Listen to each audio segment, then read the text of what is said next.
Alright, welcome back to Solynod Hex, everybody. Today we're holding session number 338, and today's session is sponsored by our patrons. Thank you very much, patrons, for your generous pledges. Thank you. We would not have dynamic lighting without you. Players, at this time, if you haven't already done so, go ahead and select your player character token, your main character.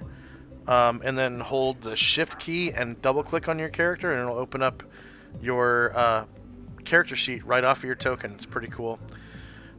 And go ahead and add 338 points for showing up on time. That is my way of saying thank you for showing up on time. So when last we left the Order of the Superior Star, they were in Megiddo, finally in Megiddo, the capital city of the land of Nod.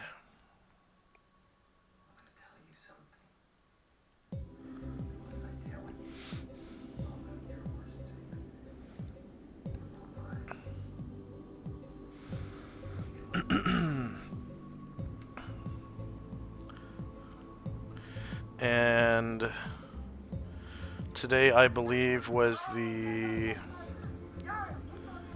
like March 17th.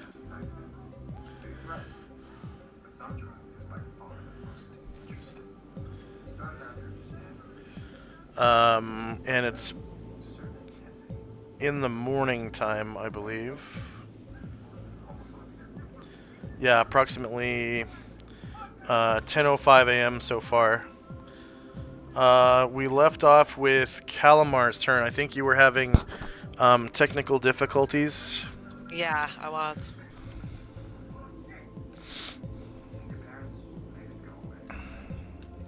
Yep. So this will give you Can the you shift click? opportunity.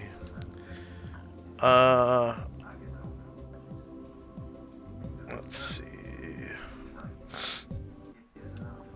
I can give you a arrow to where you're at.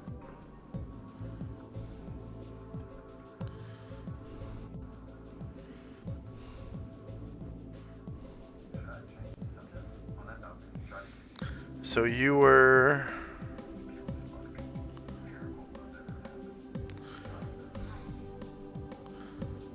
You had Tirana down here somewhere. And then your character was way down here in the temple.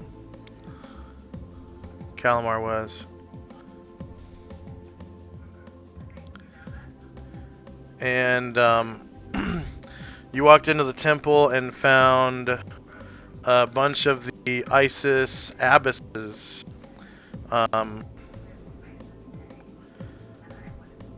Sort of standing around doing their business in the temple. The outer walls of the temple being lined with these big hulking statues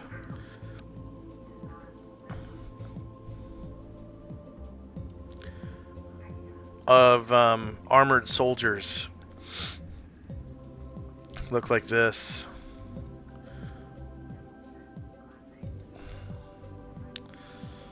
Copy. Paste, paste.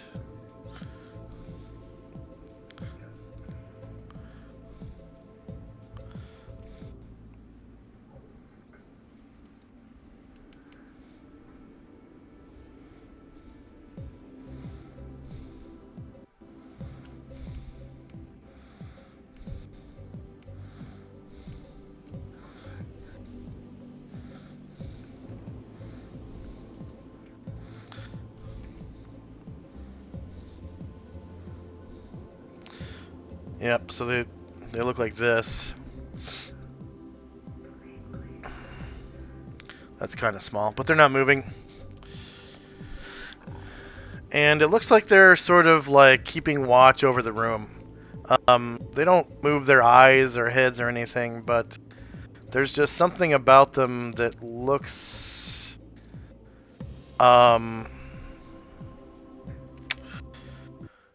alive almost. And the abysses are like, one of them's like dusting off the pews. Another one is sort of sprucing up the items on the altar over here. Another one is coming out of the room just to the north of you, so she's walking right towards you. And another one is right here walking away from you. And it looks like she's headed into this room right down here. And you kind of are able to get a sneak peek into the room. And it looks like there are writings on the table, like books. And you see a few Ooh. bookshelves. Ooh. Restrain yourself, Calamar. Restrain. And Restrain. this abbess in the center of the room, she sees you, and she sort of takes the rag that she was using to oil the pews and wipes her hands off. And then she wipes her hands on her front apron, and she starts coming towards you, and she says something to you in the common tongue.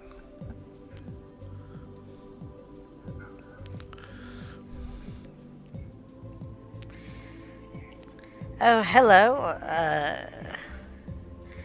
I am one of the abbesses of the temple here. My name is Abbess Lumbago.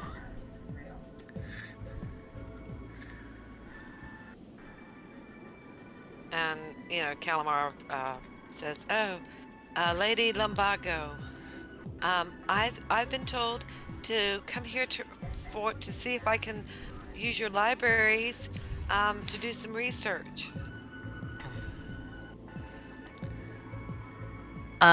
Yes, we have those facilities for rent. Oh, How, yes, please. what sort of thing are you going to research? Well, there's this one spell that I already know and I've used it a lot, okay? But I want to do something to make it more like my own and really research it and get all the things, so that it is for sure becomes like a signature spell that I have. Oh, a signature spell, of course. Is it what level? It's Circle third of power. level. Oh, the It third is, circle of power. I see. yes, So that's 6 weeks, right? yes.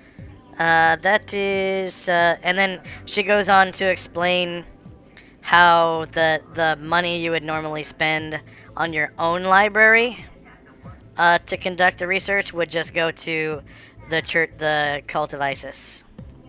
That's cool. So That's whatever fine. the monies you spend, naturally on the spell research. Okay, Is yeah. that okay? Of Okay. course it is. Are you That's staying? wonderful. Are you staying nearby? Yes, I'm staying in an inn that's like 2 doors down. Oh, good. Then you can come in here and use our library in silence in the morning until your research is done in the evening, and hopefully you are able to get your signature spell as you wish. I hope I can. I really do. That's like 6 weeks. When do you intend to begin? I like to start right now. Are you sure you have nothing to do in the meantime, like explore the rest of the town, or? Well, I love to explore the rest of the town and everything. But I feel that I really need to do this. My friends, they can go around without me. They don't need, my friends can explore the town. And then, when I'm done, they can tell me anything really exciting, and then I can go to see this exciting places, right? Yeah. Okay. Well, if you follow this other abbess, she can bring you to the. There is a banquet table inside that we use for research, and Okay. there are many, many books for you to use. Wow, I can't wait. See, I have never really been to a library before, so this is too exciting. And as you make your way in, uh, you can see that it's basically like several maxed out libraries in one. So it can support, ninth level spell research for several different wizards simultaneously. Wow. Yeah, And Calamar is like, wow, look at all. Oh my god. Oh my god. No, no, put it back. Put it back. Don't look. so Only the signature spell. you can see all these books in shelves lining the walls, except for where the windows are.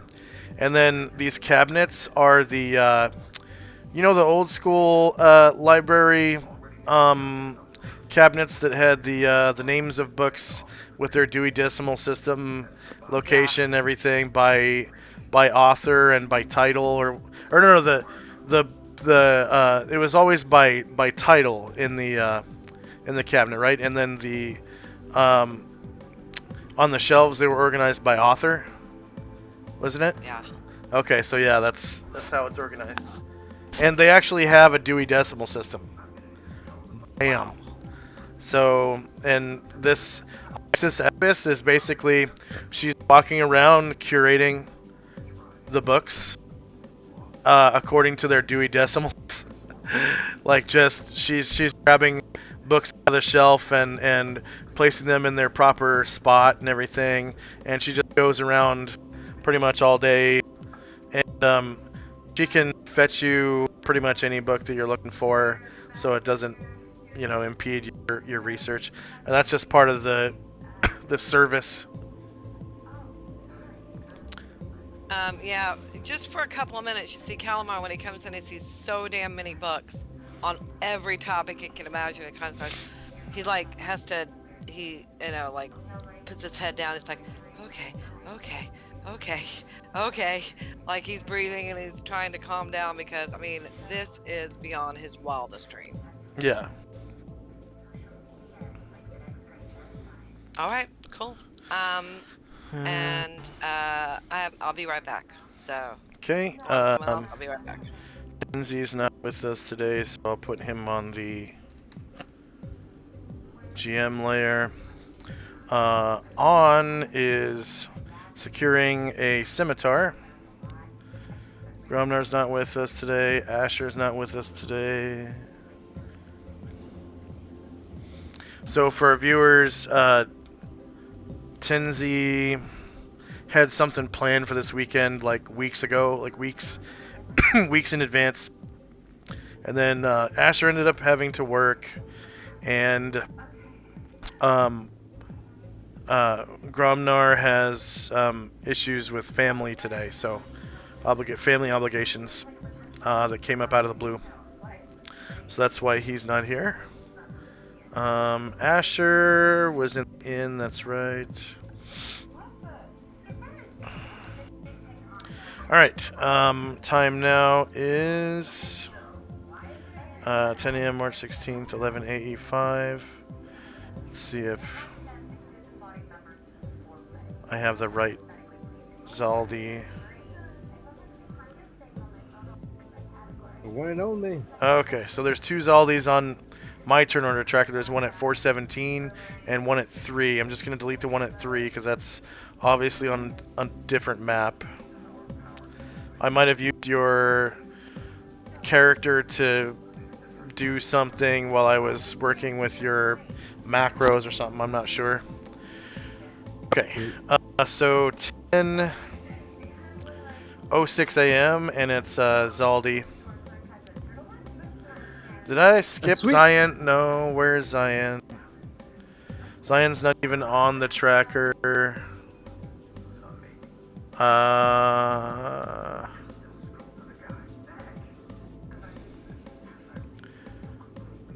Zion, do you see your token anywhere?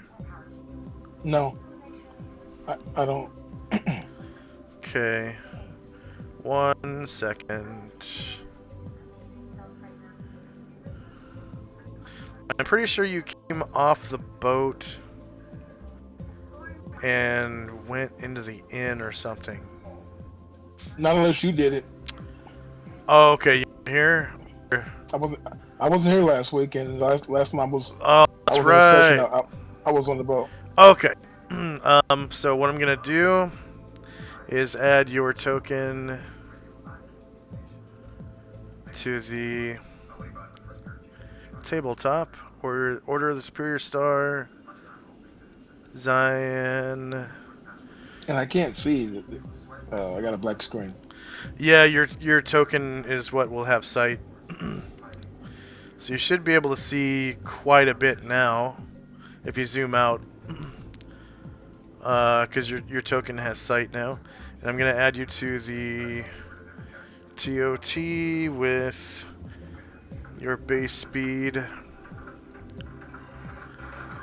11.27 and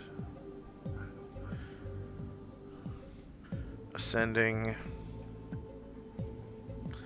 Okay. Alright, first up, we'll have Zion's turn from last round because he was supposed to go after Calamar. So, so Zion, you sense that you wake up from your cat nap or whatever, and you sense that the ship has like stopped sailing. There's no more whoosh of, the wind in the sails or anything. And you make your way up to the deck, and you can see Tinneros and the crew are just kind of standing around, twiddling their thumbs. A couple of them are scrubbing the poop deck. Kumtu no longer has his helmet on. He's right here. And his irons are gone. They're actually still on the deck right about here. And the helmet that was smashed onto his head is nowhere to be seen. And you can actually see his face now. He's a fairly handsome young warrior. I hate him already.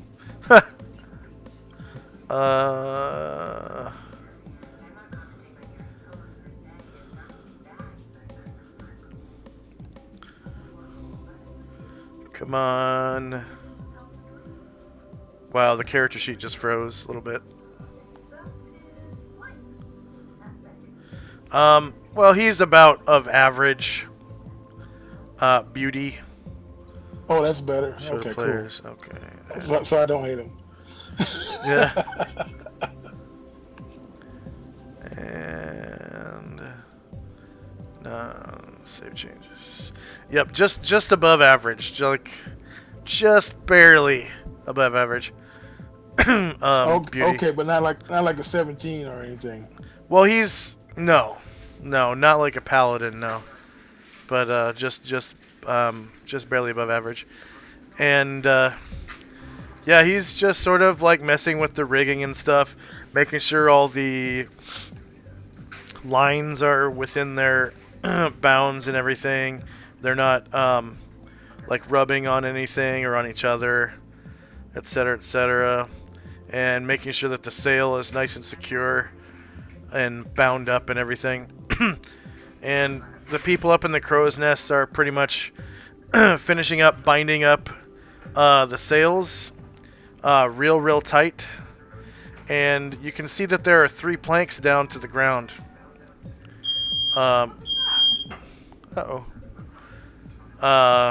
From the deck. And yeah, go ahead. I'm sorry. I'm gonna look down those planks where they lead. It looks like they lead to the shore to the north. Do you see your character here? I'll shift ping you so you can move your character around. You can see on shore there are several buildings that make it look like a fairly secured area.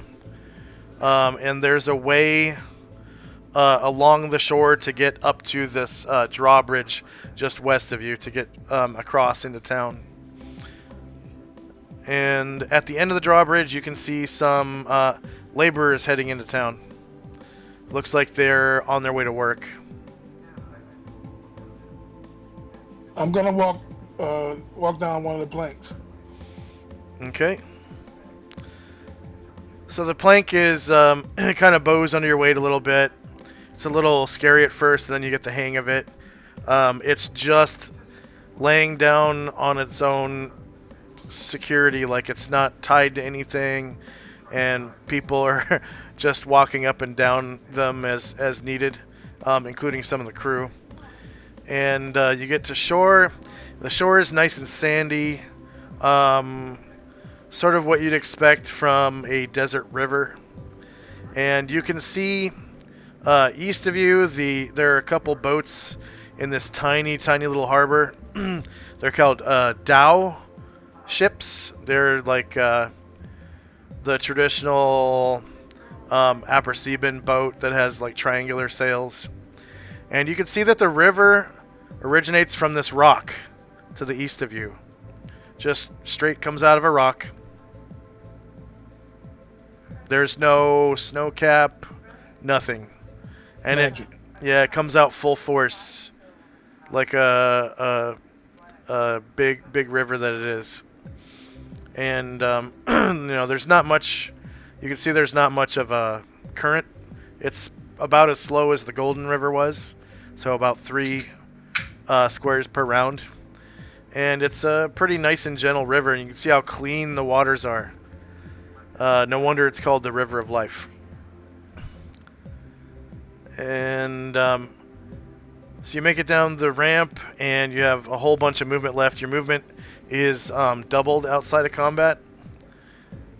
So you have up to 24 squares of movement, and I think you've made like 4. You can see the buildings around you have doors on them. You're headed towards a large wall. It's about 15 feet tall, but you could probably find a way to climb it. There's no security guards around or anything like that, so it probably wouldn't look suspicious to anybody other than the crew, but they might not care. This building that you're right at here, it looks like some sort of like tax office, and the front door is like closed and locked, and it looks like up and down the river are these like tax collector gentlemen going from boat to boat. They're kind of skipping the party's ship for now because you just arrived. But then, just as you look over, a small canoe pulls right up beside the boat, and several gentlemen pull it ashore. And it looks like this.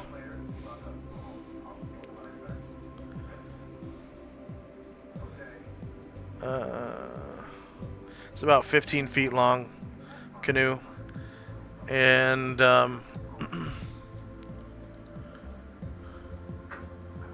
you can see several Apperseban men kind of pull it ashore, and they're like looking at the caravel. Whoops. They're looking at Asher's ship, you saying? Yeah. Oh. One of them is dressed like a free man.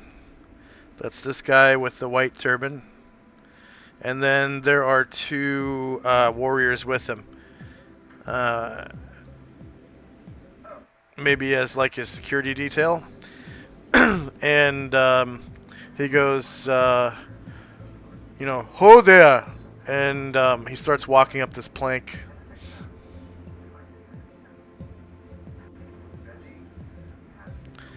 Oh, And I'm gonna keep going.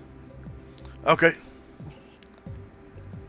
Sounds like he's a tax collector, so I don't want to be anywhere near him. yeah, it looks like Yup. Tinneroth comes over, and you can hear some kind of discussion about how, um, you owe, uh, 20 gold to the Harbor Authority. Not you, Zion, but Tinneroth, you. Is For the what? ship, yeah. Yeah, for the ship. That's what I figured. Okay, and you get a little closer to the outer wall, and it looks like there are many like handholds in it. It would take a 2 checks to get up and over, and approximately 4 squares of movement. How much movement do I have left? Let's see. 1, 2, 3, 4, 5, 6, 7, 8, 9, 10. About 14 more squares.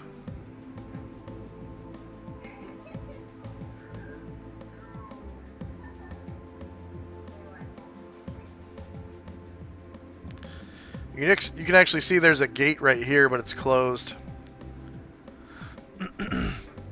You could open it, probably. Is that going into the city? Looks like it's exiting the city. The city's south of you across the river. Oh, I want to go into the city. Okay. So it looks like if you had skirted the shore to get up to the drawbridge, that's the way to the city. If you zoom out, you can see the city on the other side of the river right here. Boop.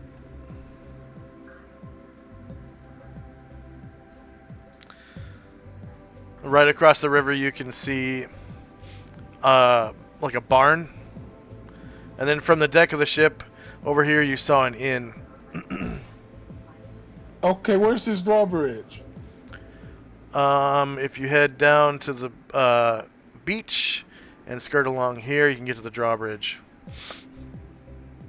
Okay, I'm going to use the rest of my move to go that way. I'm walking around in circles. Yeah.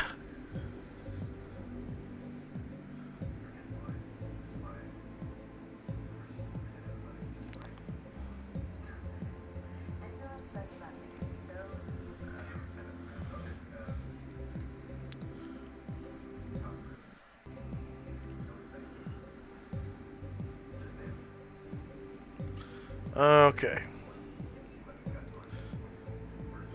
And then next we have Zaldi.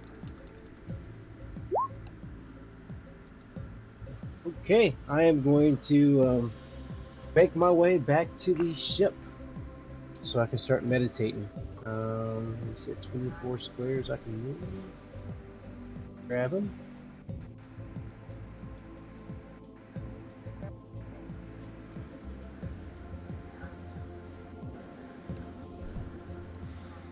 How do I get out of here?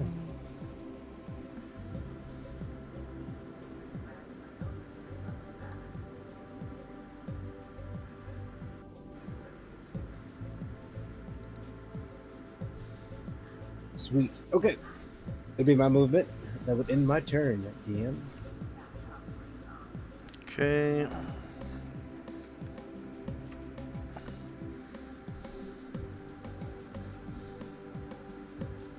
I will tell Toronto to become. She's my interpreter. But would you mind accompanying me to the ship, please? Just in case if I come across individuals that don't speak Gnome or Elvish. It's not, but you think that it might behoove you to learn Common so you can speak to people. I mean, just something I was thinking. Oh, no, that is correct. I planned on learning Common, either speaking with you or Calamar, so that way you can to see what I need to do in order to persuade you to teach me Common. Callum's going to be busy well, so are you, aren't you? You're going to be Yeah, meditating. But I don't think you'll have any trouble getting him to agree to teach you common. great. I definitely appreciate that. This way, communication is key, and I want to be an active communicator and a positive, impact to our group. Yes, and I don't mind doing it now, but I don't want to have to be your little handmaid following you around so that you can speak to people. Understandable. I'm not going to be your translator always. I I have my understand own that. thing. I have my own things I want to do. Well, then I will leave you at that. I will make my way to the ship, and then once I'm done with my meditation, I will see if I can come seek you or Kalamar to help me out with speaking common. Yes, indeed, I would be glad to. And I don't mind going with you now. Just don't expect it every day. Oh no, I definitely do not expect it. And once, and if it means anything, I am a quick learner, so hopefully I'll be able to learn common within the next couple of weeks. And I give you a wait. Well, not a couple of weeks. Excuse me, because I'll be meditating for a couple of weeks after my meditation. I'm sorry. Says, well, if you're a quick learner, that can go by pretty fast. I think that, yeah. You know what? The key is to be immersed in the society in which that language is spoken. So you're perfect. You're perfect here. I'm glad I got your vote of confidence. Yes, of course. Did Zaldi finish buying his clothes? That is correct. Okay. Yeah, I remember like that. That Tirana bought 4+1 damage pistols and 1+1 damage musket, and there was some clothing that they bought, and yeah, I think that we're done. I doubt that would get done in one round. Did you want to do that during like the 5 or 8 week downtime? Well, what I did is we rolled for it, and then I just have to wait for it to be finished. Now, how long it is, I don't know, but it'll certainly be done before the end of 2 months, right? Yeah, during the downtime you could make all that purchase stuff. I'm just talking about like right now. What's Tirana doing? You guys were headed to the clothing store or something. I think we're done because, But you never got there. You were like right outside the clothing store where the cart is. Remember? I thought we made it to the cart. yeah. Yeah, you made it to the cart, and see. that was it. You never went Okay. inside the building. Well then, okay. Because I thought, okay, I apologize. I remember you saying that we're just gonna just skip ahead and just pretend like we did it. We weren't gonna role play it At out. the end of the session, we're well, I'm sorry. At the beginning of the session next week, we're gonna skip through the 8 week downtime. That's what I said at the beginning of this session. Remember? Okay. So Okay. you're doing your exploration and having random encounters with things this session. We have to have something to do this week. We can't just skip ahead without the other 3 players, because it wouldn't be fair to them. Because they have stuff that they want to do in town or whatever. So Okay. I'll put my guy right back in front of the thingamajiggy, the cart, and I will start heading So the inside the door is right here, and it's closed but not locked. Oh no, it's open. And inside you can see a man, peasant apparently, by his dress.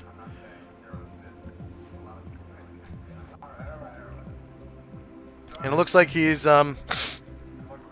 messing with these kegs over here. And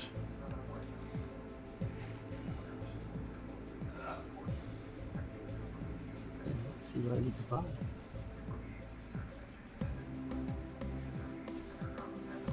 Why is his token not opening for me? There we go.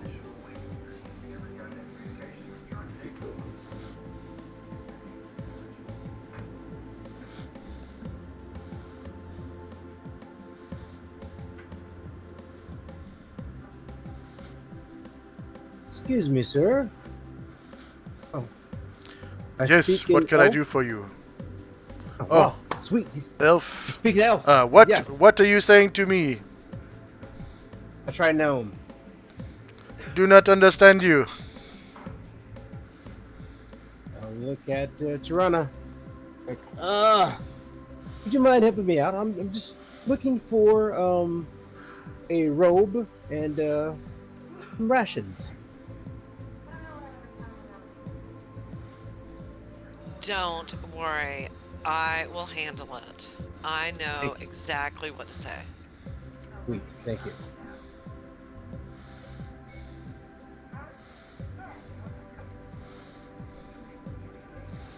So it's my turn, right? I guess. Yeah. Yeah, and so she'll come up, get right next to Zaldi and say, now this, and speak in common. It says, this little man wants a robe and some rations, but please do not give him just any robe, okay? I know what kind of robe he wants, and it has to be, and she describes like, I can't think of it because I'm the brain damage, but like a stylish robe, like that would something that shows off his personality. Oh, right this With way. like Right this bright way. colors. Yeah. We have Oh. these robes here. They are embroidered robes. You can see they are embroidered beautifully, and they are the standard price in the player's handbook.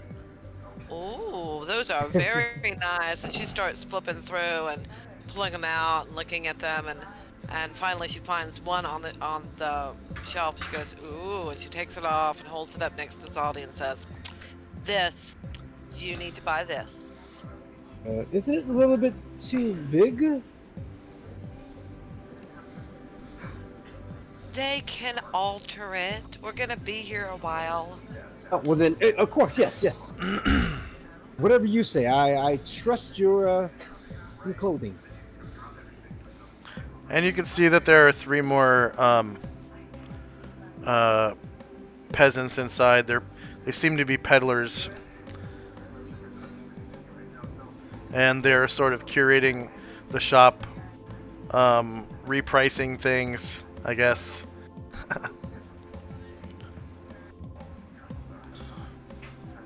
And this man, Zaldi, holds up this robe.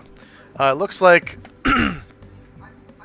it's a robe meant for a human boy, but it would fit you just perfectly. It's like a blue robe with embroidered gold along the edges of the cuffs and neck, and the entire outer edge. And it has it has like belt loops, so you can gather it in front with a belt if you want. Oh, wow. Well, you are gonna need a new belt if you're gonna wear that robe, though. Belts. Where are the belts? Oh, talk to my friend over there by the ropes. This one here. Oh. And she goes over there and starts asking, saying, we need to find a belt that will match this robe. And she turns around and points at Zaldi. Oh, we have many belts here. These belts are made of brown leather, and we also have black leather. These are children's belts that will fit your little friend here, and they are the standard price. We have many different sort of buckles to go along with it. They are of the ordinary quality, however, mostly brass, and yes, different styles of buckles as well. We have the three-prong buckles, two-prong buckles, single-prong buckles, and also the snap-in buckle design for the more sensible dresser. Trana starts pawing through all the belts and looking one up and going, no, no, put that back, and then look, well, no, no, no, and until she finds the one and says, this one. With what kind? What kind of belt buckle do you want? I mean, I know that everything's going to be brass or bronze, whatever he said it was, and it won't be quite as nice. But which one do you want? The bronze would be just fine. I'm definitely fine with earthly colors. Do you want it two prongs or what? As she's looking at the belt buckles. Ooh, that snap.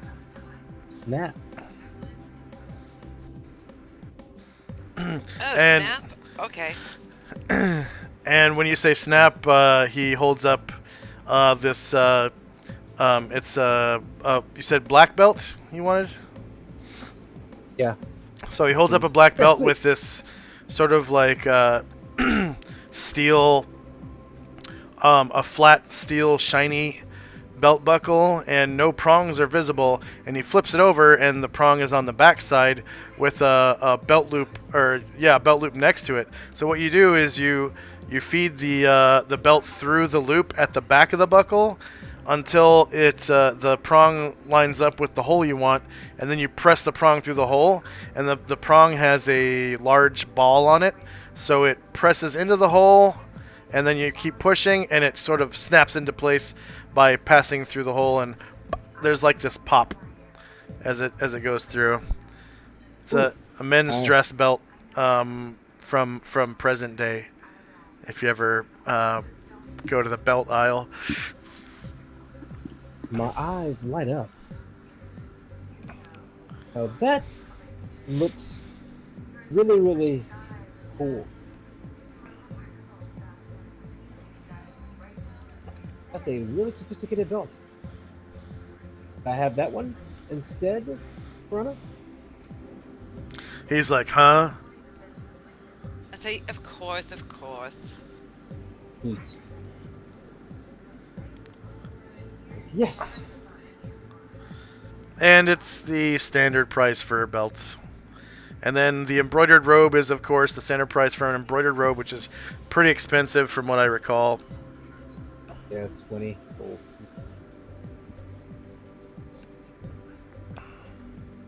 Well, you have to pay for what you want to look like, you know. Yes. And I will take out the and give it to him. Okay.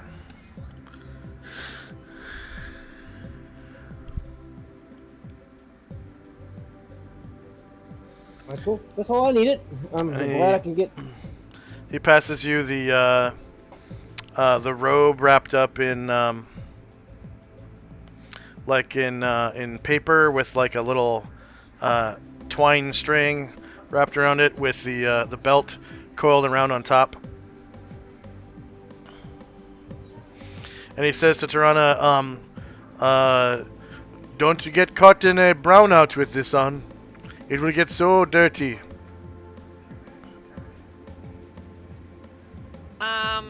Well, we'll try. We'll try. That's all I can promise.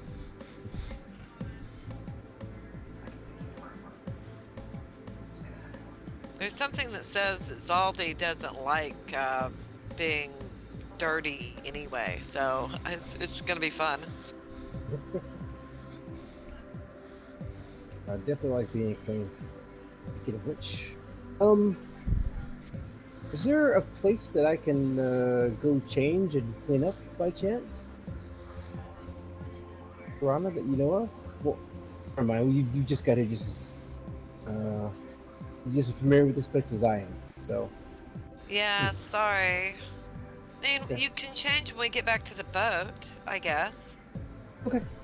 Great.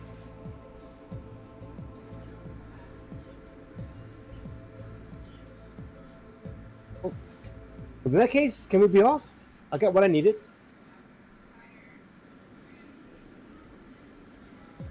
Well, Toronto, what she'll do is she'll describe that black suit that we talked about last time.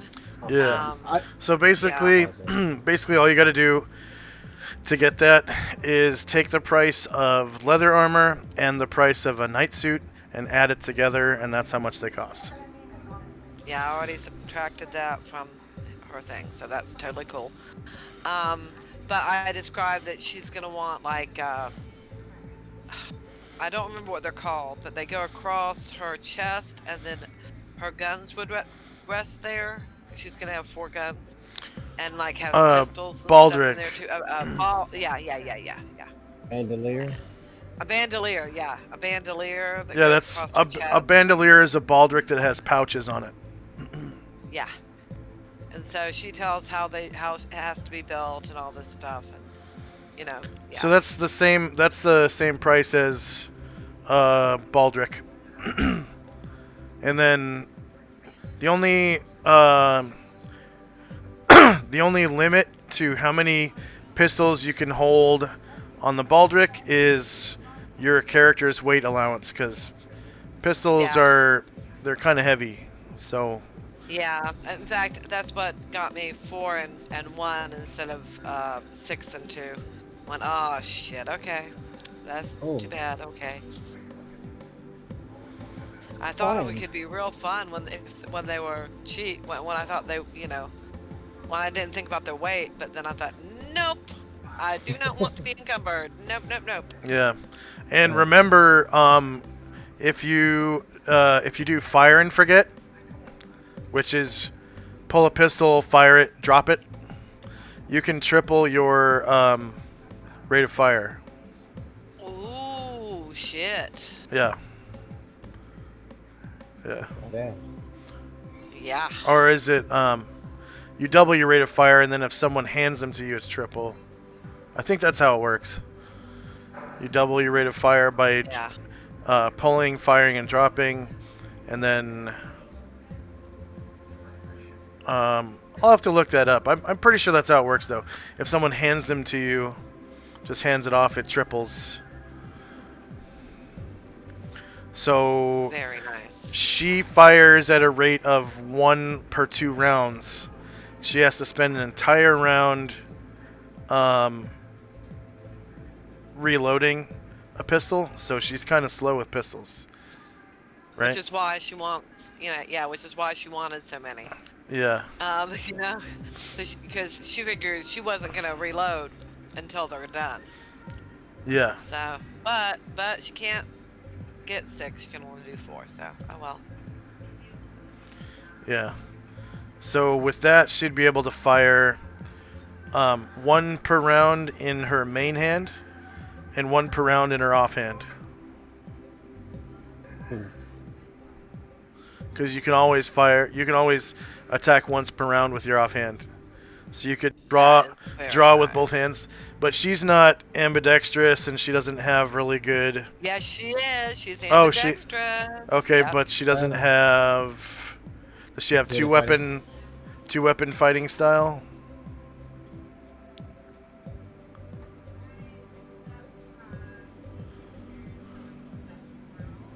It seems that most of her... If she doesn't have it on... She has ambidexterity, 1, short sword, short bow, and gun. Well, at least she's proficient. Yeah. At least she's proficient. Yeah, she spent that last time knowing that she was going to get a gun someday. Yeah. She didn't have one yet, but she paid for it. Erase where it says gun and put flintlock. Okay. Because gun doesn't mean you're proficient with all guns. That's like a tight group or something. Guns is... Okay. It's 1 slot, right? Yes. Yeah, so 1 that's slot. you're gonna want flintlock. Okay. Anything else for Zaldi? No, I apologize. I didn't know that you wanted to purchase some things, and whenever you're ready to leave, I'll wait here patiently, and that'll be it for Zaldi. Calamar and Company. And Calamar. Calamar's done. I figure, the two of us, we did quite a number on these things. But I figure now, go on to somebody else. Zion. I'm You broke up. gonna make my way to the drawbridge. Okay. So you can see, from the deck, the way to the drawbridge is along the beach, and then there's like some buildings you go through, and bam. Thank you.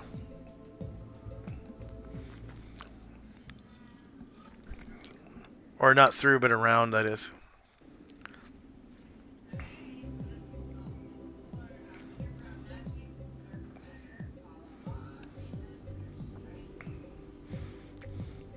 Oh, did you want me to shift ping to you? No, I see me. I just can't see around me. There's a lot of black around me. Yeah.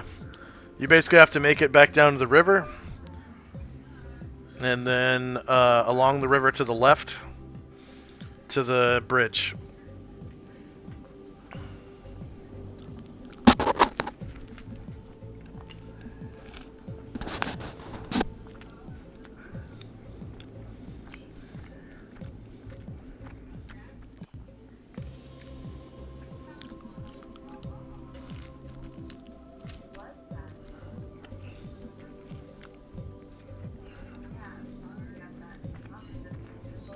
I don't understand why I don't have better vision in this. You're surrounded by walls. So, Can you see anything other than yourself? No, I can see some, but I don't have. It's kind of frustrating. I'm gonna go back to the ship. I'm going back to the ship, and that'll be my turn. it's weird. I haven't seen your token move at all. There you go. So now you can see the ship and the bridge right behind it, right? Yeah. So basically all you do is follow the beach to the bridge and you can cross it. That's it for me. That's it for me. That's my Okay. turn. On finalizes his sail. 10:07 a.m. Zaldi. We can go back to the boat now if you want to go. Yes, if you wouldn't mind, please. Yeah. And see, that way can move. The two of us can go at the same time and all that. Yeah. Okay.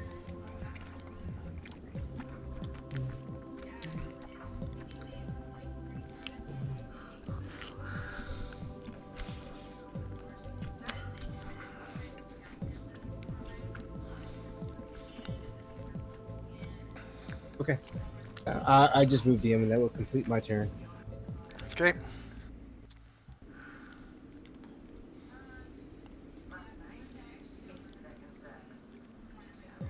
Calamar and Company.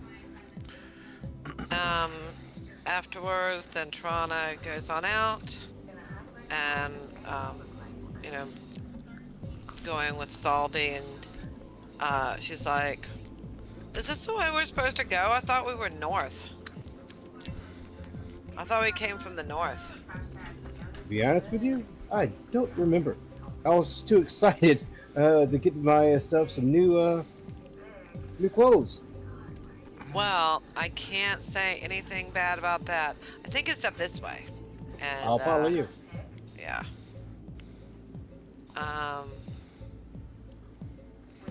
Well, I think that she has to go around like this.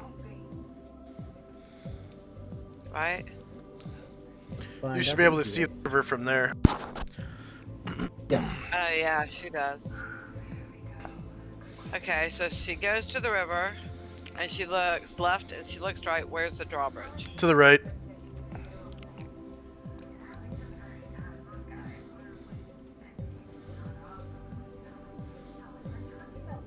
Yep, that'll be your turn.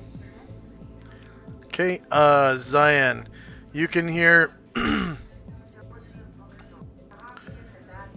can hear the conversation between Tinneroth and the tax collector, and the tax collector's like, "Well, you need to pay today," and Tinneroth's like, "Well, I don't have the money. The captain is ashore.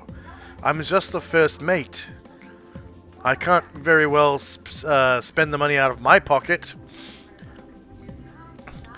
And the tax collector's like, "Well, you need to pay by at least sundown. Otherwise, I will have to confiscate your ship." And Tinneroth's like, "Fine, Over 20 fine. gold? Yes, of course, that is the law. If you do not pay, then your ship is confiscated. That's ridiculous. 20 gold is a lot of money. I don't know where you come from." Uh, this boat is worth quite a bit more than 20 gold, isn't it? Yes, it is. Yeah. Yeah, that's what I thought. Um, I'll pay the 20 gold, GM. Oh, thank you. I am sure your captain will be quite thankful that you did so. What was her name? And Tinneroth goes, Asha Kaihana. Give my regards to Captain Asha, and thank you for paying your taxes. Did we get a receipt? Typically in medieval times, there was no receipts. It's like you pay and they go. Okay. And they kind of pull the canoe back into the water, and they hop in and sort of skedaddle along to the next boat.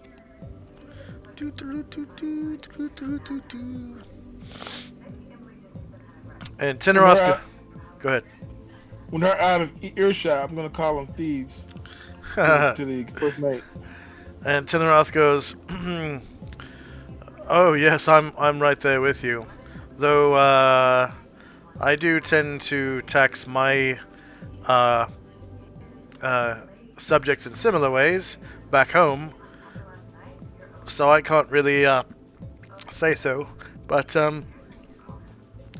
it's nice to know that you and I are in the same boat, eh?"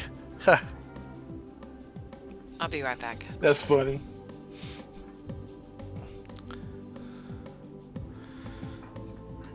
And All be right, sure. I marked up the 20 gold off my sheet too. Okay.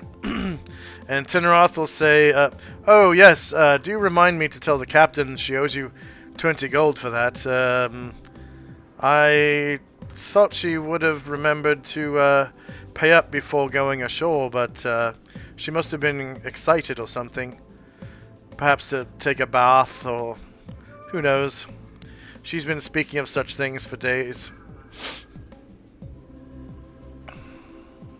Yeah, I wouldn't sweat it. Anything else for Zion and company? I'm going to the mess hall. Get some grub. All right, you get to the galley.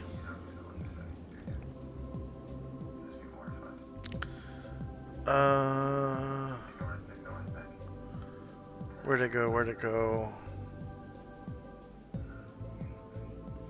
There we go.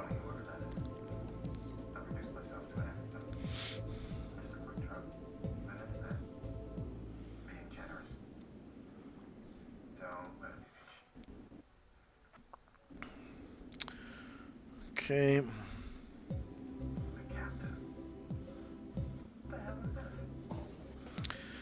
All right. You get to the galley.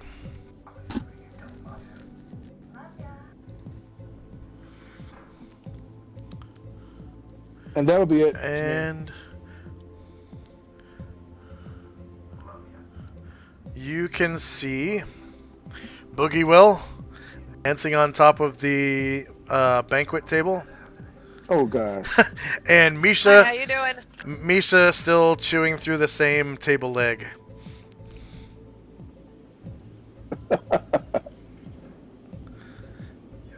It's getting to be pretty spindly now.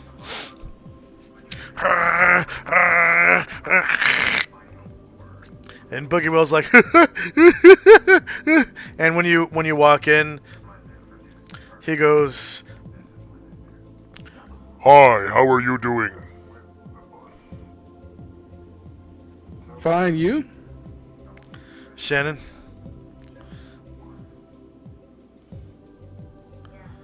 Says, I'm having a good time. I like dancing, and I figured dancing on the table, it would be fun, and I was right.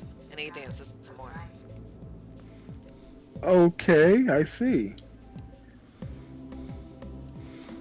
Well, enjoy yourself. No, I think I'm about done dancing now. I want to go in to town and buy shit. And it looks like all the food on the banquet table has been picked through. There's like chicken bones and skin on platters, drying up lettuce, like all the food that was cooked has been eaten on now. Damn it. Yeah. You want to go into town and buy some shit too? We can go together. I might even take a Luvio. You did see an inn from shore. Yeah, but it's too big. I need a guide, somebody that knows this place. Well, I don't think anybody knows this place, but if you need a guide, I go. If only I'd they be your guide. if only they had Uber Eats. We have crew that's from this place, don't we? That is true.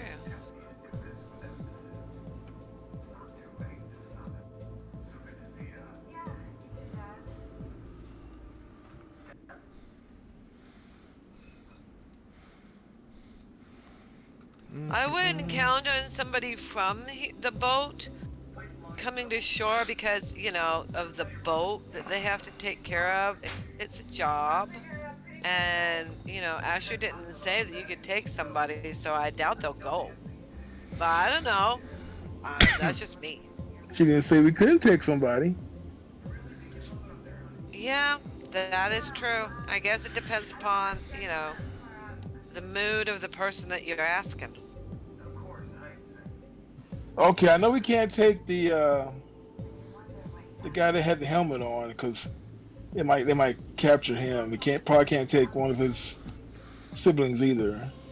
But Yeah. anyone else should be fair game, I would think. Well, yeah, you should ask. You know, walking around a town like this, a place like this, and looking like you don't belong could get you robbed.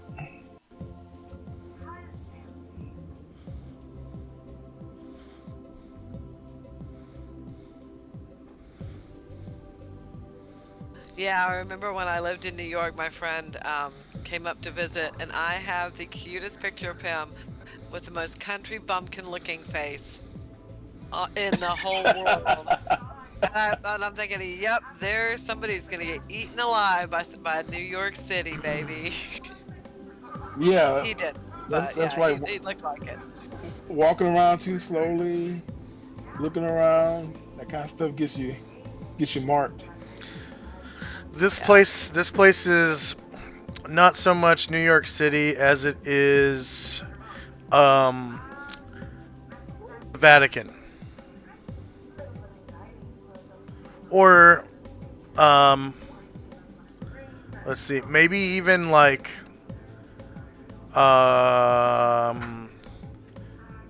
Tehran. Yeah, maybe Tehran. Or Heliopolis. Yeah, there's a good one. This is like Heliopolis. It's very like historical, holy city. Like, I mean, there's still crime and stuff because there's evil people everywhere. There's a lot more good factions here than bad ones, but that doesn't stop evil from infiltrating. You Oh, know? not just people robbing you, but just people seeing you being naive and taking advantage of you when Yeah. you're bargaining and that kind of thing. Yeah. Well, yeah. Yeah. Sometimes, yeah.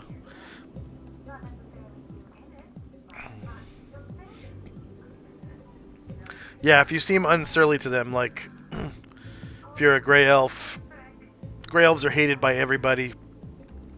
Most barbarians are hated by everybody.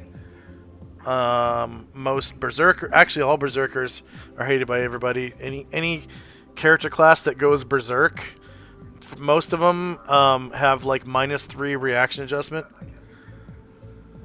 So that's like half the barbarian class kits, and then the berserker kit, and like a bunch of the dwarf kits can go berserk. So you probably seem a little wild. And then gray elves are even worse because they just come across as like snooty, snobby assholes. Kind of like, Because they are. Yeah. kind of like They are how snooties, like snobby assholes. Asher, Yeah. the last 2 sessions or so has been really, really good at acting that out. I've noticed Yeah. she has really kind of come into the race, the Grey Elf race ever since she got the boat. She was a little, she was a Yeah. little too humble before, and now she's kind of, like she's being a little bit more obtuse in social situations, and that kind of goes along with her race. Like any gray elf is like that, and then berserkers are like that, and any of the kits that looks unkempt, like there's a elf kit called the Collector. It's like a fighter mage thief kit. They're supposed to be really dirty all the time because they're basically Indiana Jones.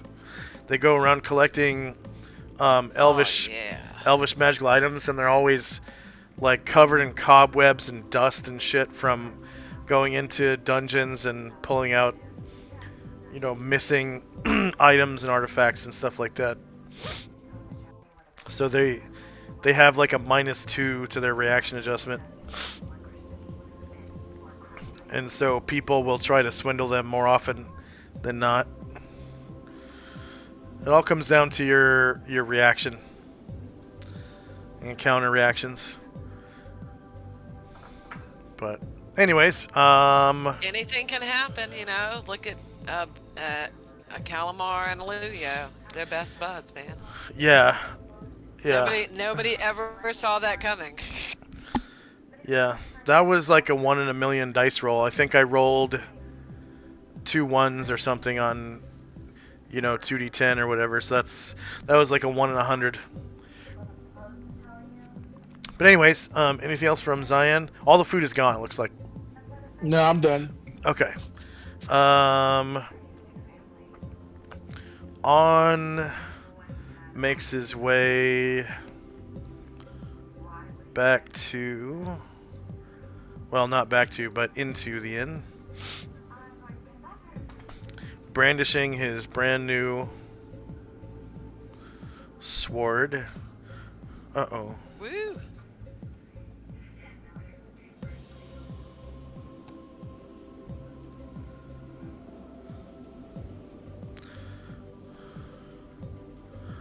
Oh, okay. Wow. Okay. Backspace. There we go. Yeah, on is happy. Kind of. At least he has a melee weapon now. Yay. Really glad. Yeah, he's been deprived of of a melee weapon for a long time. It's been two or three dungeons. Yeah, like 3 dungeons. It's been 3 dungeons since the group has been in a town. And he makes it into the inn.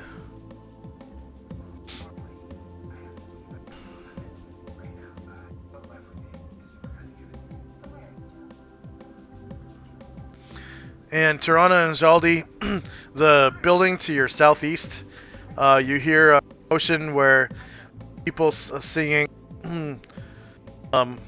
oh yeah, oh yeah, oh yeah, oh yeah, she's in, oh yeah, oh yeah, oh yeah, oh yeah, she's in. And kind of like a muffled version of that. Because a new customer just walked in the door. And Let's get our drink on. Zaldi and company, you hear that muffled, oh yeah, oh yeah, oh yeah, oh yeah, she's it, coming from this building right here. And you can see a door right here. Looks like a back door. I look at Tirana. Get the cup motion with my hand. Drink, or head to the ship. And she looks at you like with tenderness in her eyes, and she says, I thought you'd never ask. Let's go! Let's get our drink on, sons of bitches! We're doing it! Yeah! I'll start hoppity around along to the back way to this place. Okay, so you reach the door, and it looks like it has a deadbolt This on a double door. We try the front door then? She looks at the thing, she says, I could pick it. But maybe we should try the front door. It looks like a common lock. Yeah. But, you know, I think it's better to walk in the front door of a place that you want to stay and drink than it is to break in. So, yeah, let's do that. I agree. Yeah. So you guys are making your way around to the front? Yes. Yep. You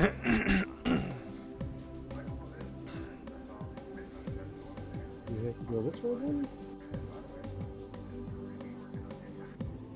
You're basically on the back of the building right now.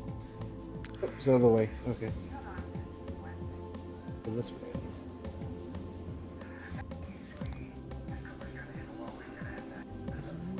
How big is this darn building? It's big in. It's 1 floor though, so Okay, no wonder. yeah. Not tall at all. And it has a thatch roof. The whole thing is a thatch roof. A big, like, dome-shaped roof. Yeah. That's right. Put me at 18.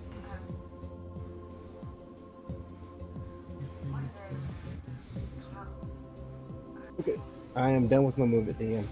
Okay. Calamar and Company. Calamar, Tirana just keeps on going down here to follow him. This is a big ass building. Holy crap on a stick. Maybe we should have picked a lock. I don't know. And what I think I'd like to do now is to bring Boogie Will and Alluvio in to the town also. Okay, go ahead and drop them on the deck of the ship. Or do you want me to do that? Yeah, if you can, yeah, wherever they need to be. I kind of forgot. Okay, hang on.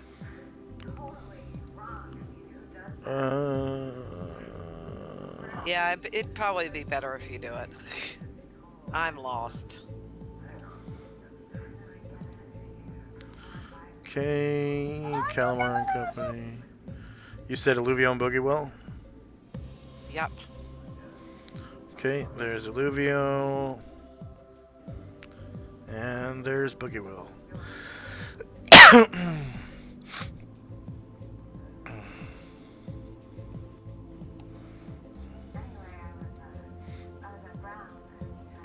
Alright, so Alluvio and Boogie will go down the plank things till they're about together. I'm going to put them together and then move them as once and just walk over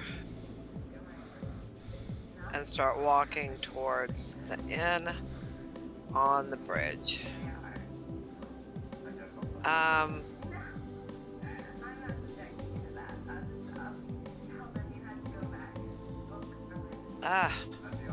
There you go. Yep, and they're talking and being really friendly. Because, you know, they're the fighters of the group and they've got to stick together. So, yeah. Alright, I'm done. So Zion, Boogie Will, as though he heard a call from the wild or something, just zips right out the door suddenly.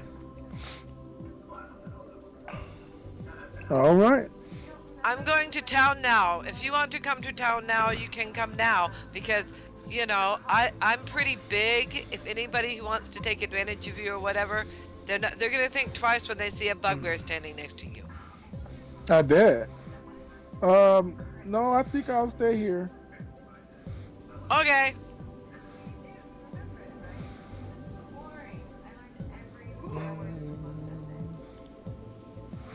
Okay. And Boogie Will and Alluvio from up ahead in this big building right here. You hear a commotion of people singing this song. Oh yeah, oh yeah, oh yeah, oh yeah, she's it. Oh yeah, oh yeah, and like rhythmic clapping, stuff like that. Oh yeah, oh yeah, oh yeah, oh yeah, she's it. Oh yeah. So Olivia puts his hand on Boogie Will's shoulder, looks at him and goes, "Pub crawl?" Boogie Will goes, "Pub crawl," and they, you know, start to walk toward the pub. Well, you already moved already. Yeah, but you know, yeah. That's 10. They're walking with purpose now. You know, we're getting to the bar. All right. Yeah, 10:09. Next up is Jaldi and Tirana. So the sound is getting louder and louder as you approach the door of the building. You can see door at the end over here. Right about here is the door, and it looks closed, but I mean, it could be unlocked. You're not really close enough yet.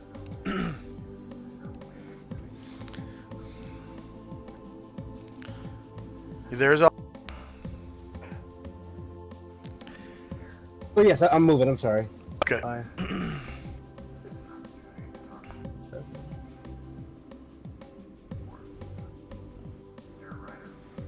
I see the door now. See. Yeah, it sticks out a little bit. Okay. I think take one more step. I think Boom. 1 or 2 more steps. Yeah.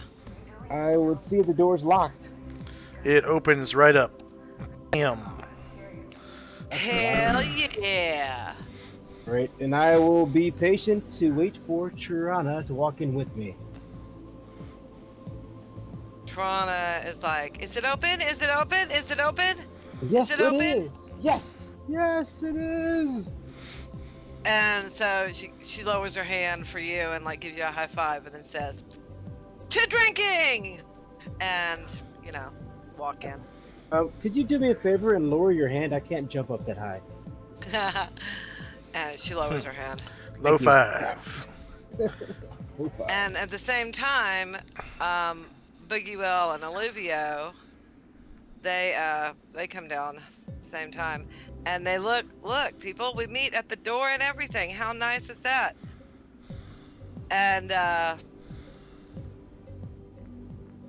as soon as Tarana sees Boogie Will, she goes, "Oh hell yeah, Boogie Will! It's Tarana and Boogie Will drinking up a storm. That's right, yeah." And Boogie Will going, "Yeah."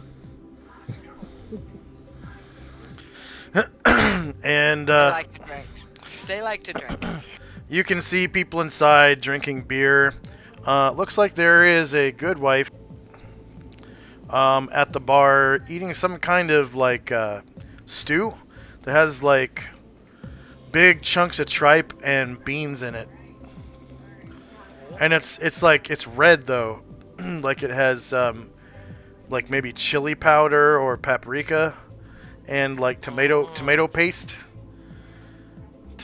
and like chunks of red onion, like the purple onions. You can see red onion in it. Yum. But I think that we're moved for now, so Okay. next time we drink. Calamar Yes. and Company. I guess that's your move for that. Yeah. Zion. I want to go back and talk to the first mate. Okay. So you make your way back outside. And Tinneroth is standing right there on the deck with you. Is it loaded? Did it load, Zion? Let me check.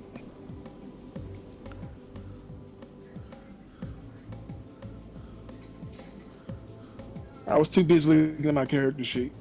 Oh, okay. So Um, Tinneroth's standing right there with you on the deck. I don't know if you can see yet. Hey, yeah, I see it.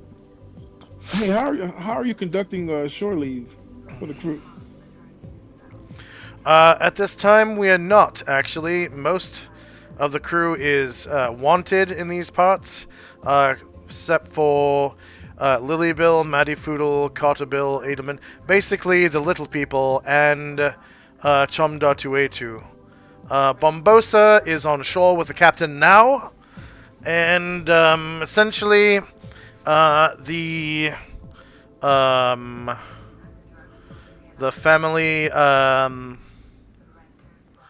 family Chambu are confined to the ship, just for the time being. They definitely can't go aboard because he's wanted. Right. Possibly, yes. I'm not sure of the laws versus of slaves escaping, but I would imagine that he would be a wanted man. Yeah, I definitely wouldn't let him off the ship. I'm gonna need a guide, so whenever this is all sorted out, these little people are any of them from here? No, Edelman. You mean the halflings and the gnome? No, Right. He said they're all he from said Panoplia, different all continent. all the people who aren't wanted here are not from here, right? That's true, except for Chomdatuetu. He's from here and he's not wanted. But he's with the captain.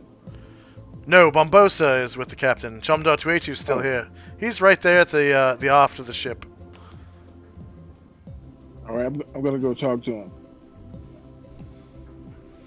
Okay. So Chomdatuetu You can see he's a little more than a teenager. Well, that makes two of us. Yeah. He is wearing the white turban of a free man. White turban and shemach of a free man. I'm sorry, the white shemach of a free man. That's it. Anyone with a black shemach is not a free man. So he's free. And he has this big, bushy, well-kempt mustache. And he, I believe... Come on. He's a little bit more handsome than Kumtu. So just... I'm gonna try not to hold it against him since I'm gonna need his help. Yeah. But I make sure not to look at him too hard. Yeah. And he's got the great scimitar that all the other people have that are not little people. And I think he's wearing a short bow as well. No, I don't think he's wearing any armor except maybe leather. Let me check real quick. No, not even as much as armor. He does have kettle drums. A pair of them. Their hemispheres about 1.5 feet in diameter. They come in pairs and are unremarkable in appearance.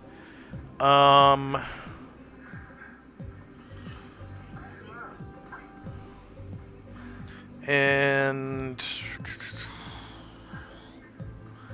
wow, yeah, kettle drums. I think they're made of wood and have leather stretched over them, and they call them kettle drums because they're hemispheres, 1.5 feet in diameter. So they're kind of big, but they're on like a strap around his shoulder that he could easily move down to his waist and kind of beat on him. Nice. Hello, I'm Zayan. Oh, and he is extremely fucking tall and skinny. He is 7'4". I think that might be maximum for a human. Does he take giant class damage? I mean, large size damage? No, I think it's anything above 7'4" starts taking large damage. Let's see, that's in the monstrous manual. Wow. Monsters. Size for medium, 4 foot to 7 foot. Okay, so he must be 7 foot even. Okay. Or 6'11". That must be the wrong height. 6 foot 11 inches. There we go.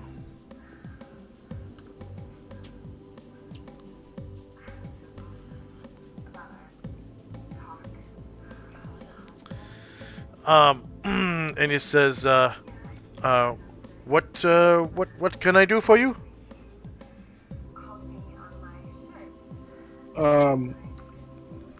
Well, I'm looking for a guide. I understand you're from here, and I'm afraid to go ashore by myself. Oh, not used to new places. Okay. Where do you want to go? Well, I'm looking for some really nice crafted daggers. Maybe one of those scimitars like you have. A great scimitar? Yeah, they just look so damn cool. I know of a smithy over by the Colosseum that has scimitars, and they make scimitars and great scimitars. You could probably ask for daggers there. Yeah. So would you be willing to accompany me? If it's okay with the first mate. Oh, let me go ask him.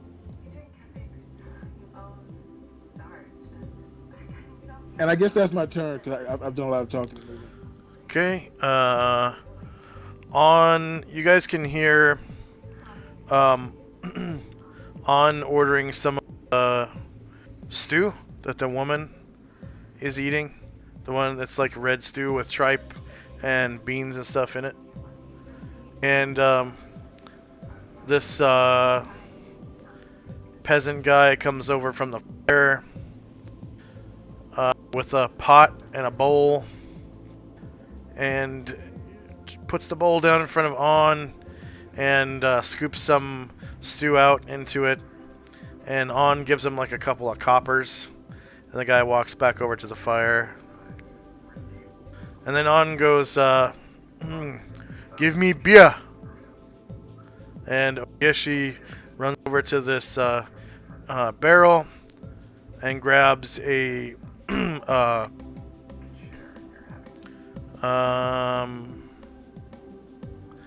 I guess not a mug, but like a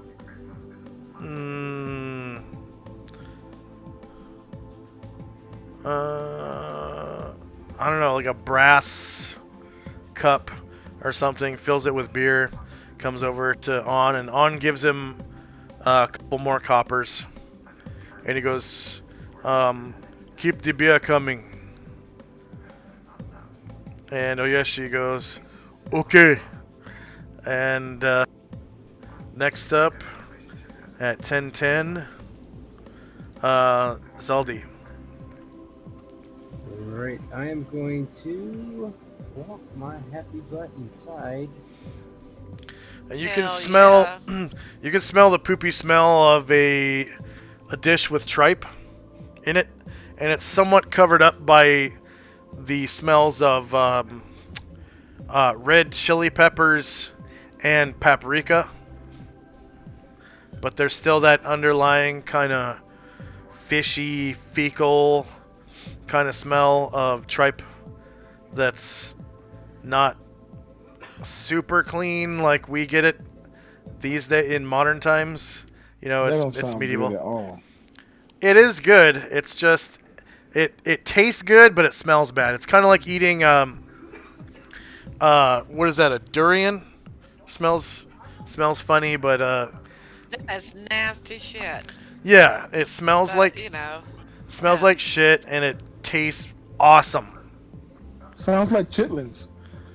Yeah. That's actually what chitterlings are. It's tripe. Is that right? Yes, yes, yeah, Yeah. Oh God. yeah, yep, yeah. That's how good they are, though, man. Yo. So basically, On and this woman are eating a bowl of like red sauce with beans and chitterlings mixed in. Damn. Yeah, so it smells funky, smells pretty funky, but it's like an acquired taste, I guess. 'Cause Yeah, you- my folks eat that. I don't touch the stuff. yeah, I eat it. I eat tripe in pho all the time. Pho is like a Vietnamese soup, and I don't know what it is about the way Vietnamese eat tripe. It's completely like scentless and flavorless. It just feels like you're eating rubber bands almost, and you Yeah, don't I mean- you don't smell it. So If you boil it enough and you pour it off and keep boiling it, yeah, you get it like that. But I still know what it is. So I don't, yeah, like my wife cooks it, but I don't eat it. yeah. It's like the stomach and like upper intestine of the cow or something. Right. Yeah. So it gets a lot of weird stuff stuck in it.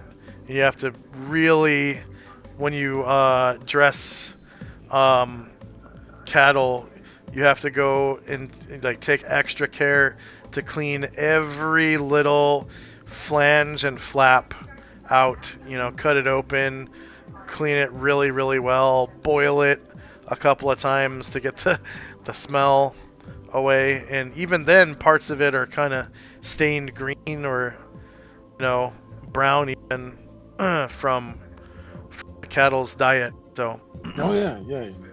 if you're not willing to boil it a lot, you're not gonna get that smell. You know, get all that basically shit out of there. Yeah. Yeah. So yeah, Zaldi, when you enter, that's what you smell. It's kind of like Okay. a fishy, fecal, kind of weird smell that's covered up by chili peppers and paprika a little bit. Okay, well, I am going to hold my action since I really can't do anything without the assistance of Piranha, and I'll just wait for her and follow her lead. Okay, so basically you and Calamar are going at the same time. So go ahead, Yes. Calamar and Zaldi, go ahead. So yeah, the other three, if I can find where I am again. Oh, there we go. There we go. I think that might be it. Okay. Um, she goes on in. So you get a whiff of And chitterlings. singing, Uh, ooh, I uh. want some of that. Hell yes. And And she comes up. Go ahead. yeah, it looks like these guys are eating it now too. And On is here eating a bowl of some kind of red stew that has chitterlings in it. And so is this woman right here. And it So looks she like looks it's what's around. up. Everybody's like mowing down on that and drinking beer. So she looks around carefully and she says, yeah, we want to get that. And she points at his bowl and says, we want to have 1, 2, 3, 4 bowls. Well, one for Boogie Will. That'll be twice as big at least, right, Boogie Will? And he's like, I don't know, maybe 3 times. It doesn't hurt. And yeah, we So want this, and we want all the beer that 6 you bowls? have. 6 Yes, bowls? please. 12 cup, And how many that's- gallons of beer? I think we should each start with one, and we'll keep from there. So each one of us gets a gallon of beer. Damn. How many gallons of beer? 4 gallons of beer. So 8 more Salty, copper, that's so a gallon 20, for you, too. the 20 copper, 2 silver. And what is beer? 2 silver, okay. That ain't bad. Beer. That ain't bad at all. Beer is a Um, beer is an infusion of wheat and barley with water and hops. Oh, she pays him and tips him an extra silver. So for 3 silver. You've never heard of any of those vegetables. yeah, I know. I'm like, that's why I'm giving that look at her. I'm like, I've never heard of such. Actually, did he speak Gnome or Elvish? No. None of these people do. Probably They all not, speak yeah, except for me. Okay, then. So I look at her like, what is beer? Beer is life. Beer is a beverage that you drink large quantities of. And as you drink it, then you become intoxicated by drinking it. And that's when you can start to have a little fun. Oh, like mushroom wine, right? Yeah, I like mushroom wine. Just like it. And I'll pull at her cloak. Why does it smell like someone just shit on the floor in here? Because that's what we're eating. We're eating shit off the floor? No, we're eating a bowl of tripe. It's gonna be good. Just taste it. Jeez. It's not so much a bowl of Okay. tripe, it's just that it has tripe in it. It's a stew. It's a red stew that has beans and tripe. Oh, and eggs. Sorry. I forgot to mention that. That's even double distinct. Holy shit, there's eggs in it too, man. Woo! Yeah, happy, Yeah. happy, happy. It's like they're hard-boiled eggs and they're floating in it. Okay. I'm cool with eggs. But the rest of this. So he spiderweb brings- looking stuff. He brings over your, 4 pitchers of beer and your 6 bowls of stew. Or this guy brings over the stew.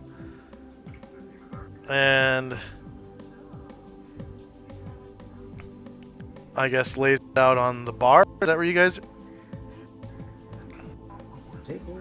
So do we want to go sit at one of these tables? I think a table. Yes, I would So agree. yeah. So she gains like a table right here and sits down. Says, on. You come over here too. This is a party.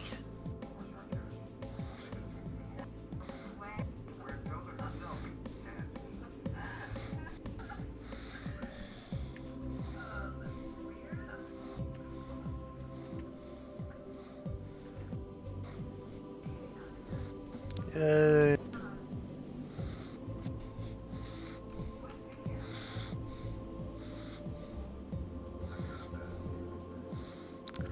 Beer.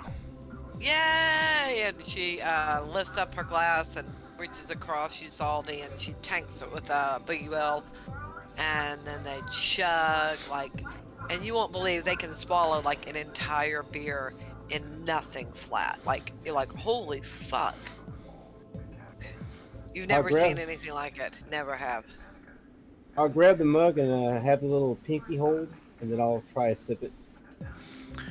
It's frothy and kind of tickles your tongue as it goes down. It's only slightly bitter. It's a lager.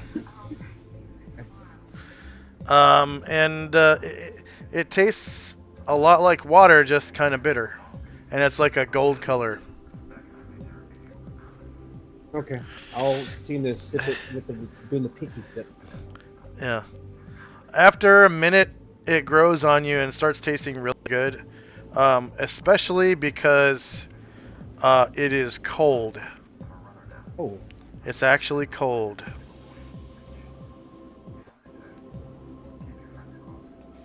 I don't think you've ever had like cold since you've been on the surface. You Yeah, I was haven't gonna you ask. haven't had like cold water other than out of the river. That the river of life.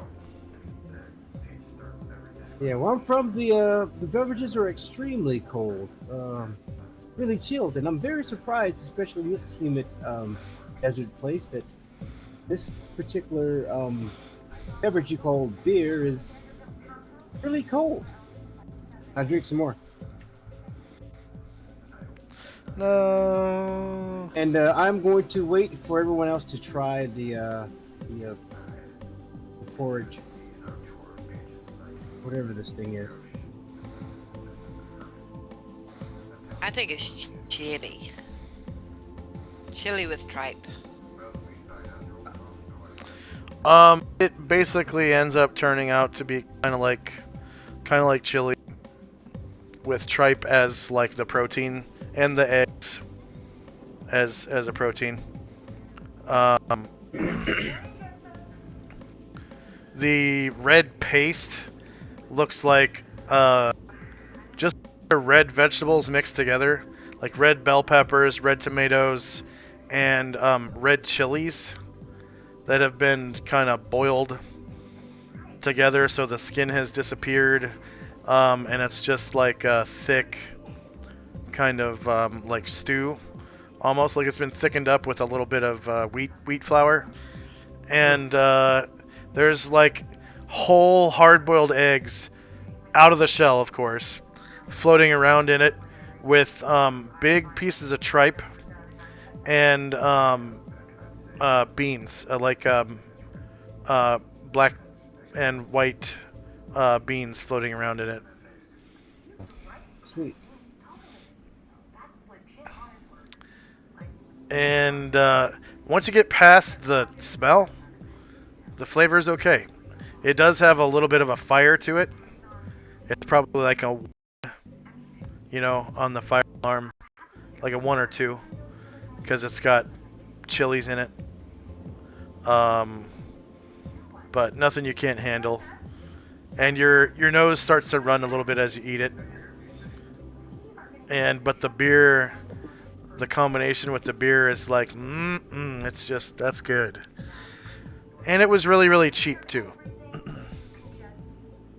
I am still waiting for my companions to eat it first. I don't trust it. yet.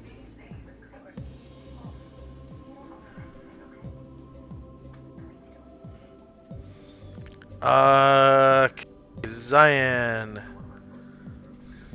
I'm gonna approach the first mate, and I'm gonna say, you know, since I paid that tax, we can call it even.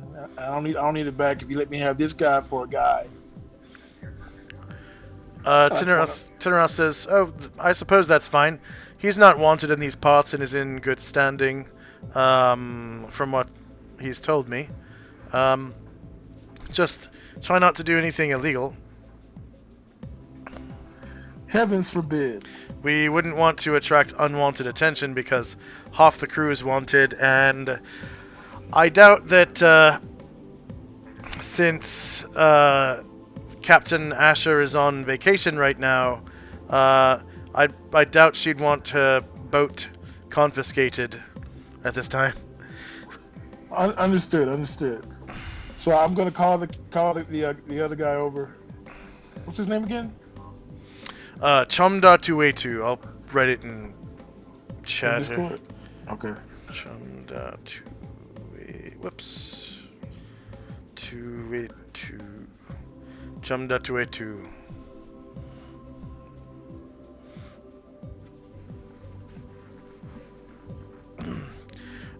Yes, I am Chumda Tuetu. I have a magnificent mustache. See my beautiful mustache. Anyway, Chum.2. I'm gonna need your assistance. Escort me to this blacksmith, the smithy that you were talking about. Right away. Follow me. And he leads you down the plank to the shore. 5, 12.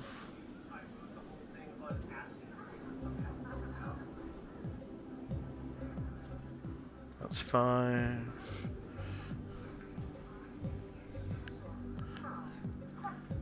9.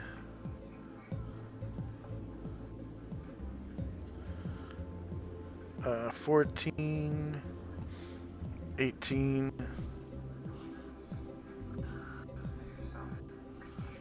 24. There you go. And that's my turn. Okay. On he kind of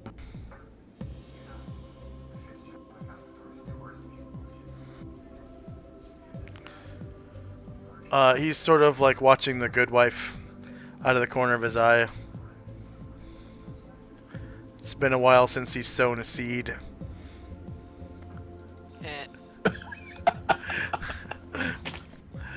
Okay, time now 10:11. Zaldi. Great. I am going to sit back and on the chair and watch one of the one of my other companions try the soup. Calamar and Company. So Trana digs into the stew and she like gets in her mouth. Ooh, real good, isn't it good, Boogie Will? And it smells like. Boogie Will. Yeah. And Boogie Will's like shoveling the food into his mouth, and he's like, huh? Yeah, it's real good. It's I like it. It tastes like you're eating, I guess, like tomato paste with rubber bands in it. I like the rubber bands. But it's They're kind real of good. it's kind of salty, and it has a bit of a kick, like a peppery kick. Yeah, I think that the spice is nice. I don't like it when they put in too much spice and then the spice gets in your mouth and you have to stop eating before the food is gone. That's like, what the hell, man? It's I making want to eat it all. it's making your nose run a little bit. This is nice though. And while they're doing that, then Olivia, who's over there holding his mug, and he's, he is not putting it away as quite as fast as Tron and Boogie Will, and he takes a sip and he looks at it and says, Aldi, what are you going to do with all of our, free time? Calamar, I think, will take at least 6 to 8 weeks to do research. So, what do you think? What are you planning to do during this time of no work? Well, I plan to do something similar. I believe when I overheard her talking, she's trying to increase her spell casting capabilities to make herself more resourceful and useful for the group. So I plan on doing something similar. But with me, I would need to meditate for those 6 weeks to try to strengthen my mental powers. 7 weeks, 56 days. 7 weeks. 7 weeks, yeah.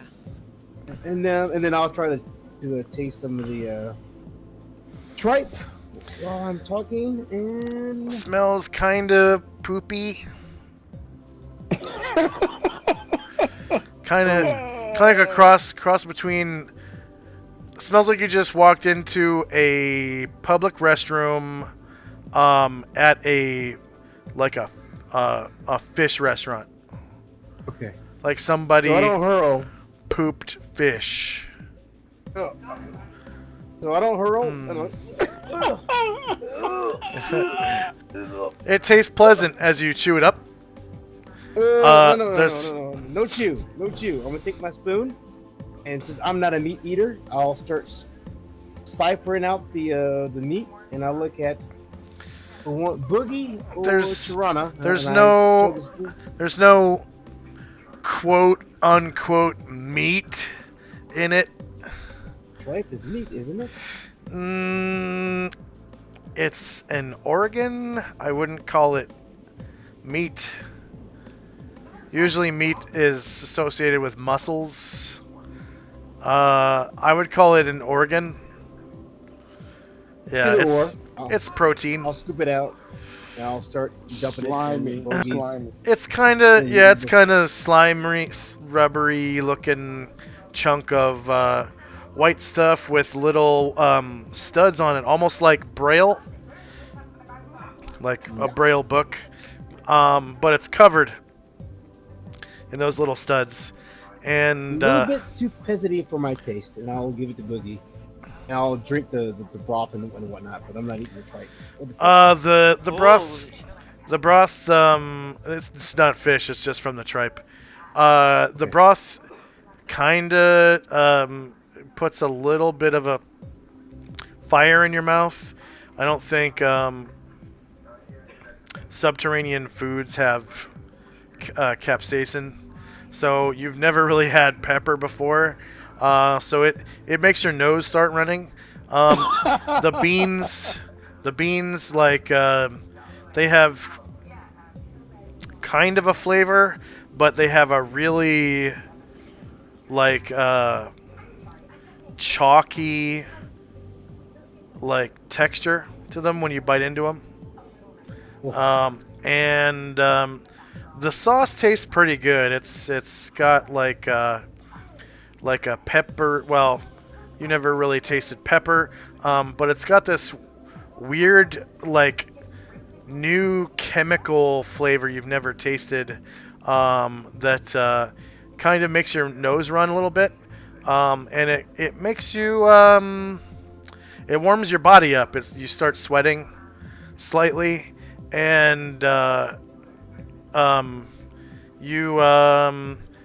you taste this kind of like a sour, sort of salty, acidic flavor as well, which is kind of like this ketchup-y, thickened tomato pasty stuff with that, red chili stuff. And it's got the seeds from red chilies, and so little yellow seeds floating in it, little flat yellow seeds, about the size of a grain of rice. Ooh. And Okay. The texture kind of, I don't know how you like the chalky texture of the beans when they pop in your mouth. But overall, the fire makes it kind of pleasant. The peppery kind of, and then after a minute, your tongue gets hotter and hotter and hotter, and you start drooling. Your nose is running. Grab the beer. Yeah, and your eyes start to water, and you grab the beer, and oh man, does it make it go down good? Right, because you got the bitter, the slight bitterness of the it's like a light beer, almost. Just an infusion, a little bit of an infusion, like basically a chilled tea of some kind of grains and vegetable you never heard of that ends up kind of a little foamy. When it touches your tongue, it bubbles a little bit, and it somewhat agitates the pepper at first, and then the cold hits your tongue, and it goes down oh so good. Oof, and I let it like fucking pour all down my fucking tunic. And it sort of simmers in your stomach, and you feel you feel this compulsion to burp. And I'll burp. And Oyeshi, oh my God. Oyeshi calls over and he goes, "If you eat the tripe, that won't happen. eat your chitterlings, that won't happen." I'm glad I don't understand comment at this point in time, and I'm still giving Boogie the tripe and drinking the rest of the stuff. He grabs the tripe by the handful and shovels it into his mouth. There's like little rubber bands of white, lumpy sliminess kind of hanging out, running down his beard. His flavor saver's got chunks of tripe. It's kind of like there's a couple brown pieces even in there, and a couple green pieces stuck in his beard. I'd definitely turn away and start looking at the piranha. Yeah. Like, does he always eat like this? That's like a spoon or fork or a knife or anything? He is a bugbear. Yeah, she looks at you and she, with like this, oh honey, He's already finished. He's already finished 2 bowls by the time you finish 2 spoonfuls. Wow. And she goes, let's see, Salty, have you met Boogie Will? Did you happen to notice that he's a bugbear? Because that's how they eat. Actually, I didn't get a chance to take a good look at him. I'll turn around and look at him. I'm like, a bugbear? Yeah, he's real damn tall, and you're real damn short. Oh, I couldn't see his face. I was too busy looking at his kneecaps. Yeah. And I'm like, so whose slave is he? Boogie Will, like, he was shoveling the food into his face, and he hears that, and he like. No, he doesn't understand. pauses. He doesn't Okay, understand. good. Thank Elvish or whatever. God. It's Oh, a good thank thing. God. It's a good thing he doesn't understand. Oh Yeah. my God. He only speaks 2 Oh my languages. God. Remember, he only speaks 2. Or was it Yeah, 1? 2. I do think it is 2. Yeah. No, I think it's 3 actually. Probably Because goblin in common, I would think. and, Bugbear in common. Yeah, bugbear in common. Oh, bugbears have their own language? I think so. Yeah. Oh, I thought they spoke goblin. I'm sorry. Maybe you're Olivia looks at you and goes, "Do not ever say anything like that again, or else I will have to kill you." Which person said And he that? looks very solemn, like Olivia across the Olivia. thing. He's the high elf ranger. Ah. But he looks very serious. He's like, "Don't say that. He is my comrade. We are equals. We are all henchmen of Calamar. All of us. All of us." Yeah, he speaks all All of three: us. bugbear, goblish, and common. Yeah. Oh, okay. Where I'm from, usually drow use them as slave labor. That's why I had to ask. And Olivia goes, I don't know what you're used to with drow, and whatever it is, I have no judgment of it. But I will remind you, Calamar is not really a drow. He is biologically, every chromosome, it appears to be drow, but he doesn't act at all like a drow should act. Remember And that. you know, and I will agree with you because I am still in one piece, and he hasn't eaten any of my fingers. Yes, you're right, and I do apologize. Um, I'll look at the elf across the table. I just did that, no, but now I do. Appreciate the correction. I continue to sip my soup. And Calamar and Company. And so he says, you're going to be meditating to get better at a spell. You're not a wizard then. Um, Are you a no, not at all. psionicist? I do have mind, what others may call mind magic. Yes. Yes, I had a friend who did that. Well, he was kind of a friend. He was a Keyren, but that's all there is to it.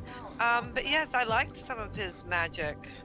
Um, I like it very much. We Oh, were able I to will. defeat Uh, monsters that we weren't able to before. Elena's character was a psionicist too. Oh, cool. You remember Elena?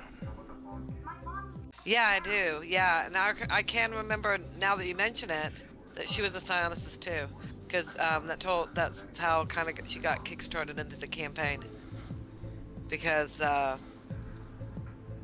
Thrasham recognized it. Oh, So Olivia was very interested. He's like, oh, Sar- really? Sar- her name was Saria Thoughtblade. Yeah. so I'm the third one that you came across. Oh, okay. So you're kind of familiar with mind magic then. Well, I mean, as familiar as I can be. Well, Uh, I am. I'm excuse, just a novice. Excuse me. excuse me. Bombosa walked up to the table from out of the inn, and he goes, "Would you mind telling the captain that I'm visiting my family? Today is my birthday. I Happy me. I was born on March the 16th, uh, 18. Let's see, 18. Oh, 21 years ago today. I am 21 now. Oh, that's so nice. Congratulations. Happy birthday. Thank you. What? Weird. On his character sheet it says August 4th. Maybe it's chummed out to it.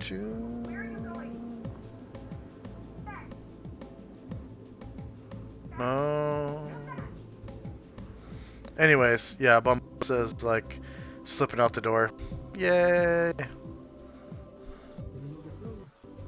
All right. It's not really his birthday. He's just lying to you while he goes to get laid or something. What's his birthday today? Pregnating birthday. Yeah, it says he's born on March the 16th. Damn it. Oh, yeah, okay. It's his birthday. I take it back.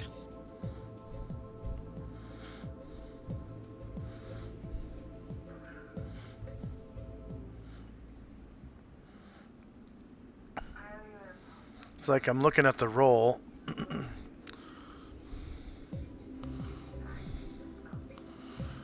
No, this is a different roll on his character sheet. Oh well, I'm rolling with it. March 16th.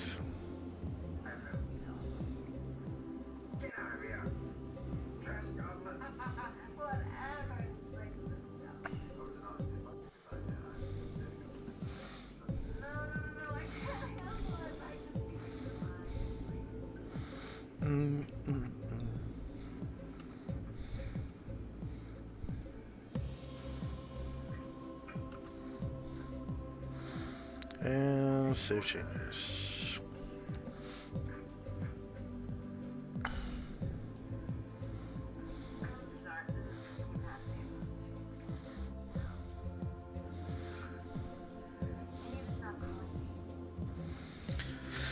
Anyways, Calamar and Company. We're done. Okay, Diane. All right. I'm gonna ask Shondatwatu, what would be a fair price for your services as a guide? I don't know. You would have to ask Captain Asha. I am her follower.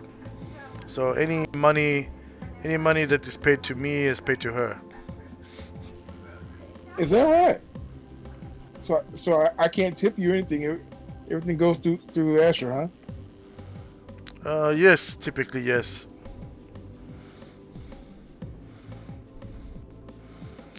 And he guides you further along. 24 squares. And he picks it up to a jog.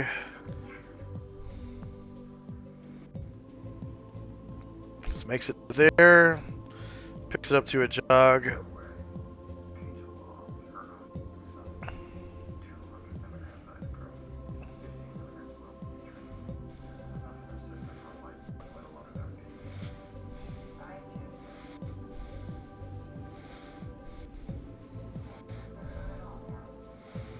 Right about there.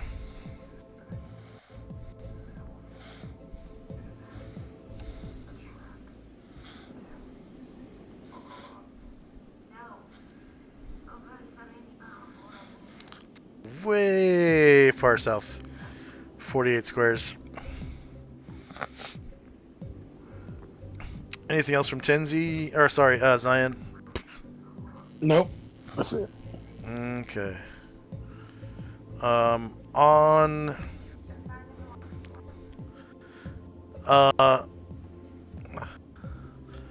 On starts like winking at the good wife, and she's like looking at him and then Oyeshi and like shaking her head.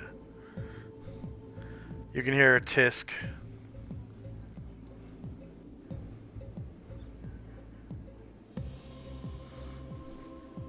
Hey, if you don't ask, you don't know.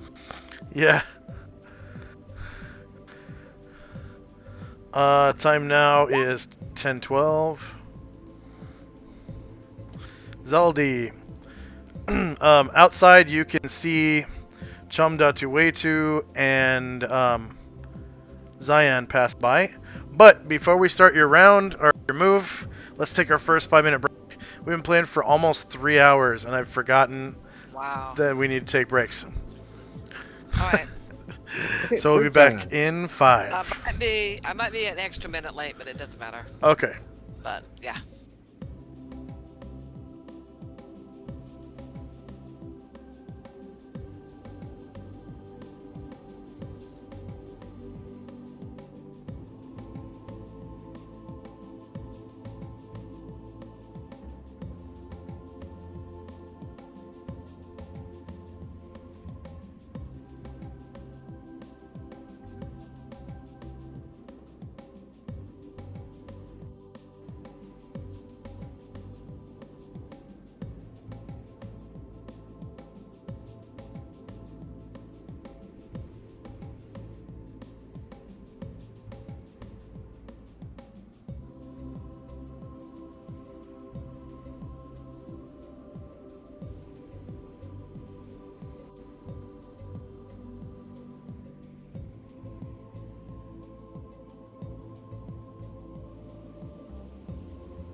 All right, I'm back.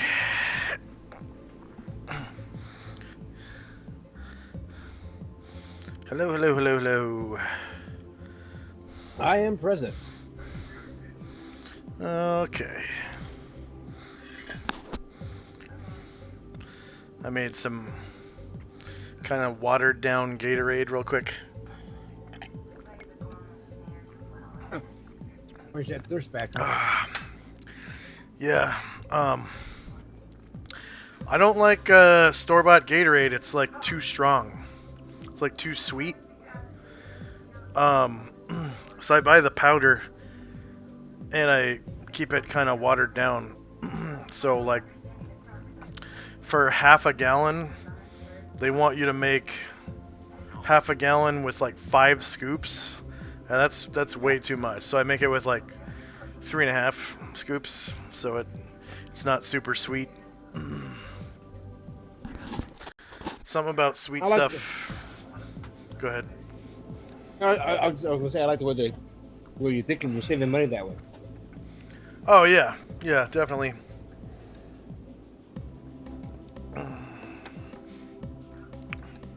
And it's probably easier on my kidneys too, because I've heard of people getting what's it called? Kidney stones from salty drinks. Oh yeah. Broth and Gatorade and stuff. Okay. Is Shannon here?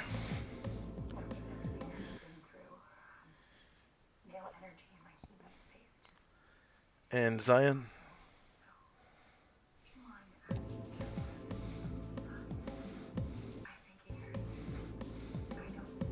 Yeah, I'm here.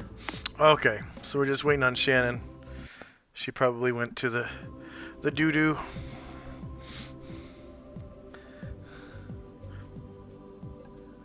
Said she was going to take a little extra time.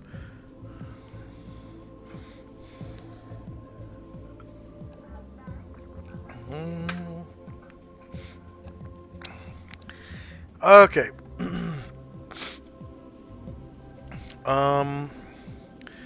Let's take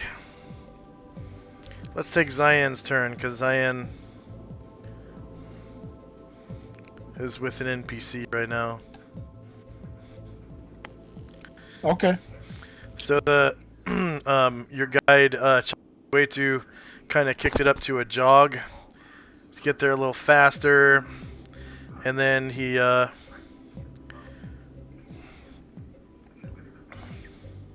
back.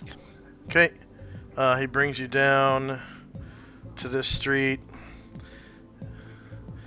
Kind of slows down to a normal pace again, and brings you right over to this building here. So you can see his yellow arrow, right? And he points to this door. Yeah, I did. He points to this door and he says, "This is the smithy."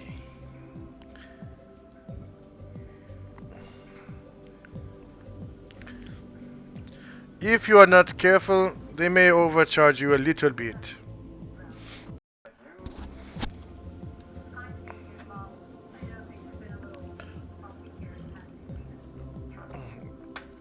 Just try to be, and there will be no problem.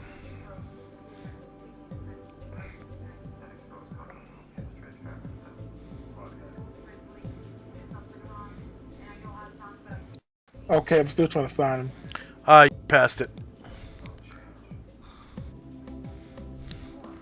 So he went through this alley right here.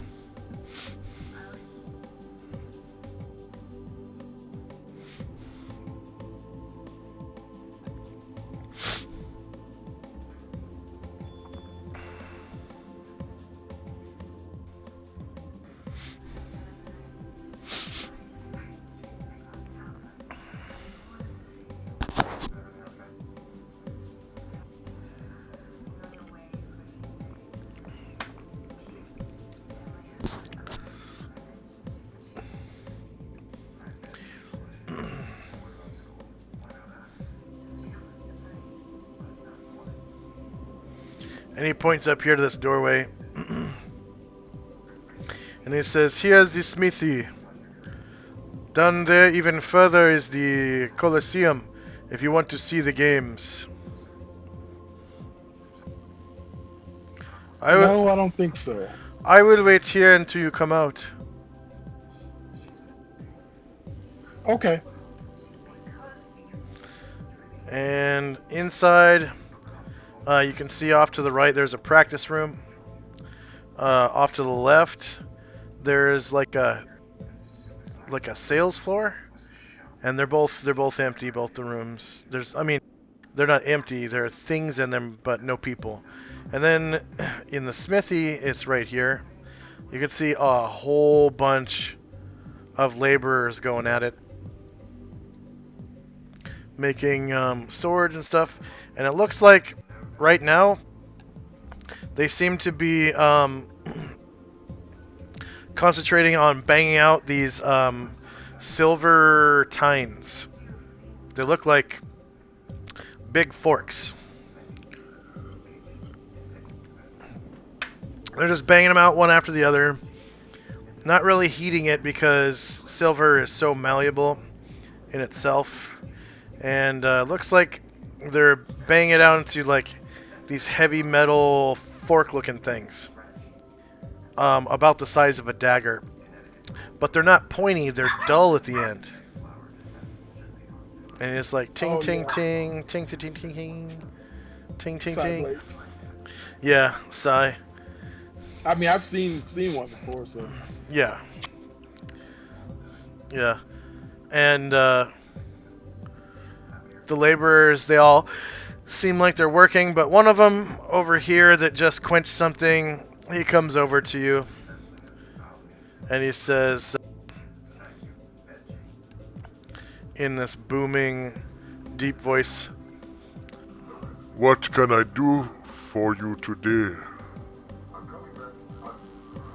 Hello, I'm looking for exceptional quality daggers.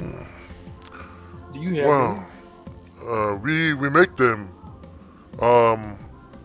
It is strange. You are the second customer today to ask for a very similar item. There was a strange man in a cloak that came through a few minutes ago asking for two sai made of silver of high quality.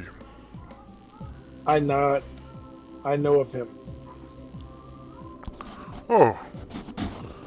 He is turning out to be a very good customer. He has spent very much money here. Let's see. Daggers of high quality will cost you...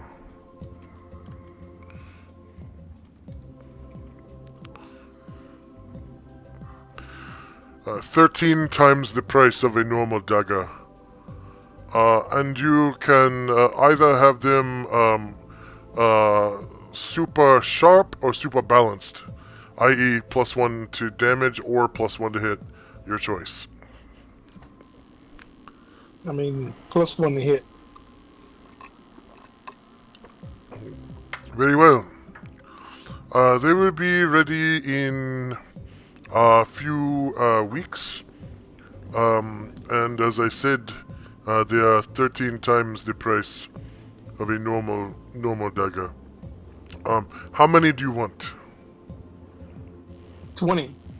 20? Yes, it will take a few weeks. Yes. 20 and the normal dagger, so 20 times 13.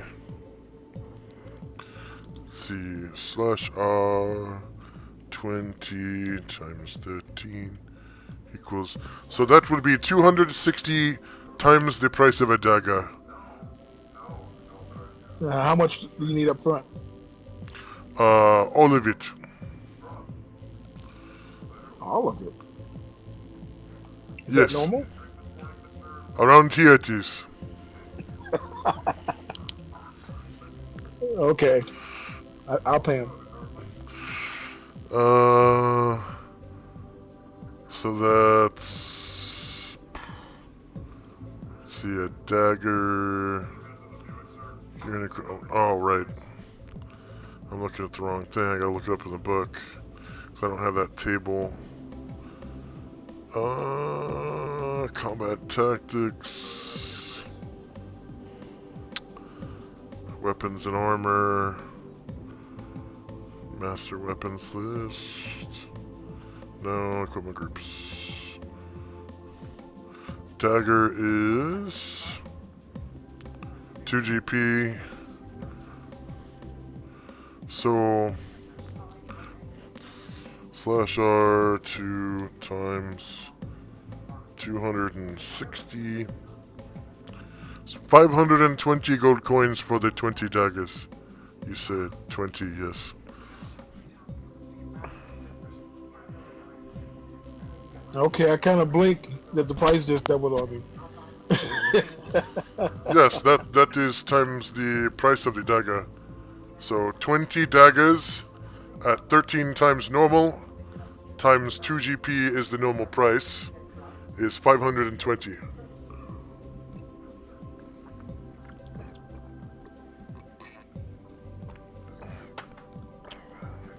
Okay. So let me do that backwards. Slash R 2 GP times 13 times the price is 26. Oh, I know. Slash R I just like I like the 260 better than the 520. times 20 daggers, 520 gold. I understand that. I understand that. I'm just saying, since you said 260 at first, I'm like, I said 260 times the price of a normal dagger. I can give you 10 daggers for 260.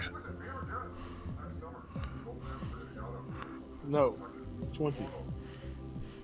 Then that would be 520 gold coins.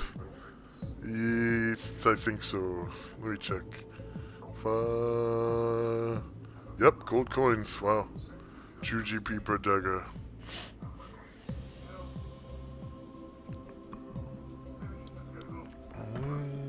I pay him. I'm marking it off now. Okay.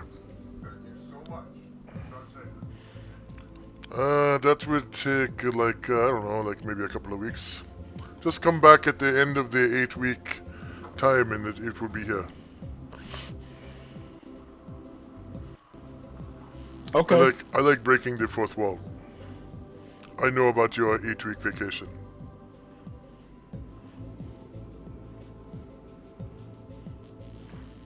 All right. What else does he have? Does he have any finished weapons? No, we don't keep finished weapons around. But we do keep some armor. Next door we have some full plate mail. Not full plate. Plate mail, chain mail, and leather.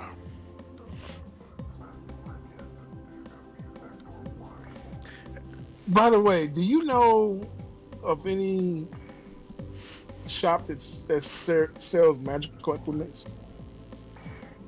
The only place I know where you can get magical things is from the Colosseum. And you must,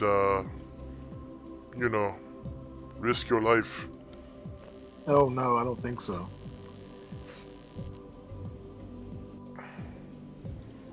All right, I'll see you when the work is done. Thank you for your time. Okay, your name?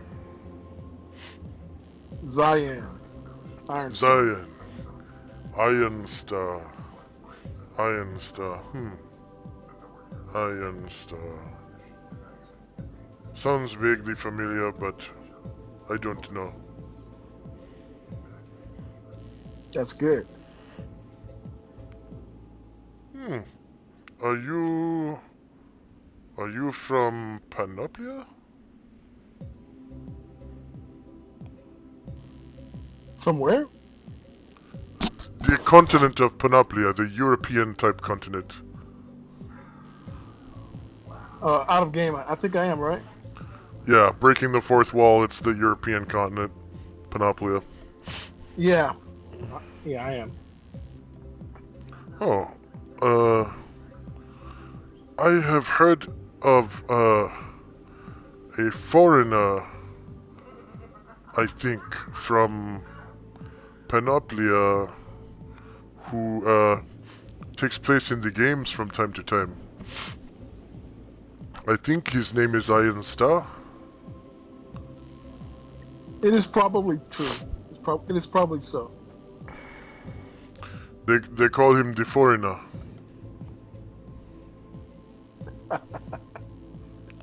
In the games they call him the foreigner. The crowd. Oh, I see. I see. Yeah, that's not me though. No. No, I don't recognize you from the games. Do you fight in the arena? No, never. Huh. Interesting. Anyways, yes, come back at the end of your 8 weeks of furlough in the city, and they will be done then. Definitely, Excellent. definitely, Excellent. definitely. And That's my turn. if you ever run into the foreigner, would you tell him that we all said hello in the smithy by the Colosseum? I'm sure I will meet him again, and I will. Okay, I'll see you in a few weeks. Sure. And I'm done. Okay. On kind of finishes up his bowl of stew, and he starts drinking a lot of beer, kind of heavily, and his head's like kind of shaking, and he's struggling to stay upright in his chair. Time now 10:13 a.m. and Zaldi and company are up. Zaldi's move.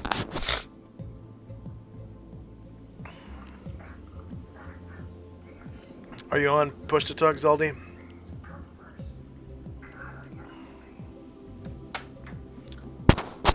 Are you muted, Zaldi? Okay. Oh, my stomach is hurting. Oh. What was that again? Is that 8?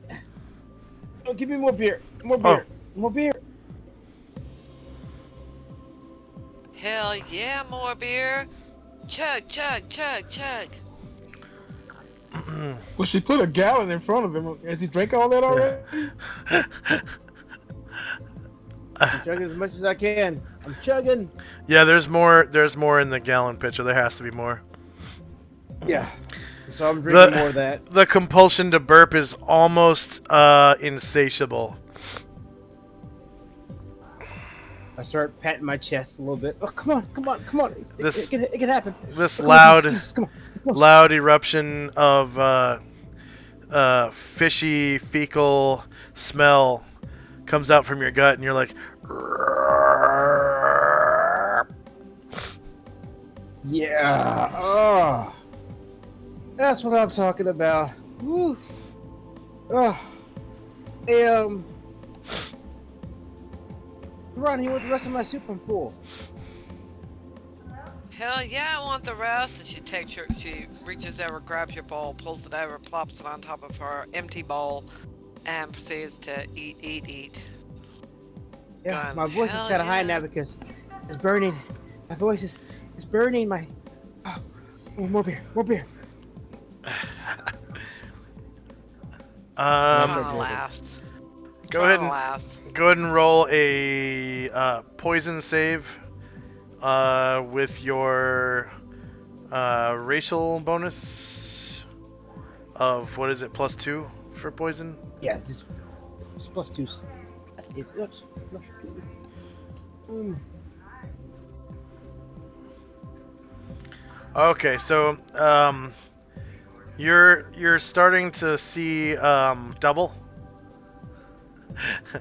and your dexterity score is cut in half for the time being, and Okay. everything seems kind of funny, like entertaining. Um, and there is a little bit of a rumble in your tumbly. Rumbly in your tumbly. Gotta go. Exit. About to erupt. Throat burning. Stomach Just burning. the compulsion to belch is insatiable. And I'll let one out. Oh yeah. Oh yeah. Oh, that one's a good one. I'll fan it. Oh my god, that stinks. Ooh. And in some gibberish language, the guy behind the bar goes. "Blah, blah, blah, blah, blah, blah, blah, blah, blah, blah." Blibbity blop to you too. Friend, sir. Blibbity blop to you too. And Get my Tirana voice back. recognizes the language. It's the common tongue, and he says, "Quick, tell him to eat his tripe." Yeah, Toronto's not going to do that. She heard, she understood. She's not going to tell him. This is far more entertaining this way.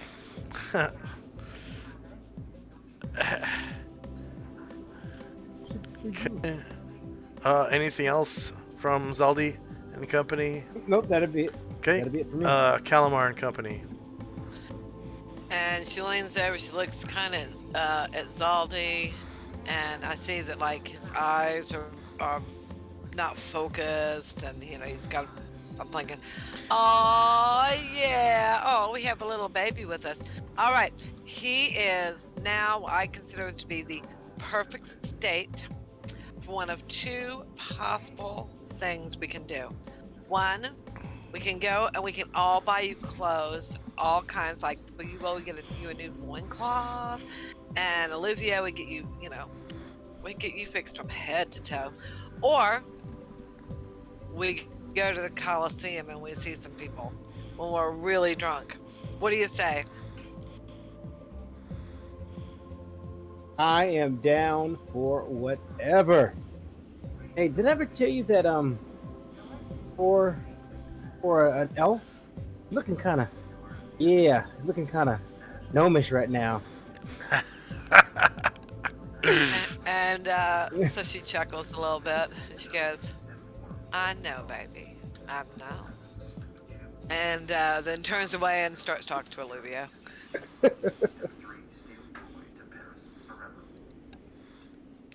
Okay. Zion and company. All right, I'm gonna go find my guy.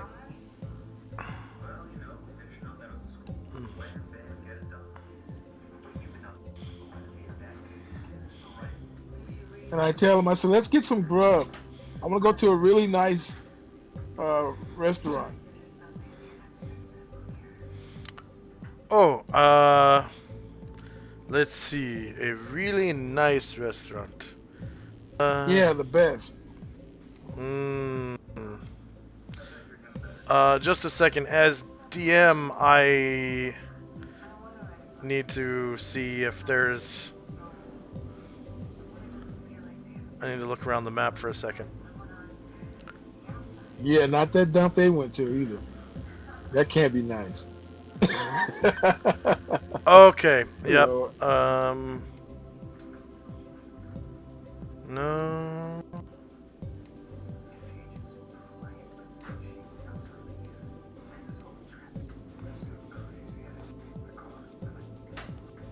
Wow.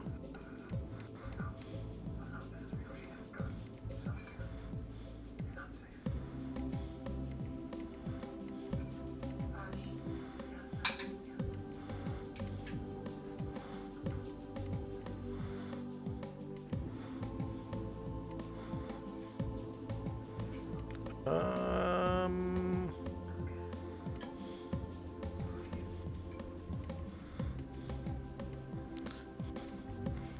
Oh, he goes. I am sorry to disappoint.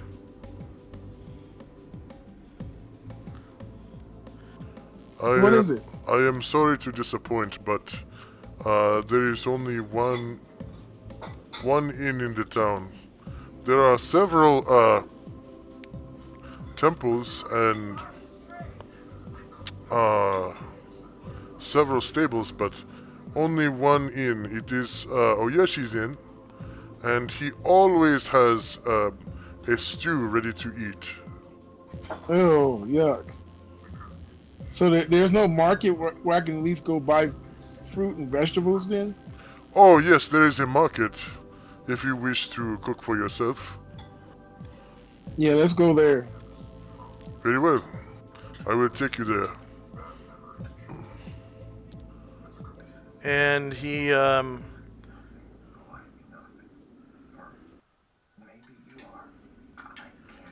stands at the edge of the door waiting for you.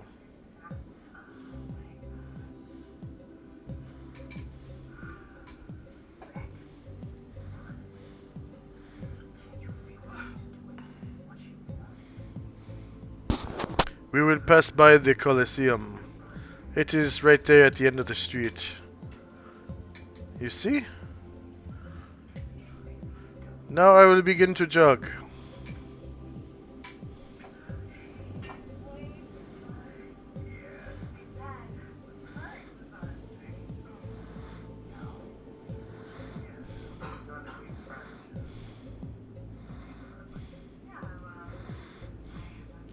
It's to the west. You see his yellow arrow? So he went this way, this way, this way, and this way.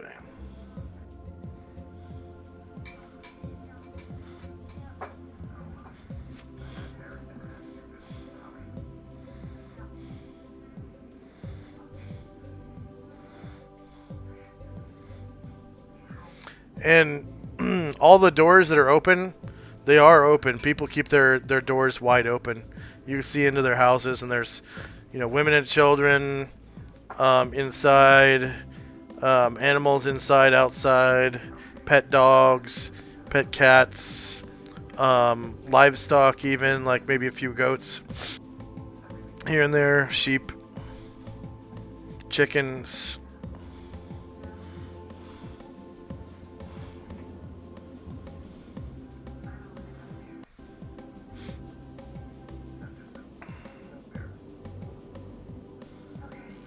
All right. Um, I'm looking for like just stuff I can eat raw. I'm not sure what kind of fruits and vegetables in my hand like that.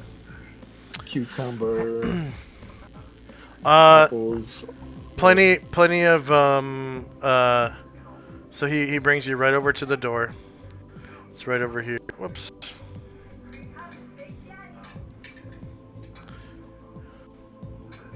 And inside you can see there are carrots, red onions, tomatoes, rice, couscous. Those are not, you have to cook those, but plantains. Yeah. Oh shit! Get Yeah. some plantain show. Yeah, fried I tell- plantains are really good. I tell him to get him some stuff too. I'm paying. Okay, he definitely grabs some plantains and tomatoes and onions. Yeah, that's where it's at. Yeah, and it's like for like a basket of fresh produce, it's like maybe 2 or 3 copper. I'd say 2 copper Nice. for a whole basket, and Uh, but a basket full is about as much as you can carry in your arms. Neither one of you brought a basket, but you can carry it all in your arms. Okay, cool. And then they So have one for him, bunch for him, one bunch for me. yeah, they have some things that you have to cook, but you said you were just looking for things that you could eat raw. Yeah, The just raw stuff. plantains taste really weird raw. They taste like banana skin, but he wants to like save it and cook it. Yeah, it's best cooked. Okay, but the tomatoes can be eaten raw for sure, and that's vitamin C. Yeah, yeah. So can the onions. And he grabs like 2 or 3 tomatoes and 2 or 3 onions. All right, sounds good. Yeah, he's like, Oh man, I love onions. These red onions are the best. But they give you bad breath. Any other place of note that you think I might want to see besides the Coliseum? I won't go there. Well, we could watch the games. Have you ever watched the games? You don't have to fight if you go to the Coliseum. There are many people there who go to watch. And it's free. Free for the. Nah, I don't want to go there. Okay. I guess if you are interested in seeing the sights, I could take you to the new temple or the old temple. They are beautiful. Especially the old temple. It is carved right into the mountain. That sounds great. Okay. And we can eat on the way? Chomp, chomp. Except for my sounds good. plantains, I'm going to keep them. I want to fry them up when we get back to the ship. What is the name of the ship, anyways? I don't think Captain Asher has christened it yet. Yeah, I don't think so. Shit, at least I don't know the name of it. Huh. Okay. Follow me, and it's like during your next turn, I guess. okay. Yeah, I'm done. On orders another pitcher of beer, and he's like getting shit faced. Shit faced yeah. over there. Gets another pitcher of beer.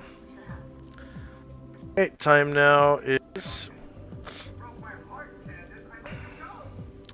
10:14 a.m.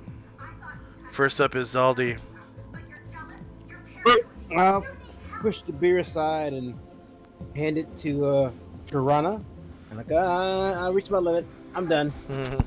I am done. Aw, cute Zaldi. And she goes like, pat, pat, pat. Okay, Chug, hang on. I have to book our rooms. You want your rooms for tonight, right? But you will, yeah, for 8 weeks, right? I'll book them here. And then to the Coliseum! Like, puts her arm up and Boogie Will lifts his arm up with his fork with some food on it. And Olivia's like, okay. And she goes over to the guy Oyesa, I think he said his name was. Oyeshi. And asks him, Oyesi. And she smiles at him and she says that she would like 2 rooms for 8 weeks. How much is that going to cost?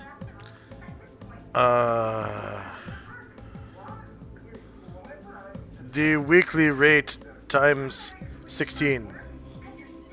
Okay. And okay, I can't remember. Let me go see how much the weekly rate is.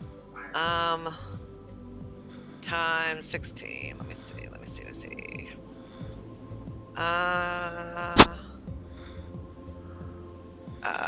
Daily food and lodging. Okay.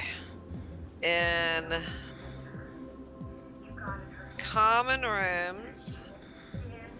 Oh yeah, it was 21 per week. 21. No, it was 3 gold That's what it is. 3 gold per week times 48 gold. 8, 28 gold. 48 Very gold. nice. 40. 48 gold. Okay. 48 gold. Ooh. And she's like, okay. And she reaches into her pouch and she gives him 1 platinum piece and the rest of it will 43 be gold. cup. Yeah. One, minus 43 one gold platinum, will be... 43. There we go. Oops. Oops. All, There we go. Bowling. There it is. So she hands over 48 gold and says, all right, we're set, y'all. Let's move. And she goes and waits outside for Buddy to come outside.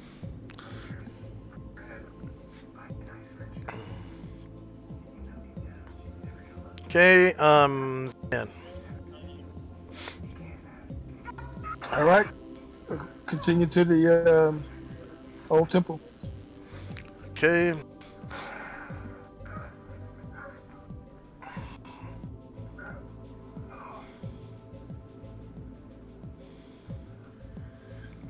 Show him that way to takes off in a jog. He's like zoom. So that's 10, 13, 15.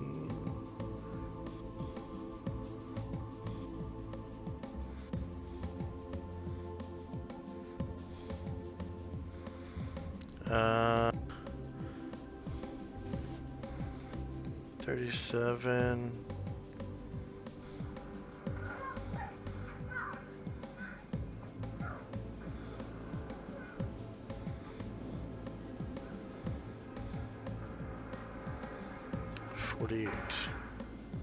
Okay, do you see that yellow line? Yeah. As he passes through.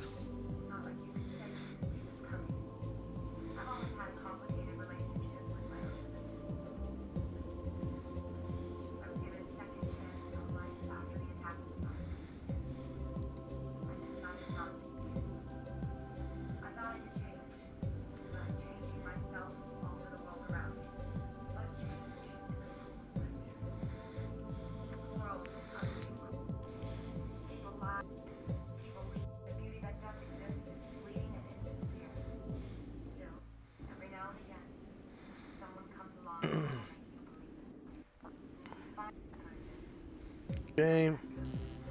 Okay, I'm done. All right. He says, and that is the inn, and that is the stable.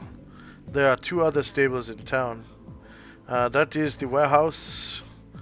That is the smithy we just came from. Beyond that is a blacksmithy, and south of there is the Colosseum, of course.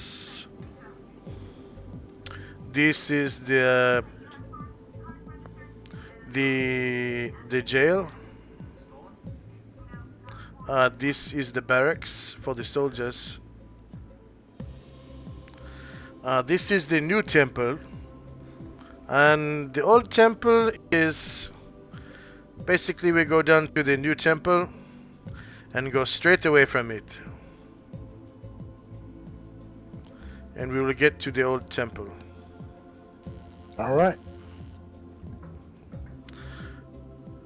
Okay, next up is On. He basically puts his cup down and stops drinking, and he gets up and he follows everybody else out of the inn. Cool. Yeah, On. We're going to the Coliseum, bud. Yeah. And he starts jogging. He goes south.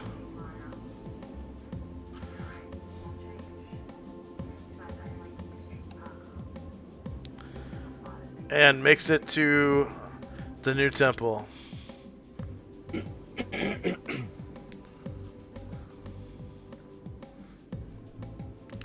And time now is 10:15 a.m. First up is Zaldi. Okay. Lead the way, Tirana. Lead the way. And you can see Oh, yeah. the Colosseum is way down here. Okay, cool. And you can see a way to get there by going like this, and like that, and like this. How many squares is it? Because I want to break into a jog. This is 49 squares, so that's almost Should be- exactly a jog for you. Yeah, that's almost exactly a jog. So, what I'll do is, Boogie Wheel's slow though. yeah, we'll have to go back a little bit because Boogie will. But He can we'll only be move really 36. close. Okay. Well, shit, I stopped counting. Did you say then- it was this way? Zaldi can only move 24. Oh, even when he jogs? Okay, wait a minute. He moves half as fast as you do. Since I'm halfway Okay. drunk, I'm gonna go up to Bullywug. I'm gonna just put my hands up. Boogie Wheel? Yeah, and he looks down at Zaldi and he goes, "For fuck's sake!" And he reaches down and he picks him up. and he carries him. For fuck's sake, Tarana! And while he's carrying me, I'm gonna get into a fetal position, put my thumb in my mouth, and close my eyes. Okay. Hey, that actually works. That's cool. Okay. Zion. So he runs or jogs.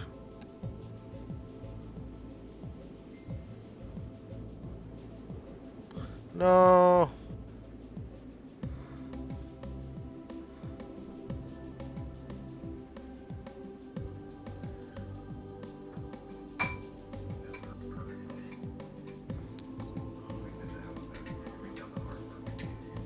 Which way did he go? There he is. So Chum.2A2 jogs down to the new temple.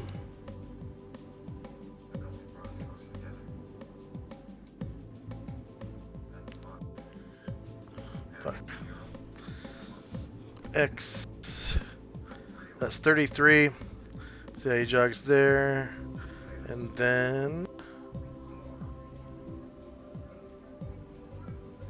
40.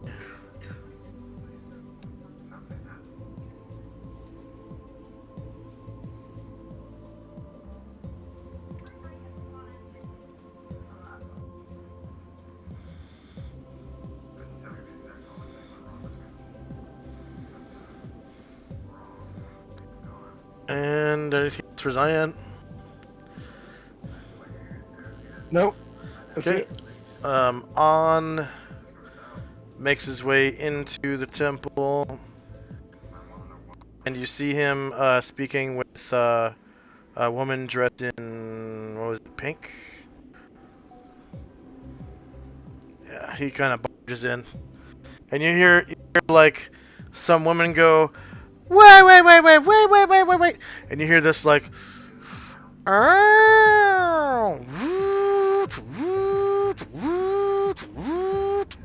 sound. For fuck's sake, don't get attacked. We don't want to fight today. And then he sort of waves his hands. He's like, no. And then that sound stops. Okay.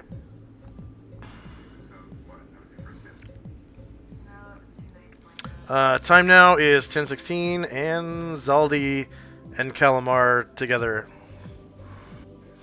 Yeah, we we continue to the Coliseum because we should, yeah. Carrying him, we should make it this time, so. So you're moving at 9, which is Boogie Will's pace. Well, we'll jog, so it'll be 18. Uh, Yeah. 36. Okay, go that. 36.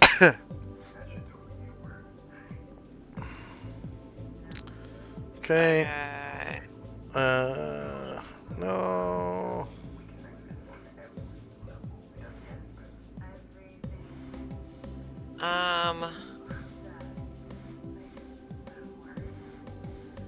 And so they go. Is this the entrance? That's where they go. Like, we're gonna come and watch them kill each other. Yes. Tirana and Boogie Will seem pumped about it. Olivia is kind of like, All right. with he's hit with the solemnity of it, but he's okay. And I bet Zaldi must be about to shit his pants. Hopefully not while I'm being carried by Boogie. Well, yeah. Although, if there is one member of the group to do it too, it would be to Boogie Will. He doesn't seem to mind.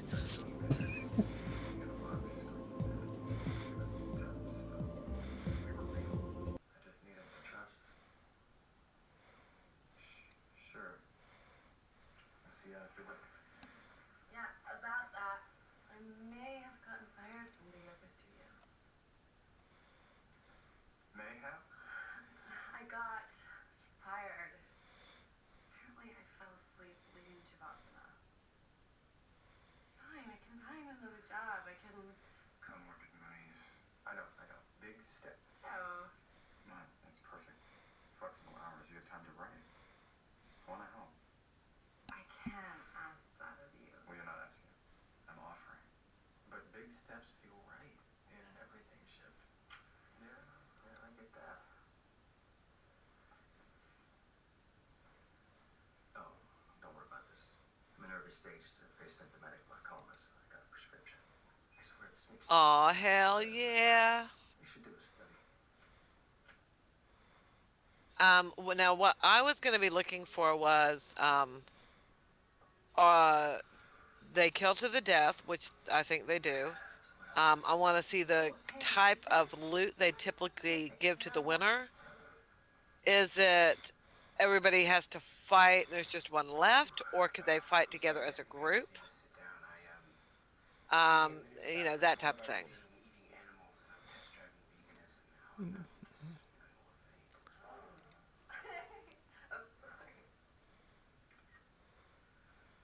two are absolutely adorable, and I am a lonely vegan island. Have I forgotten anything? Those were the big ones. Or somewhere to put his meat. Is there like an entry fee by chance? Sympathetically. Oh yeah, entry fee. Nope, it's free. That's perfect. What happened next? Cool. You were right. It was safe to open up. But definitely she's going to check out the magic stuff they're giving away. And she figures she'll probably go like 3 or 4 times while Calamar's all in research or whatever. She'll come on Saturday, and she'll come on any other day. And try to, to see what kind of magic items are offered, and basically see, do you want to risk your life to get some cool shit? How cool is the shit that's gonna be? I can think of one thing that for sure Calamar would fight for every time. Every time. And that's bag folding. He has such a low strength, he cannot carry anything. I mean, like, anything. He barely can carry himself.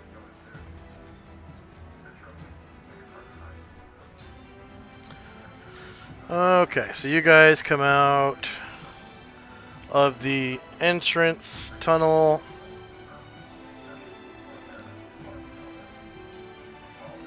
We have something in common.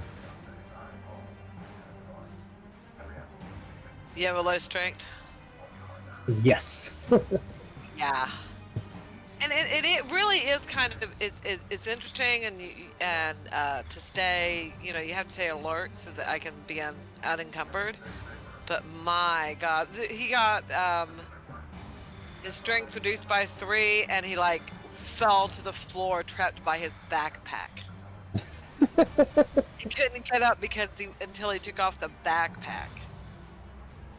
I'm sure that's funny. It was really funny. Yeah, it was hilarious.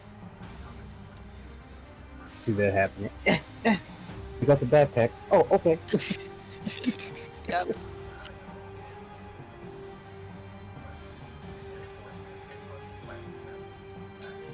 All right, so that's what we're looking out for. We want to see a couple of bags of holding. Yeah, dog. I wouldn't mind having some clerical scrolls if they have those around. I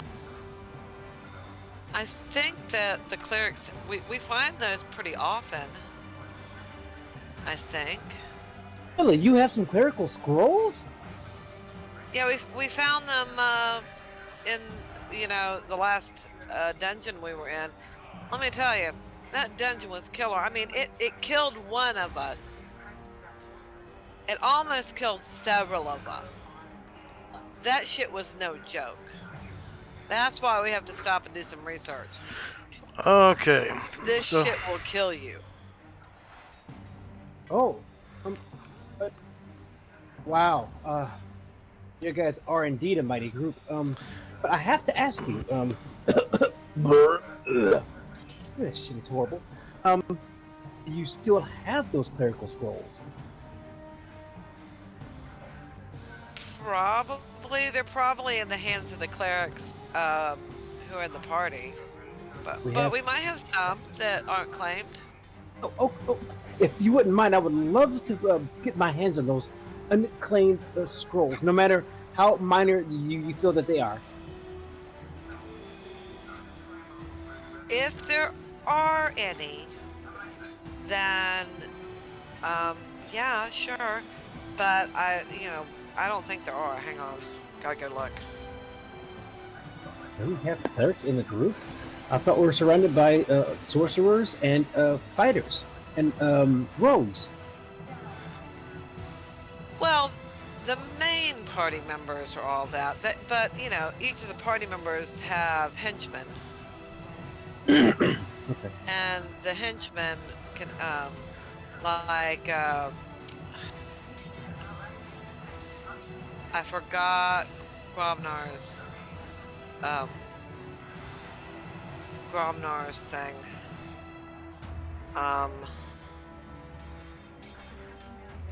so you can Lord, where you can see the crowd. Yeah, The crowd is filled with these common people. I'm gonna delete the rest of the crowd because it's causing too much lag. I kind of need these common people here, though. Okay. It looks like there's an abbess there, like just out of duty. She doesn't look like she's enjoying herself. You can see her pretty closely from where you sit, or not from where you sit, but I actually put you way up too high. So you guys come out of this little entrance thing.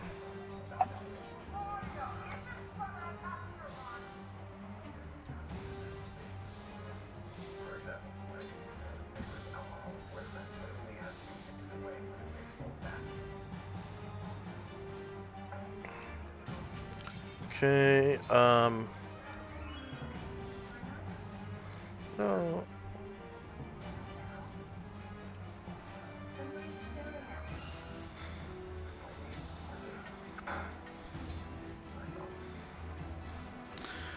You can see in the arena there are 5 pillars that are connected with these tight ropes. And each of them is about 30 feet high. Each one would be a great spot to like shoot from, or play King of the Mountain or something. And if you have tightrope walking, you can go across the ropes. Or if you have climbing, you could probably climb across them.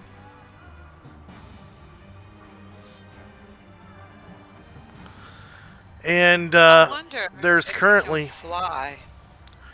Are there restrictions on any of the flying spells or any type of spells? you Maybe can't I'll tell, watch. I'll watch. but there's currently you can see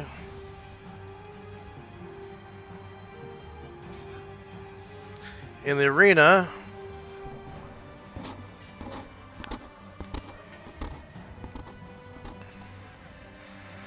that there are several of these barbarian slaves. 2, 3, 4, 5.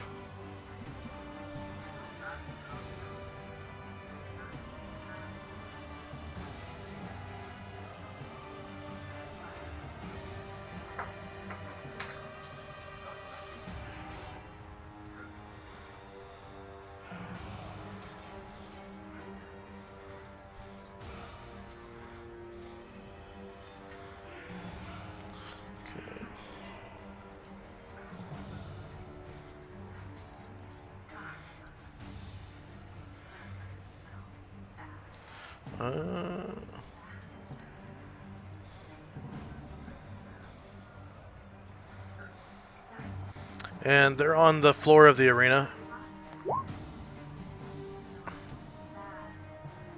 No.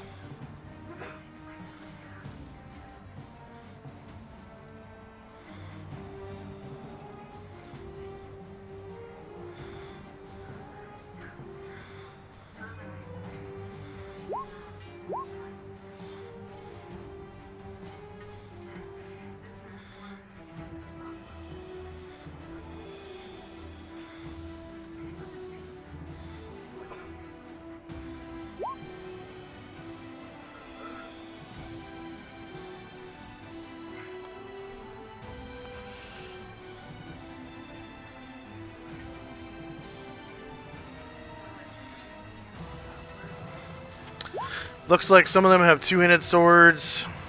One of them has a spear. And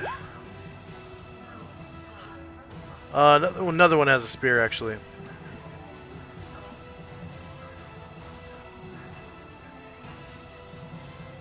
Yeah, so two spearmen with shields and three two-handed sword guys. And along with them in the arena are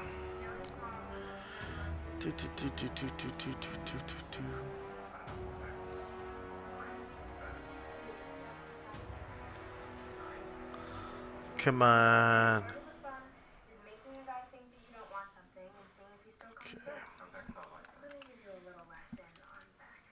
Every year she wants to keep it simple. And every year, whatever guy that she's dating, royalty blows it, and Peach swoops in on her Manolos and throws Beck a party for the ages. Only now, no Peach. Her best friend, soul. Seriously? Or sorry.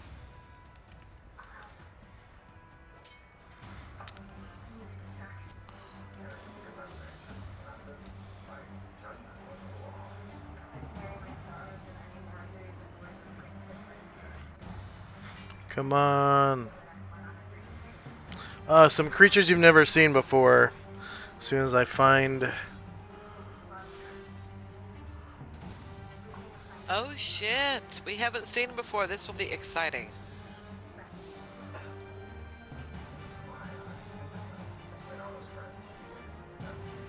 Okay, let's take a 5-minute break. I just ran into a brick wall on my page, and I'm actually going to delete the crowd when we come back. But let's take a quick Okay. fiver. Be right back. Okay.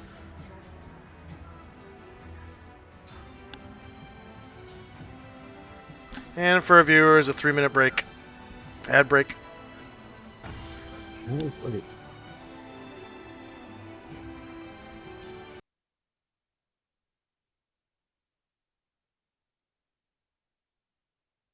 Clerical scrolls. Let me look to the party elite. See if there's any clerical scrolls left.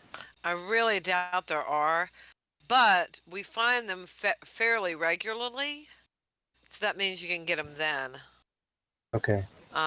You know, they will show up. Are there any scrolls by chance, magic or otherwise? I don't think that are unclaimed, because see what happens is when as soon as somebody says, "Oh, this is a scroll of such and such," then usually somebody says, "Oh, I'll take that," and you know. Okay. So usually we might have some magic stuff around that's like weapons or armor that nobody's using, but Okay. usually the usable things are taken pretty fast. But now that you're here, you know, you can take them. See what I'm saying? If you want Yes. it, ooh, I want that. And that's going to be in the PC party upkeep underneath. Treasure hoards, yeah. Okay. The Tower of Serpents was the last place that we went.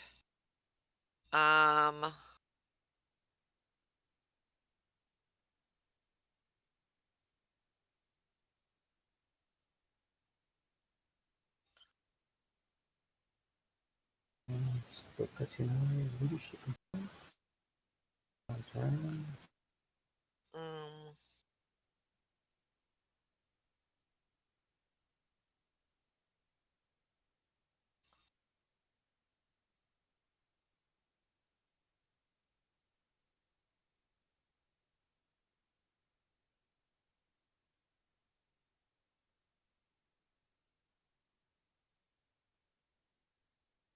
um, Still me inside.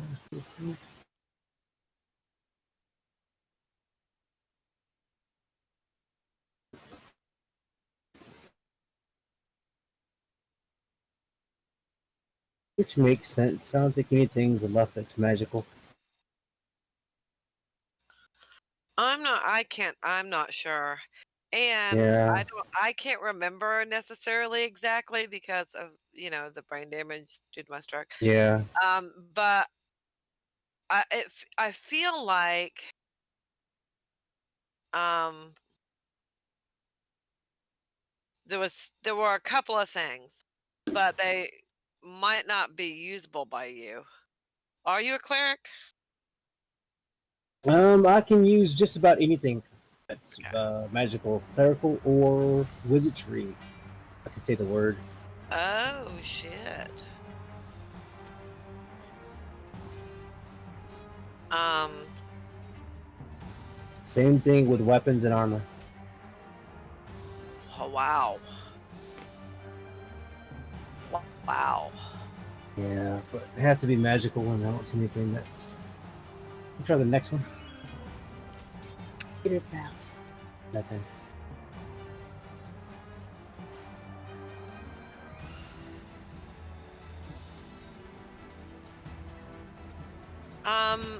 You know, just buy everything that's non-magical that you can while we're here, and you will very soon have something. Yeah. You know, we know that you know you will have kind of first dibs because well, I don't want to say that. Yeah. But Yeah. because it depends on what it is. It depends on what it is. There are some things that people have been waiting for a long time. If they show up, they're gonna, you know, they're gonna fight you for them. Yeah. But typically, you know, well, we want you to have a magic item. We want you to have magic items. So, yeah, we want to keep you alive. See, it's strange. We want you to live. I appreciate that. Yeah. Oh no, I found one. Protection scroll identified as scroll of protection from elementals. Ooh. It says 1500 XP for claiming. don't care about the XP. I care about the scroll itself. Can't believe I found something.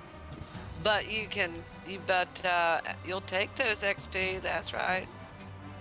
Yeah. Hell yeah, you'll take them. But I'll ask your character. So about these trinkets. And you said this party trinkets. Where can I find these trinkets? Are they on the ship, a bag of holding, in a chest, or?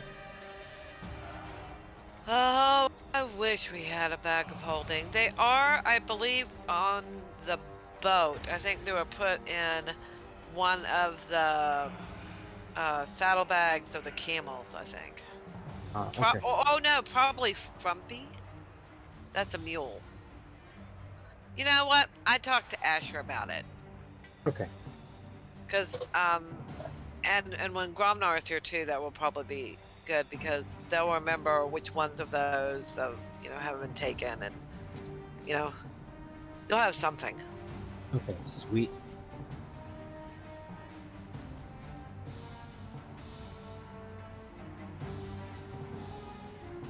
Yeah. Yeah, I cannot wait to see what kind of magic items they're playing for here. Yeah, This you will be know. very interesting. Very interesting. Calamar is leaning against not playing.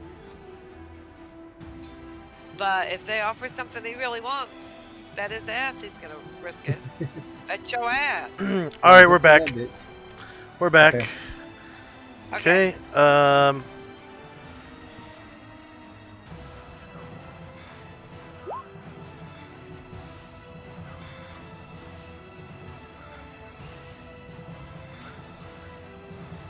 Okay.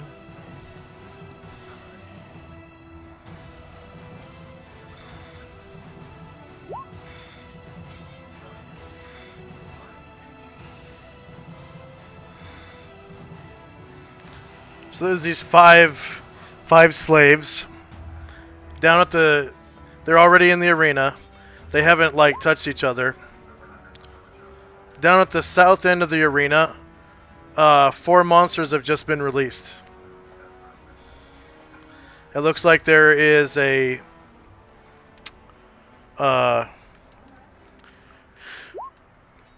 There is a rust monster, which most of you guys have seen. Well, one of you have seen. Oh shit! Yeah. Okay. Whoa.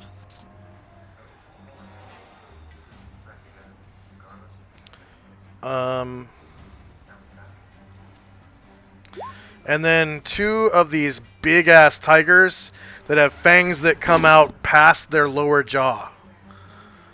They're called saber-tooth tigers or smilodons.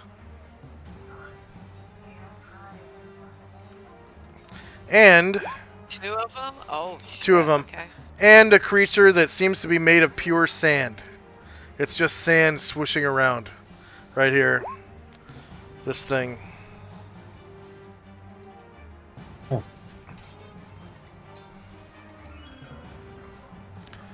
And at the top of the center pedestal, it looks like there's an envelope.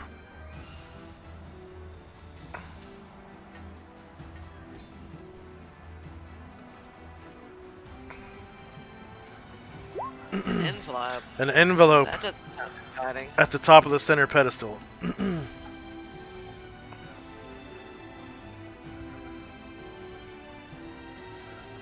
Okay.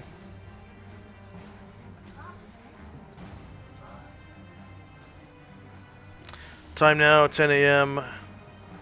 10:16 a.m. that is. Okay, Zaldi. It looks like there are some seats available down at the bottom of the stairs. On either side. That's right. I'm gonna remain in his arms and hope for him to carry me down. Okay. You can see there's also an iron golem in the arena right in front of where the abyss is sitting. Oh. And two more abysses come out to join her, and they're like fanning themselves off and stuff.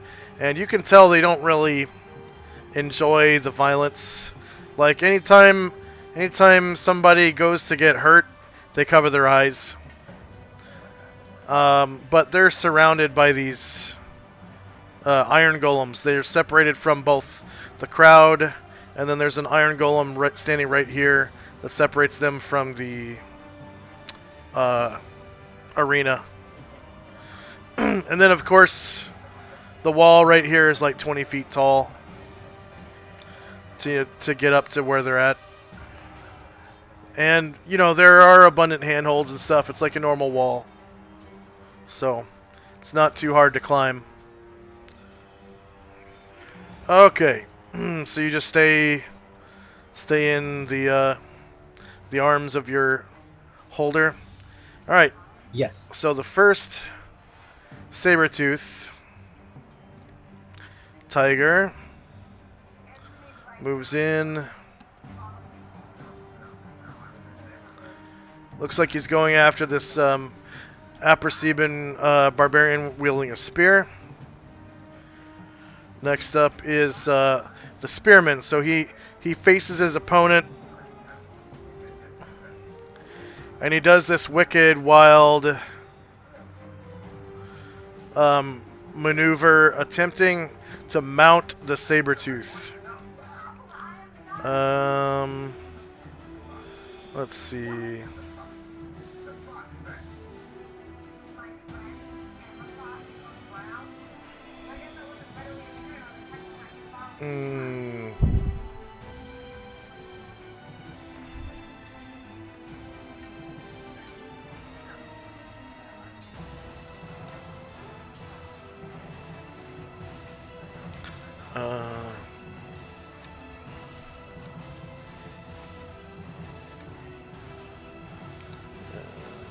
Okay.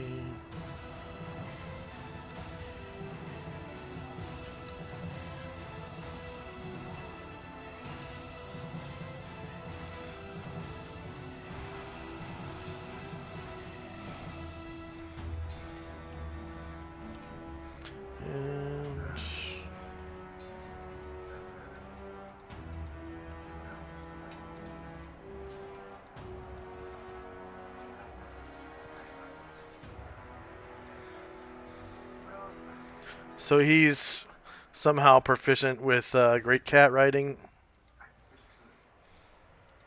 And he's attempting to mount. 1, 2, 3, 4, 5, 6, 7. Should be it. Attempting to mount his opponent. So I'm going to give the Sabertooth an attack of opportunity. He gets a bite against the Aprosiban man from the front. Shorter melee, same elevation. The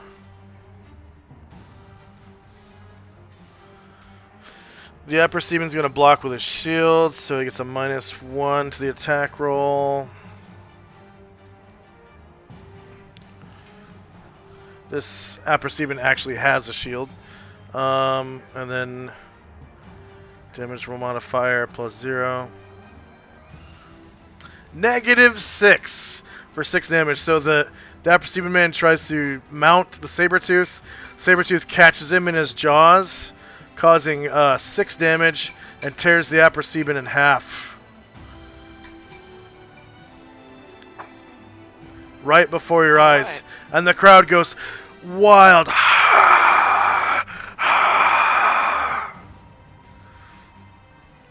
As the Sabertooth rips him to shreds.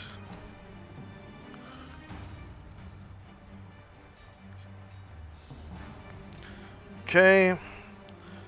Calamar, you see seats down near the bottom of the stairs.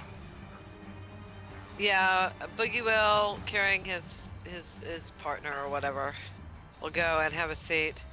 Tarana and Olivia, they want to run over to the person who's selling like concessions. And they get, you know, like meat on a stick. Yeah, there's and, like you know, and 4 beers. That's what they get. we'll say there's a guy carrying around a meat wad kind of looks like gyro meat, and he's slicing it off into Oh, people's yeah. hands, and it's like 2 copper. It's really greasy meat. Tastes like a combination of lamb and pork. They'll, you know, get like 5 servings. So that'd be what, a silver, Yeah, and yeah. and some drinks, beer or whatever they have. There's okay, we'll say there's some beer, I guess, in the guy's like backpack or something. He's got a backpack. Gallon of beer is was it 2 copper? It's Yeah. really cheap. Beer is way cheaper than ale. It's like a tenth. Okay, and then Zion, who is back out in the city.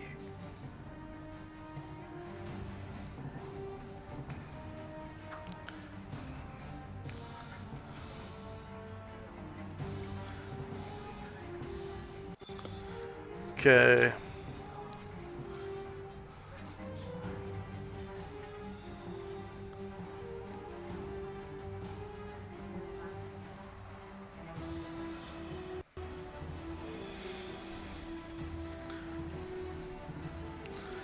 I'll be right back. All right, so the guy leads you on towards the old temple. And he's at a jog. He leads you, whoops. Okay, he leads you past these houses, through a hole in this wall right here. And it kind of feels like you're back out in the desert. Like there's little cacti and stuff outside the wall. And he leads you up a little north past these cacti into this like carved out cave. Oh wait, 40, let's see, 50. The entrance to this carved out cave over here. You there, Zion? I am. Okay. So right past all this, up into here, and right here. And you get a look inside, and there are these beautiful floor carvings. And braziers everywhere. And he says, okay, so you go all the way in, all the way to the back. Then you curve around clockwise until you reach the inner sanctum. Everyone is allowed in the inner sanctum, so don't worry.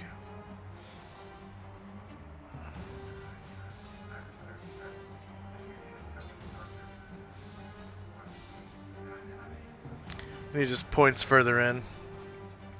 And you can already see this beautiful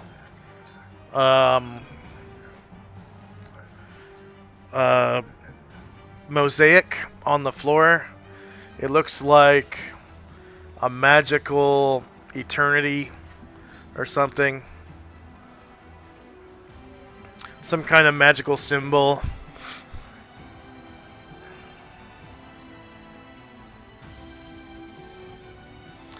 And he points further in like that. But you've reached the end of your movement pretty much. Okay. Okay. Next up is On. He goes into the... Oh yeah, he already was in the temple.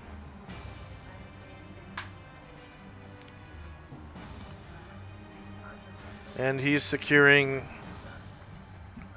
restoration. Is that the one that recovers Yeah, levels? I think so. Okay. Restoration. I think so. I'm sure that's going to cost a pretty penny,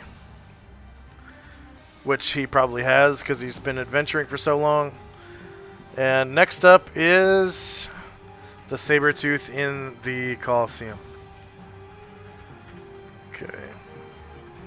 So back to the Coliseum. It's the next Sabertooth.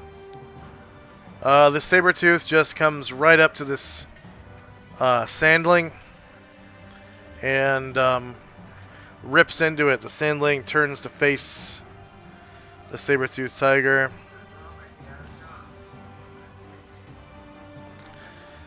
And attack. Left claw. So this Sandling is huge. It is 10-foot diameter. It is a non-carbon based life form. Obviously, it's made of silica from the sand. It seems non-aggressive, but now it's being provoked by this tiger. It seems pretty hard to see until the tiger starts munching on it. It's an amorphous mass of moving, sliding sand capable of creating color variances in order to blend in better with the background. So, yeah. 10-foot diameter makes it huge. So I don't know why it says it's a large creature on here. And it moves rather deftly. The Sabertooth strikes it for 5 damage with his left claw.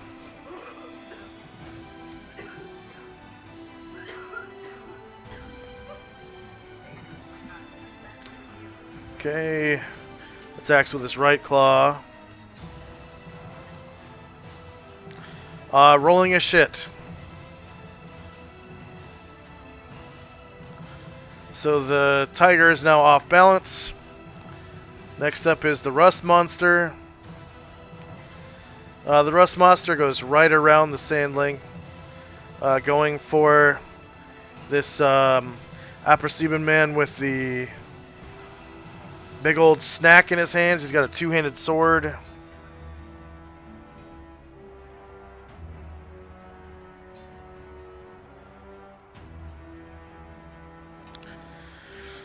Okay, Rust Monsters are 5 feet long and 3 feet high at the shoulder. It has a strange tail that appears armor-plated and ends in an odd-looking bony projection that resembles a double-ended paddle. 2 prehensile antennae are located under the thing's 2 eyes. The hide of the Rust Monster is rough, covered with lumpy projections. Coloration varies from a yellowish tan on the underside and legs to a rust-red upper back. Rust Monsters smell like wet, oxidized metal. They smell metal up to 90 feet away.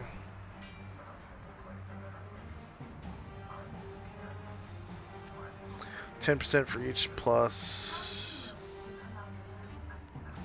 So they get a saving throw.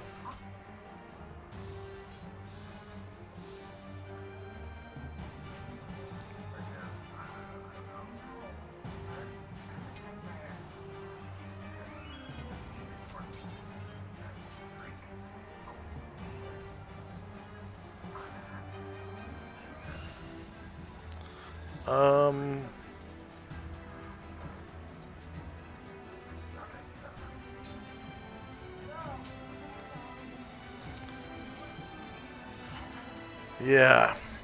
Alright, so the Rust Monster attacks the man with the two-handed sword. Right antenna.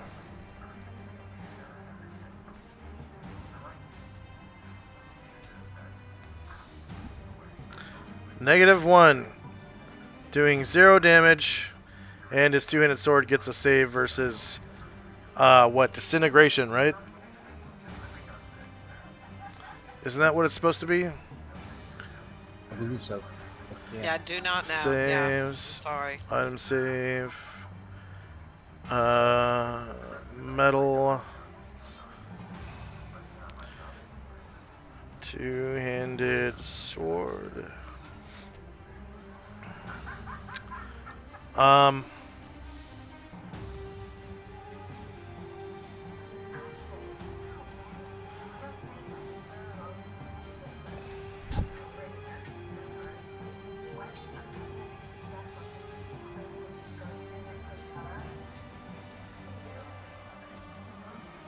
metal rust. Magical item save.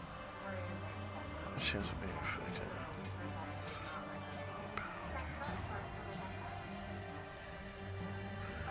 Rust. I'm not gonna make it disintegration. That's too harsh. I'll make it acid. That's pretty much the same thing as rust. Rusting anyways. It's non-magical, so no bonus. 0 successes, so this man is left unarmed. So he now has the boxing glove.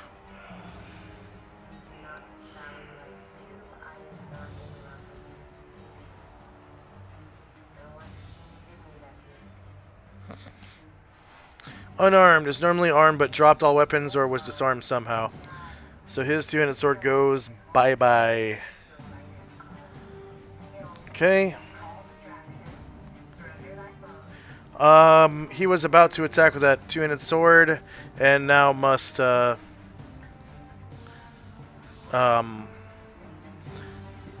actually the rust monster can't really attack him anymore. So he is going to,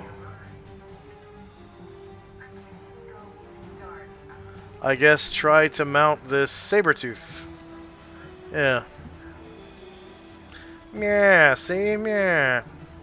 Okay, Sabertooth gets an attack of opportunity. Attack. Bite. Aperceben. Front, shorter melee, same elevation. No mod, no mod. The Sabertooth rolls a shit, and this Aperceben man successfully mounts him.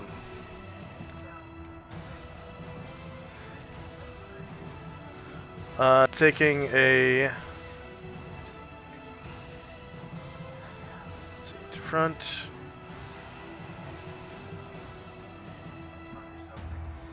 Taking control of the Sabertooth.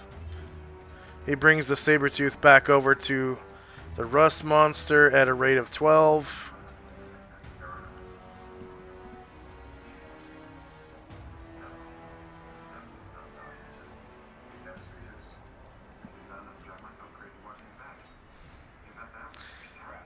And forces the Sabertooth to feast on the rust monster's flesh.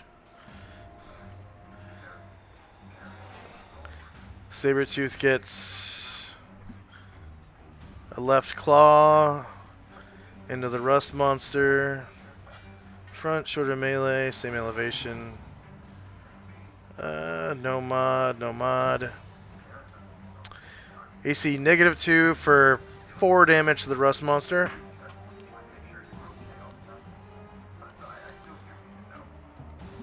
A right claw to the rust monster. Front, shorter melee, same elevation. No mod, no mod. AC 0 hits for 5 damage. Sabertooth rakes. Having hit with both front claws, he's now able to attack with his rear claws.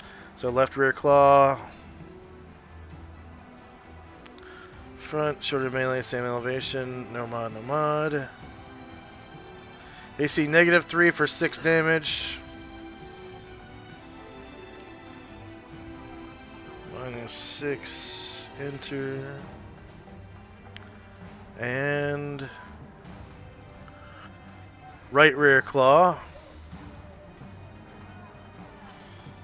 Front, shorter melee, same elevation. No mod, no mod. AC -4 for 3 damage. And a bite. The Sabertooth sinks its big old, or tries to sink its big old teeth into the rust monster. Front, shorter melee, same elevation. No mod, no mod. -8 hits for 8 damage, and the rust monster dies dead as dreams. The Sabertooth rips its head off and swallows it. Antennae and all. The rust monster stops moving, drops to the ground.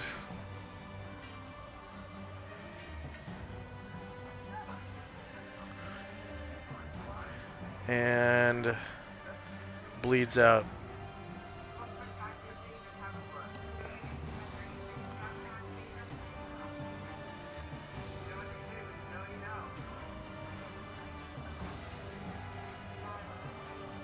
Okay, next up, Receiving Slave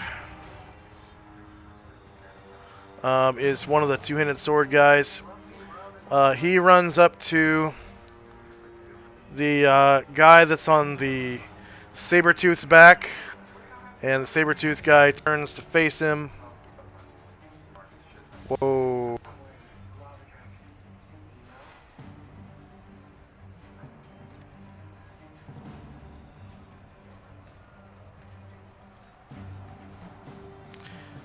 I need to put these lines on the map layer. That's what I need to do. LMO.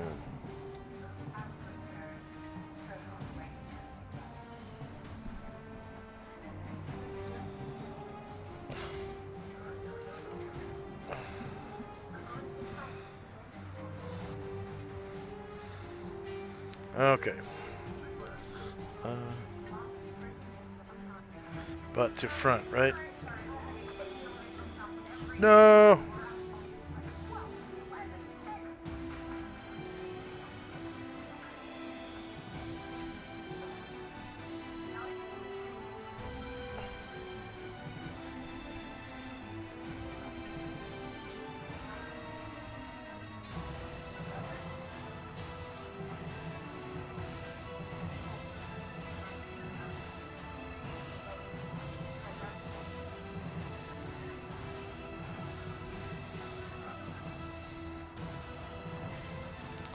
Okay.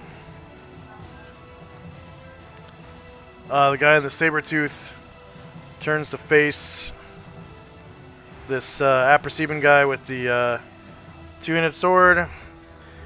And the two-handed sword guy goes whack! Attack. Two-handed sword. Sabertooth front. Sword melee, sim elevation. No mod, no mod. Crits him for 24 damage.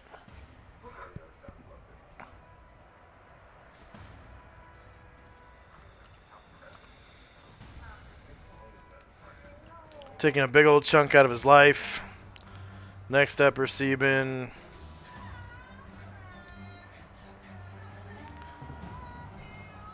Runs right up to this guy, facing away from him. The spear. This guy turns the face. And he spears him. See, attack. Whoops. Attack. Spear one-handed.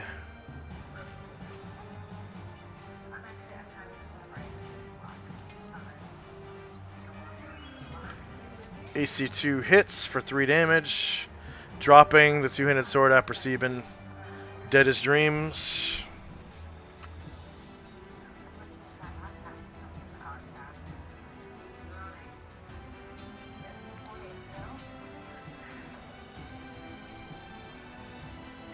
Weird.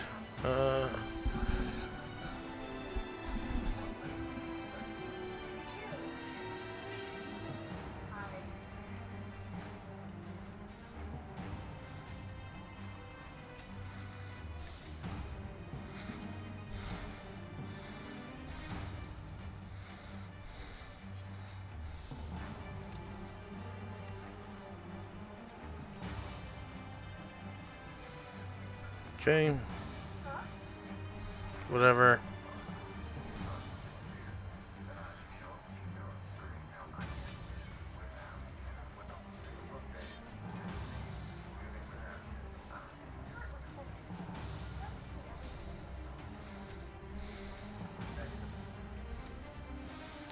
Alright.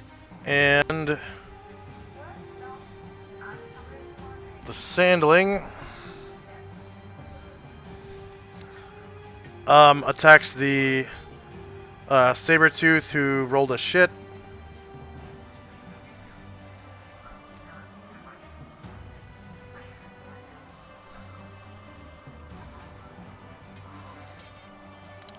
He is going to use a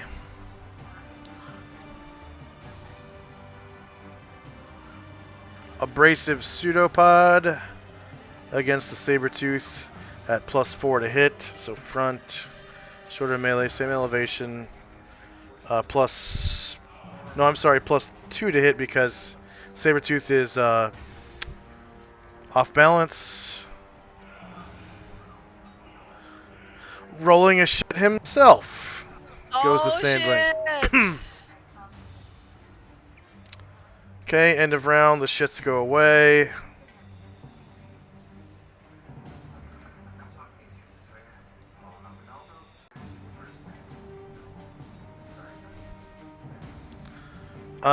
Next up is Zaldi.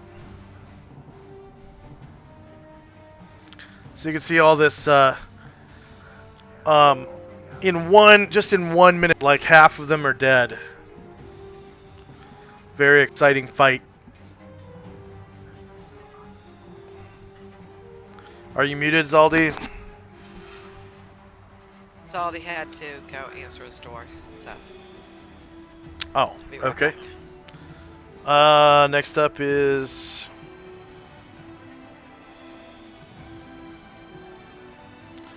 that Sabertooth is not acting of its own volition.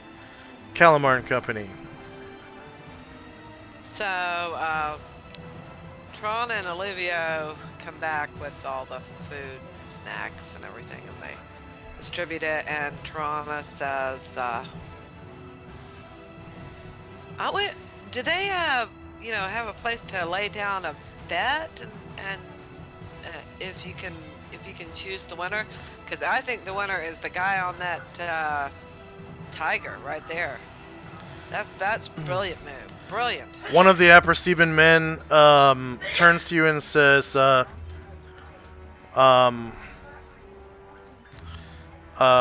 got my money on the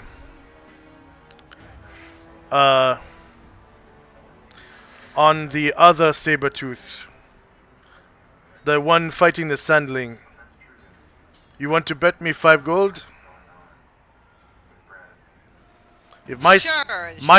my Sabertooth wins, you give me 5 gold. Your Appersieben wins, you win 5 gold. Not his tiger, of course, but your Appersieben. If neither one of them win, we owe each other nothing. Deal? Deal. And she extends her hand and shakes his hand. That way it'll be a little bit more exciting. Yeah. And Yeah. it's this old ass Appersieben guy that looks like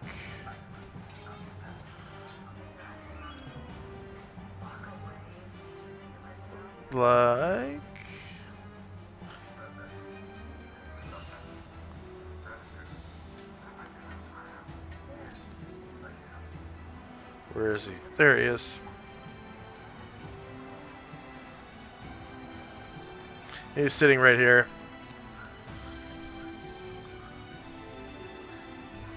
Okay, cool. All right. And so everybody just turns around and looks, and she's rooting for her tiger or her Appersieben or whatever. Yeah. I'm Dedewa, by the way. Dedewa. Oh, it's such a pleasure to meet you, Dedewa. I am Tirana. This is Boogie Will, Olivia, and Zaldi! Zaldi. Yeah, Zaldi. Woo. Except that he doesn't speak common, so I have to translate for him. It's kind of sad, Zaldi. really. This is your Kinda first sad, time at the really. games? Yes. Very exciting. Very excited. Very exciting. Yes. Okay, next up is Zion in the temple. The old temple.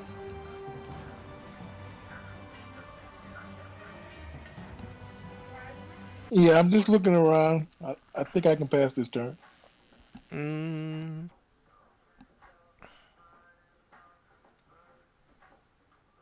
Yes, you smell good. Your heat, your sweat. But Karen brings out the best in me, and you bring out the worst.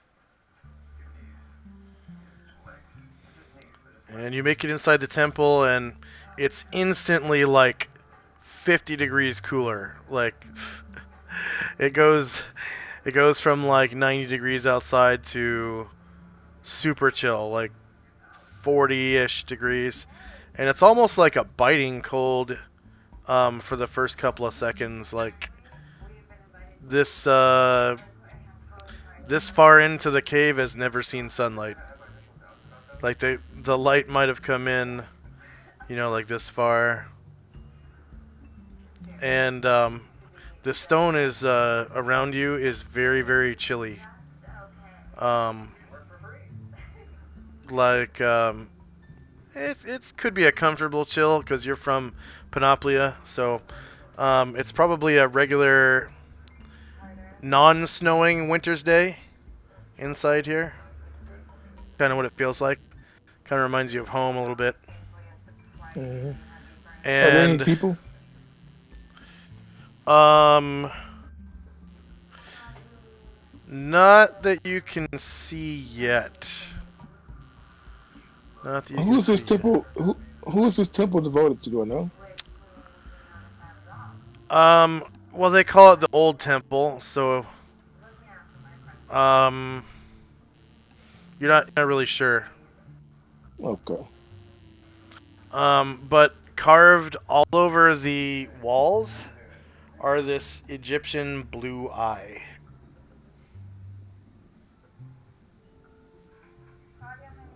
You can see like this. It's like a hieroglyph almost. This blue Egyptian eye. And it's painted blue in most situations.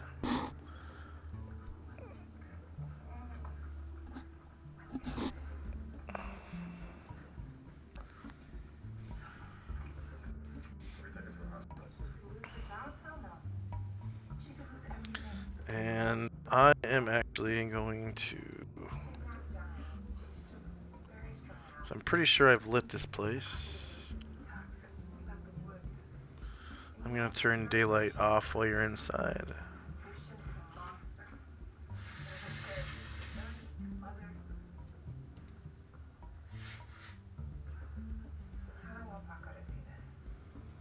you get claustrophobic easily?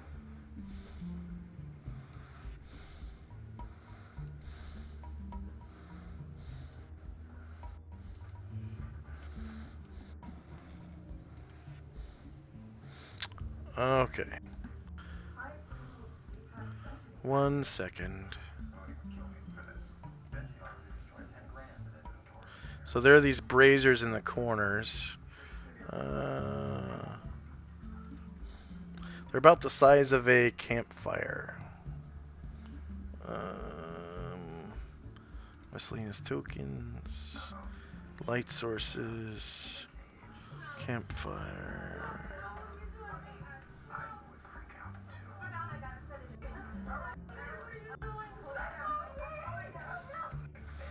Okay.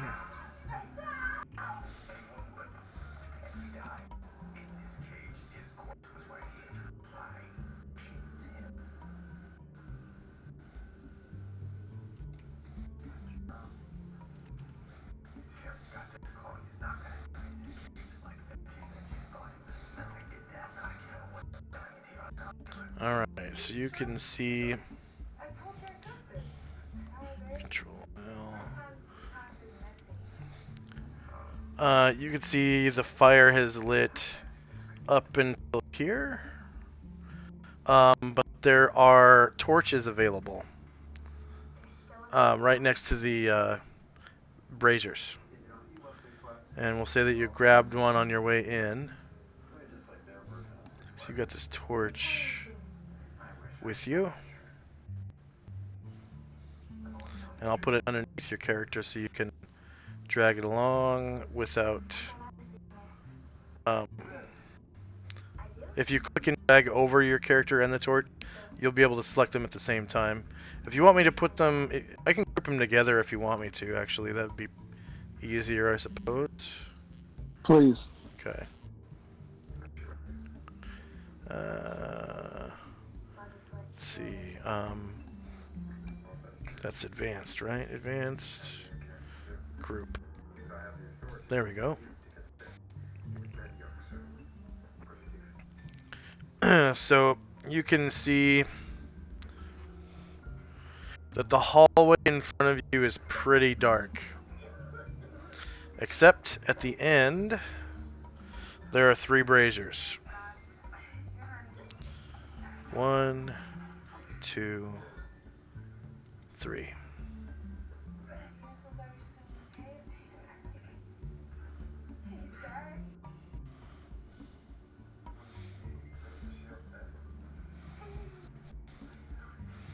And I'm gonna make my light a little less. Let's see, darkness, opacity. Save changes. There we go. Now I can see where the light is and where it isn't. Alright. Yeah, you can see at the end of the hall there are these braziers. And but between you and their light is darkness, so that torch should help you.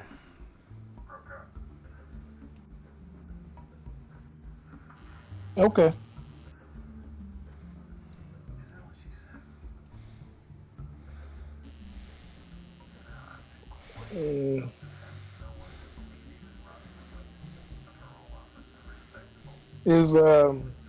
Is my guide here or is he outside?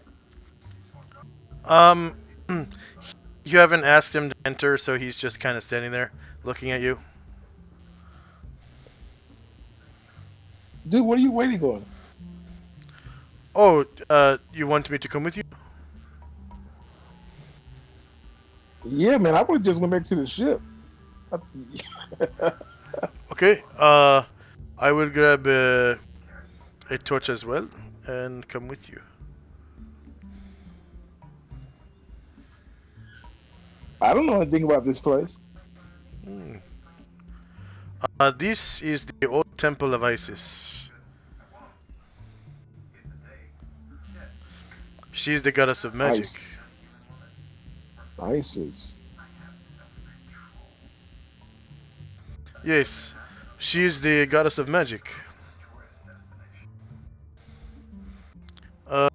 It is said that she has a long-standing feud with the god Set, the evil desert god. Doesn't everybody? I hope so. I hate that bastard. And he sort of walks you past these 2 rooms. You can see into the rooms. The floors are bare, but all over the walls are these beautiful murals of the history of Isis through the ages and how she came to this world. She was actually paired with the god Odin, whose symbol is also a blue eye, but it is a Norse blue eye. So they are essentially symbolically linked. Their blue eyes linking each other together. But his portfolio is way different than hers. She's the goddess of magic. He is the goddess or the god of war and I think wisdom.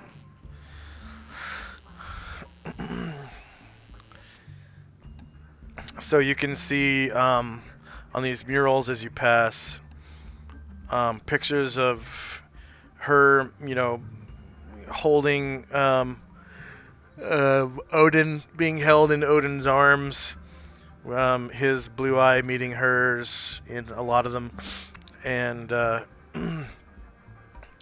these murals show kind of like her evolution through the ages or the eons. In the first eon, she was like Odin's lover, and she gave birth to, the animals and monsters and whatnot. And then eventually, like elves appear in the murals, but they don't seem to come from her. Elves, dwarves, and these other little people. But she is known for creating humans, and she gives birth to the first man and woman in one of the murals, and they have their progeny, and they go forth and subdue the earth and the animals. And through the third and fourth eons, there's like a lot of strife with monsters and giants and dragons and shit. Especially in the fourth eon, you can see a mural that has, it looks like a war between red and gold dragons, and Isis is sort of on the side of the gold dragons, and there are evil gods on the sides of the red dragons. Looks like there's some sort of evil looking thunder god that wields this big mace, and he looks foreign, like maybe he's an Adrian god. And then, of course, Set, the evil god of the desert, and a god that you've never really heard of or seen in any other murals. It's this old wizard-looking guy, and he always is depicted resting his feet in the lap of a virgin.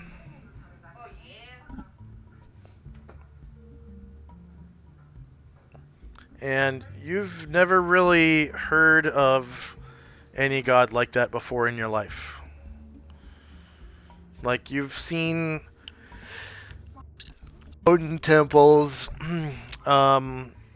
you've heard of Adrian gods and how they kind of look really freaky, like demons or whatever. Like, they wear like demon masks, or they look like demons, the evil ones anyways, like that lightning god. But you've never seen this guy before, and he wears a torque around his neck. He has a staff, and like I said, is depicted with his feet resting in the lap of a virgin. And he seems to be on the side of the red dragons during this depiction of the fourth eon. And then there is no depiction of anything in the fifth eon. It's as though this temple was kind of not really abandoned, but they stopped using it around that time. And maybe that's when the new temple was built. So within the last 40 or 50 years. Oh, okay. That's it? Yeah, and he keeps going, like, even further in. Oh, okay, I'll follow. Okay. On securing his spell, next up is the Sabertooth back in the Colosseum.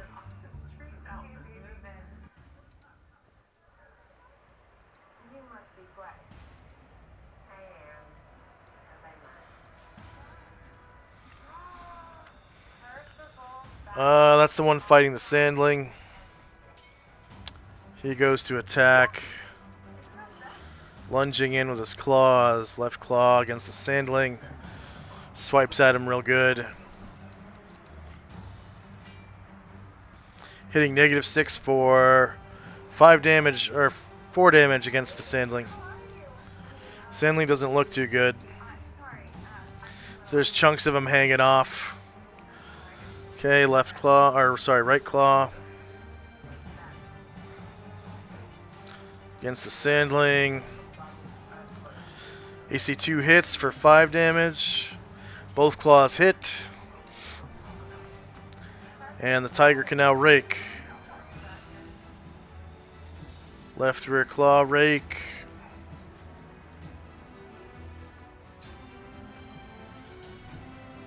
-6 hits for 7 damage. The Sandling drops like a sack of sand, just disappearing into the sand. There's no trace of it left. Oh, your tiger did well. But it isn't over. It isn't over yet. It still has movement and a bite, and it comes up to this other tiger. Tiger does not turn to face. Sabretooth bites into its rider. Attack. Bite. The Apricebin. Rear attack. Short melee, same elevation. No mod, no mod. Hits a -8 for 8 damage against the Apricebin, killing him in 1 hit. Ooh. The barbarian next to you that made the wager, he says, "Ha ha! You have no way to win now, but I could possibly win." That is true. Your tiger did well so far. We'll have to see.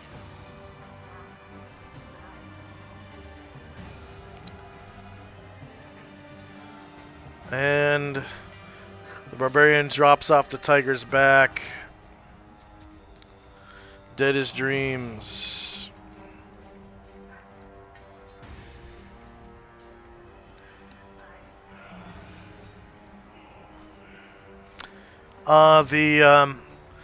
The one with the two-handed sword, the slave with the two-handed sword, he attacks. Two-handed sword against this tiger front. Shorter melee, same elevation, no mod, no mod.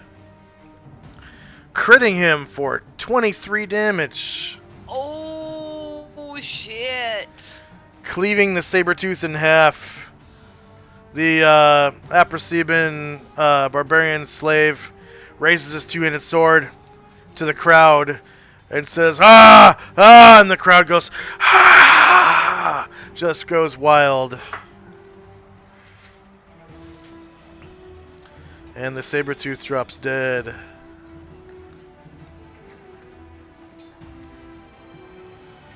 This music, by the way, is perfect for something like this. Where did you find this? Kevin Smith. No, not Kevin Smith. What's his name?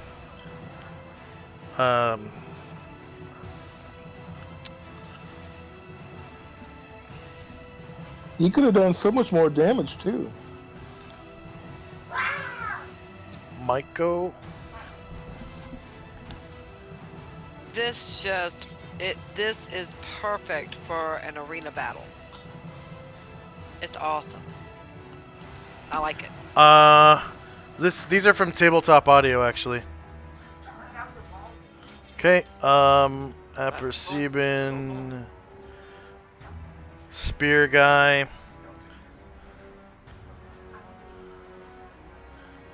Okay, he's gonna come over to this unwounded Sabretooth and attack. Sabretooth kind of turns a little bit like this.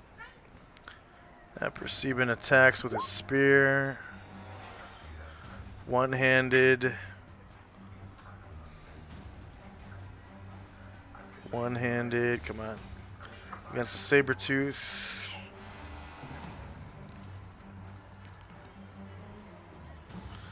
AC 6 hits exactly for 4 damage. -4, enter. The Sandling is dead. End of round. Zaldi. Whoa! Did you see that? He cut him right in half. In half, I tell you. That was fucking awesome. The Abysses Hey, cover their eyes.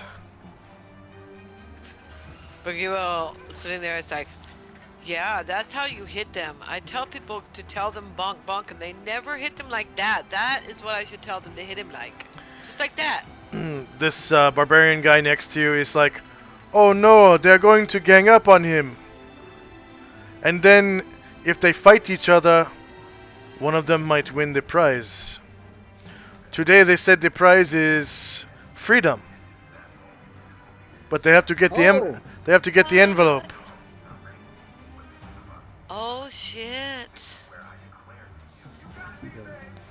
The envelope at the whoa. top. How many slaves are there? So I want to make sure I got this right. So only one slave can have freedom? Yes, the fight is to the death. Oh wow. That's horrible. And Calamar and Company. And Toronto says, well, I mean, is it terrible? Yes, it is terrible. But you have to look at it this way. One person is getting their freedom, and that is a pretty sweet, that's a pretty sweet deal. I mean, the rest, you know, he knew when he walked into this arena, he was going to either leave a corpse or he was going to be free. That sounds good. Yeah. Okay, next up is Zion in the temple.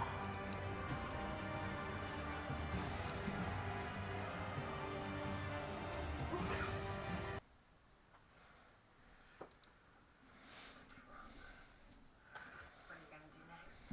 Torch the place the next time we have a fight? For you. My dear freak. Okay. The drama is worth it.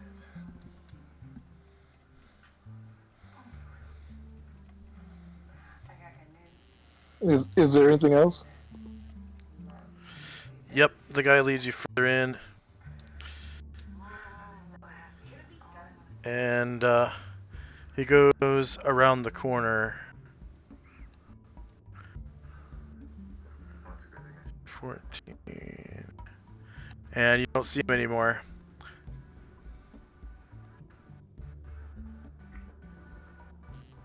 You just vanished? You haven't followed him. You haven't moved. Yeah, my page is loading, man. Okay. Something happened to me. Okay. I'll move your token up. You can see.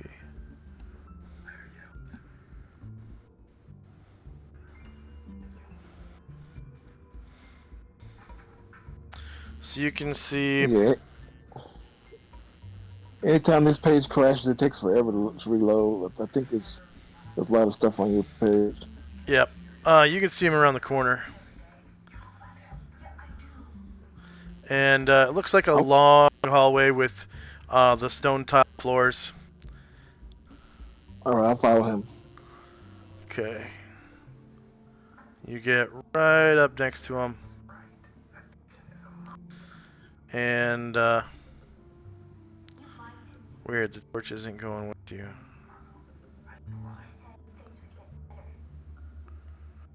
That is so strange. Just because we're Karen's gone! She's switching jobs. She's mad at my mom for Ron, and we're never gonna see her again.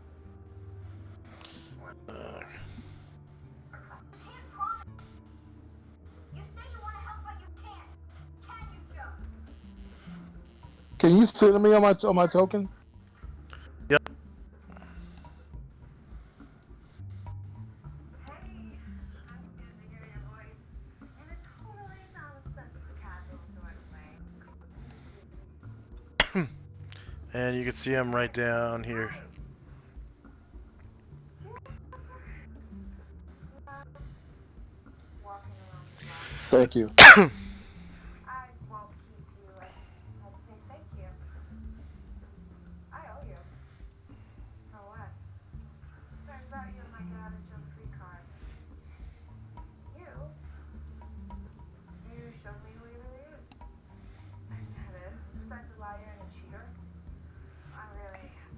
Okay, anything else from Zion?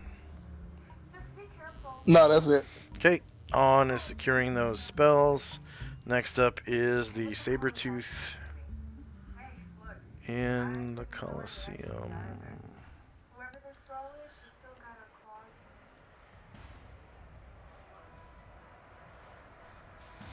in. Alright, so this Sabertooth tiger goes to attack the, Yeah, I'm sure you two will be fine. Of course, oh. you gotta know. Goes to attack the, spear barbarian that's right next to him with his claws. So attack, left claw.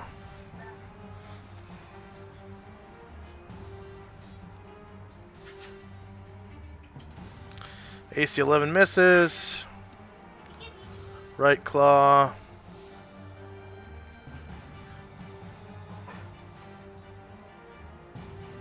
AC -5 for 5 damage, killing the barbarian in one hit. Ooh. All that's left is the guy with the two-handed sword. Oh shit! It's on, motherfuckers.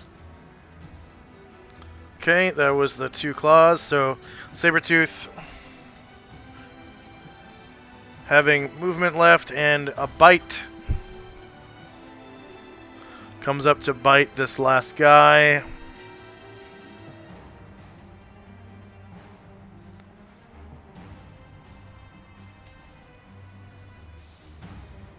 Front, shorter melee, same elevation.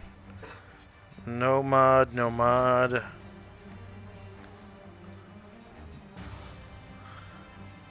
Oh, hits a 1 for 6 damage, killing the last barbarian. And no man gains freedom today. Yay! And the dude wins. Dudawa. Right? Yeah, so you Get owe that him on- Yeah. -6. 5 gold, yeah. Enter. And dead. Red.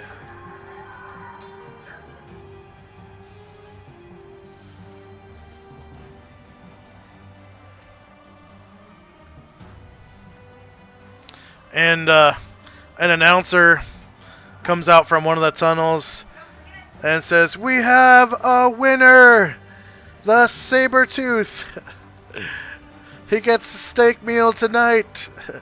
No one gains their freedom today. We'll see you tomorrow. Maybe someone then." That is And cool. the crowd's like, "Aww."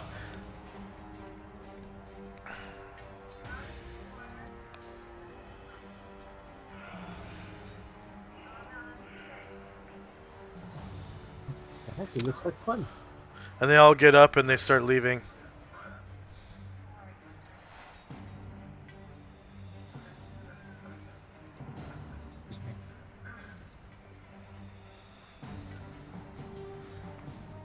Okay. And with that, I'll bring you back to the crossroads. I like it when you say things like mine palace. In mine, okay? You're the queen. And we can count up our XP bonuses.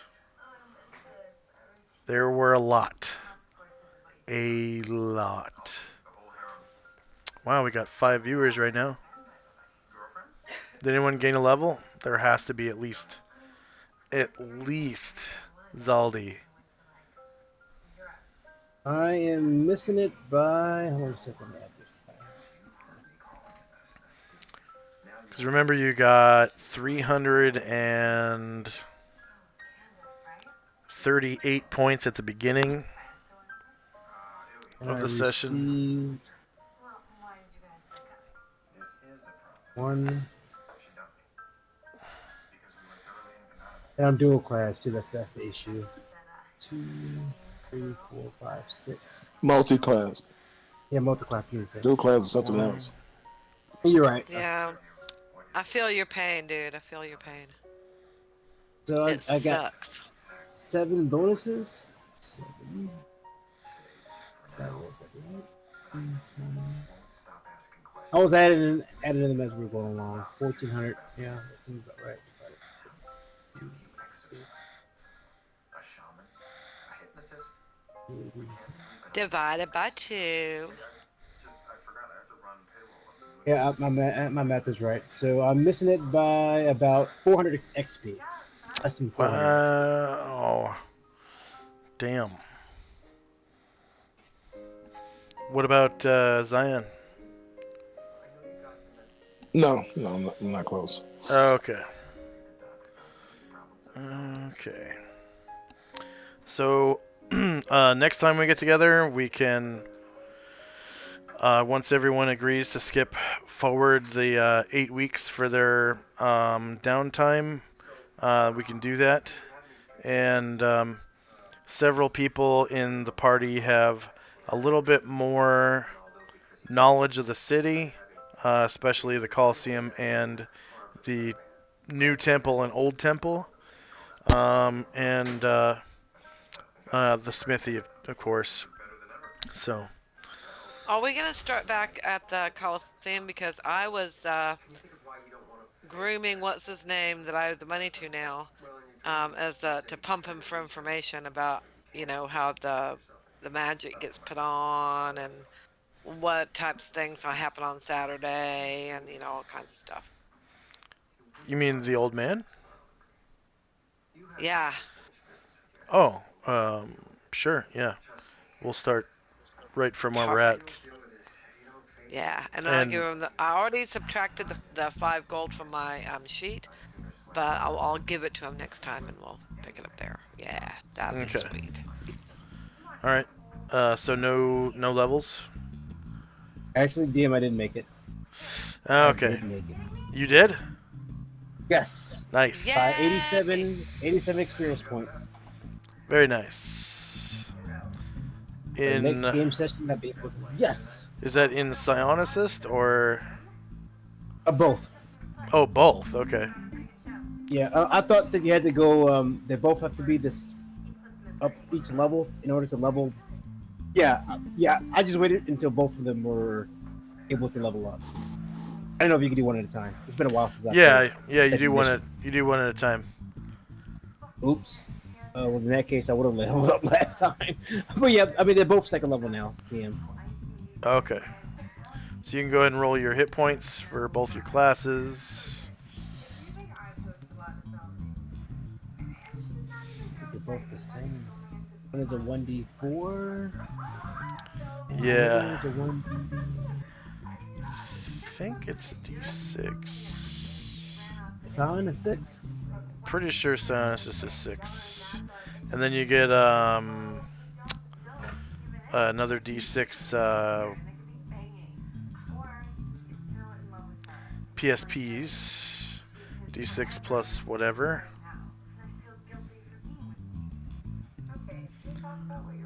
And you're level 2. Babe, your career is taking off. You're falling for a genuinely good guy. You think that there must be something wrong because goodness must be taken away from one of your friends. Yeah, you're right. It's a d6. So I rolled a 1d6 and a 1d4. Yep. So don't just roll the D6 and the D4. Click on the level up Yeah, it's totally the guy. Jiggy. thing at the top of the screen, and just roll that way, Douchey man. so we can see Hi.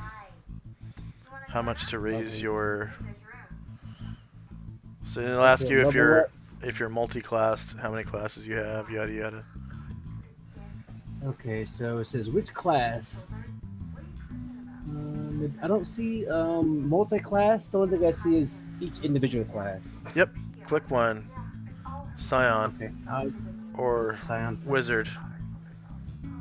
Scion. I click the Scion. How many sides? 6. Here's your 6. Okay, got it. And hit submit. Boom. Single class. Are Nope, you- I am a double class. Yeah. Multi-class. Did it roll? Okay. Wow. So you That have to sucks. 7.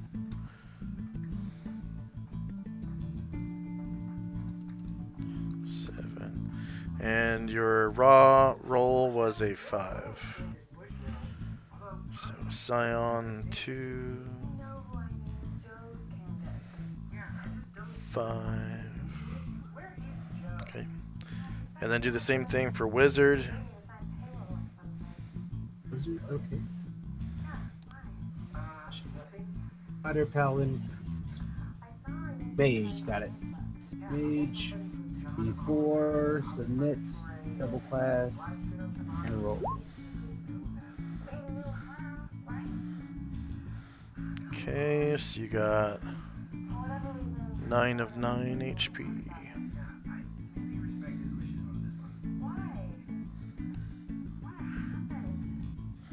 And you rolled a 4. So that's maximum. Now you got your D6 PSPs. Plus, is there another plus to that? Yeah, I think my wisdom bonus gives me a plus. My wisdom bonus gives me a +1. Fine, PSP. +2, because my wisdom is 17, I believe. Double check. Base MAC and PSP bonuses.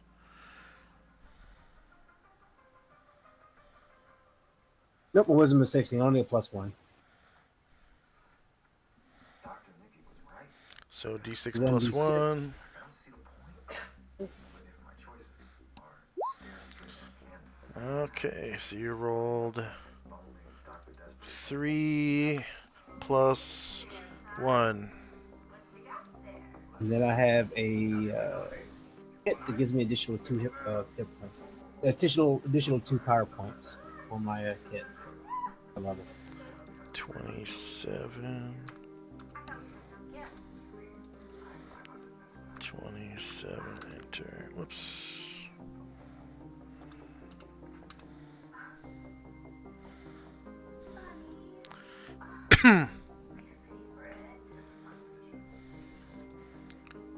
Oh, and some of those are temporary. Let's see, your real total was, it wasn't 27, it was like 23 now. Okay. Okay, so you got 27 out of 23.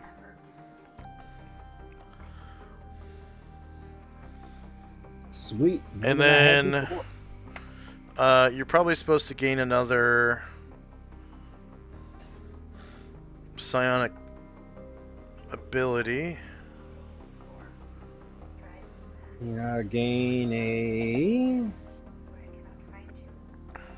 1 more discipline and 2 more devotions. No sciences? I don't get another science until 3rd level. Damn. Yeah. And you can never outweigh your first devotion, sciences, or disciplines either. Yeah. Um, skills and powers. Psionics. Yeah, your first devotion has to outweigh, or it has to outweigh any other devotion that you have with disciplines and sciences. You always have to have one more. You can never match.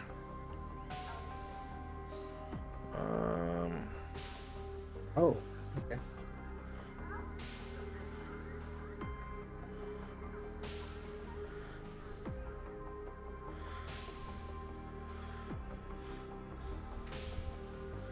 Yeah, you get another discipline. Wow.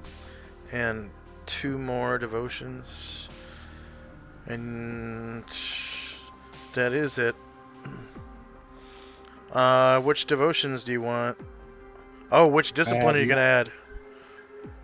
That one, DM, I really don't know. Probably a teleportation is what I'm guessing. Psychoportation. Yeah. That one's really good. There is a really cool psychoportation power called Wormhole. And I think Dimension Door is the prerequisite for it. But it basically, you spend like 10 PSPs per round opening this wormhole from anywhere within like 90 feet of you to any place that you've been. Oh shucks. And the portal is 10 feet wide, so you can put like huge creatures through it. Or massive amounts of troops. I like it. Okay. Yeah. And I'm looking at it. It is dimensional door is the I think you requirement, also have to have a certain level.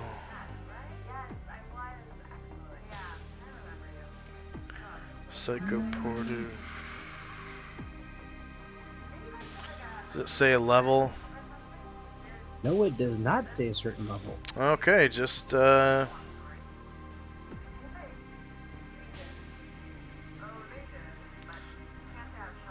looking at it right now.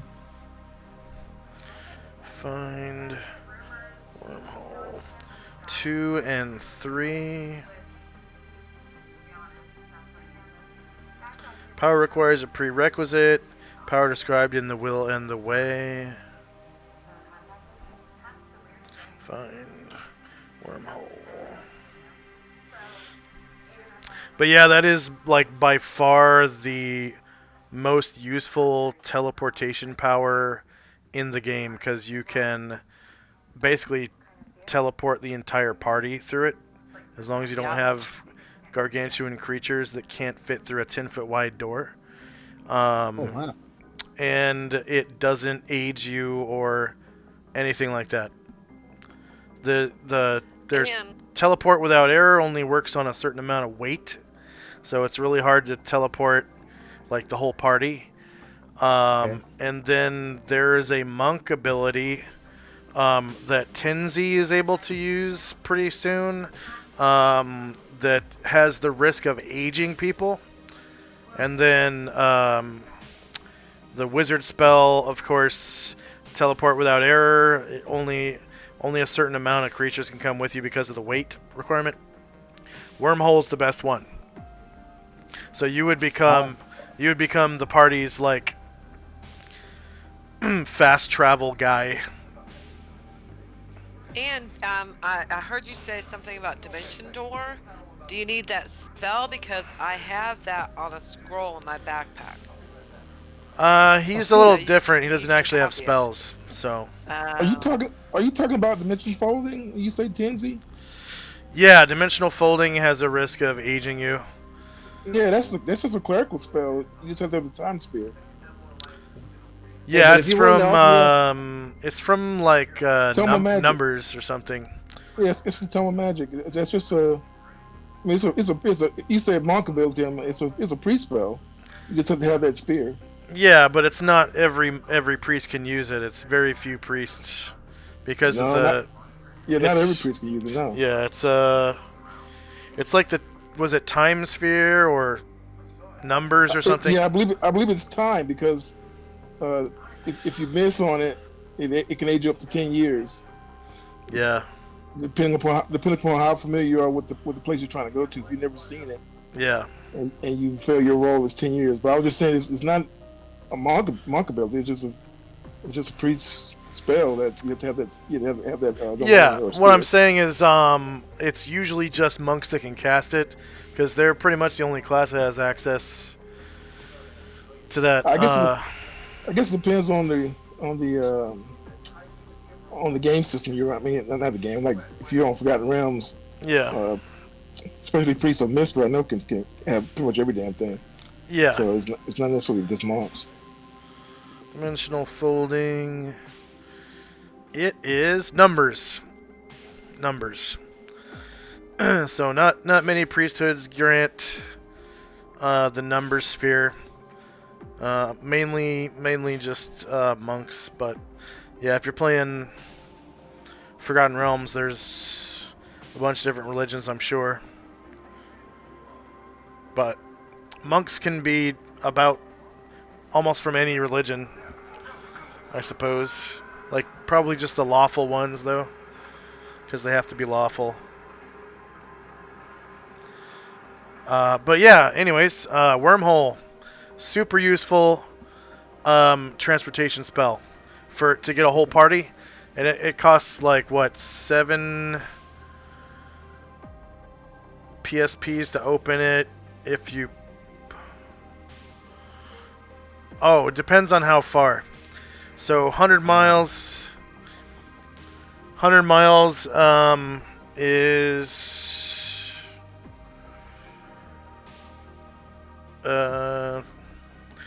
initial cost and maintenance cost.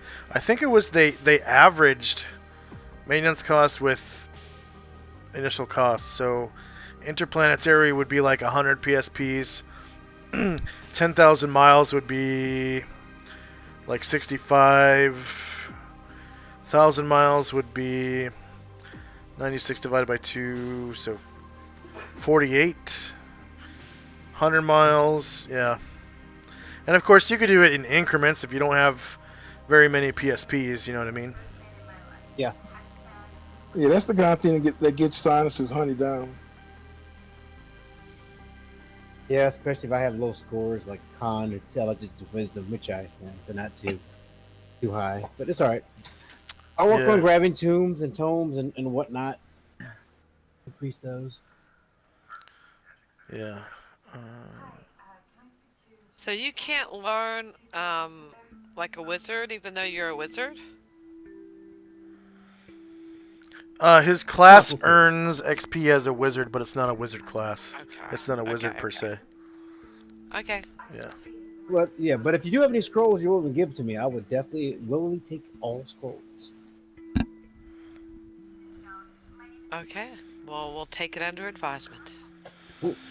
All right. Any advice for me? Did I mess up any monsters or any rules or rolls or anything like that? We didn't really have much combat other than observational combat. I got a question. It looks like the party is going to be wanting to fight in an arena. Am I going to have to do that too? Or am I going to be able to sit that out? I mean, do you guys want to kill each other? I don't get it. Why would you want to do that? You're not forced to do anything you don't want to do unless you're charmed. And yeah, I'm not going to force you to participate in anything. I don't understand why the party would want to kill each other, but hey, if there's two people... No, you were saying that they have these special battles where a group can go against the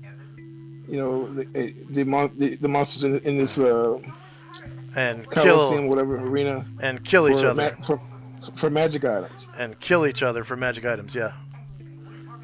Oh. Yep. Only one winner. Kill each other. I said only one winner through an NPC. There is only one winner. Yeah, that is Do true. you want to kill each other? That's up to you.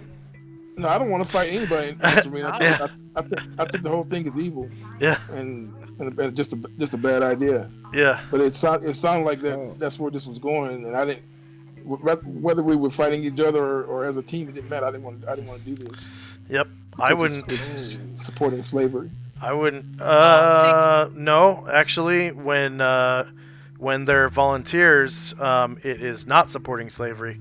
We went over that. No, this society itself sends slaves into the arena, so I don't want to do anything that's going to help it along, if you will. Like I said, when they're volunteers, they don't have to use slaves at all. So, but my point is, they shouldn't be using slaves ever. So period. You wouldn't want to. You could free the slaves. You could free the slaves. Well, I'm not saying all that. I'm just saying that I know I don't want to fight. I know I don't want to fight in the arena. Yeah, fighting in the arena does not help slavery at all. It works against slavery. So, if the party does want to fight in the arena and kill each other or kill, NPCs and monsters, that's cool. And I guarantee there will be no slaves that fight with PCs, because that's what Volunteer Coliseum is about. They don't need to use slavery for a volunteer coliseum. And there's a lot of people in the city that want to make the coliseum volunteer only, so that it's only open on Yeah. Saturdays. Yeah. And there's a lot of businesses though that depend on it to be open every day, like those vendors, obviously slavers, and the people who bring in the monsters and the animals and stuff. Like if there's only volunteers, that means probably their supply or their sales would be cut down by, you know, six out of 7 days. So that's the sacrifice that a lot of the people want to make.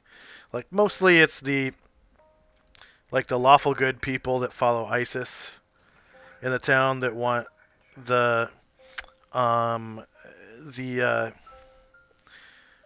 what's it called, Coliseum to be shut down on every day but Saturday when they have guest fights. So, but yeah, guest fights don't they don't support slavery. They actually fight. They act against it. And the more days where there are volunteer, guest fights, then fewer slaves would die. Obviously, all the slaves died in that fight. There was what, 5 guys, Yeah. and they weren't outnumbered. There was 4 monsters or 4, other creatures, and some of those creatures fought each other too. And the the 0th level slaves ended up all dying still. So it's pretty tragic, but the society has evolved in that way, and the religion doesn't have anything to do with it.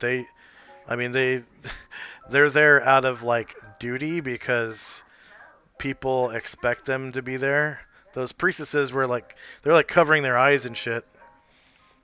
I didn't really make it super clear until that one point, but it was like they didn't want to be there because it's such a horrible thing. Like it encourages violence and slavery. So All right, I'm gonna go. So I'll see you next week. Bye. Okay. all right, Okay, bye. bye yo. Any advice for me from anybody? No, it's pretty good. Thanks All for the game. Yep. Yeah, thanks for the game. See you guys next week. And for our viewers, thank you very much for watching. Please like, share, and subscribe. If you're watching us live on Twitch, we have links to down below to there's like a couple of games you can play while you listen to the stream or watch the stream. We have links to Discord and Twitter where you can get a hold of me. I think the best way of doing that would probably be on Discord. If you join my Discord channel, you can send me direct messages, or you can tweet me or whatever if you prefer Twitter. And then also, if you like who we are and like what we do, we have links to Patreon and PayPal. The PayPal is for one-time small donations of a few dollars here or there, and the Patreon is for a monthly pledge. You can make custom pledges as little as $1, and the regular pledges are, I think, 5, 10, and 15 or something like that. If you pledge $10 or higher, you're guaranteed a spot in this game if you would like to play. So currently this is a pay-to-play game only, so that is the only way to get in is by going through PayPal and pledging $10, and then just get a hold of me on Discord, and we'll get you into a character sheet real quick, so you'll be able to play by next Saturday. I stream this game every Saturday, normally, unless I'm sick or if the whole group decides to take a little hiatus for, Christmas or New Year's or something. Usually starts at 10 a.m. Pacific, 1 p.m. Eastern, and we play for 5 hours each Saturday until 3 p.m. Pacific, 6 p.m. Eastern. So, if you're interested in playing or watching, please do so, and hope to see you guys next time on the Orb of Solynod Hex. Bye-bye.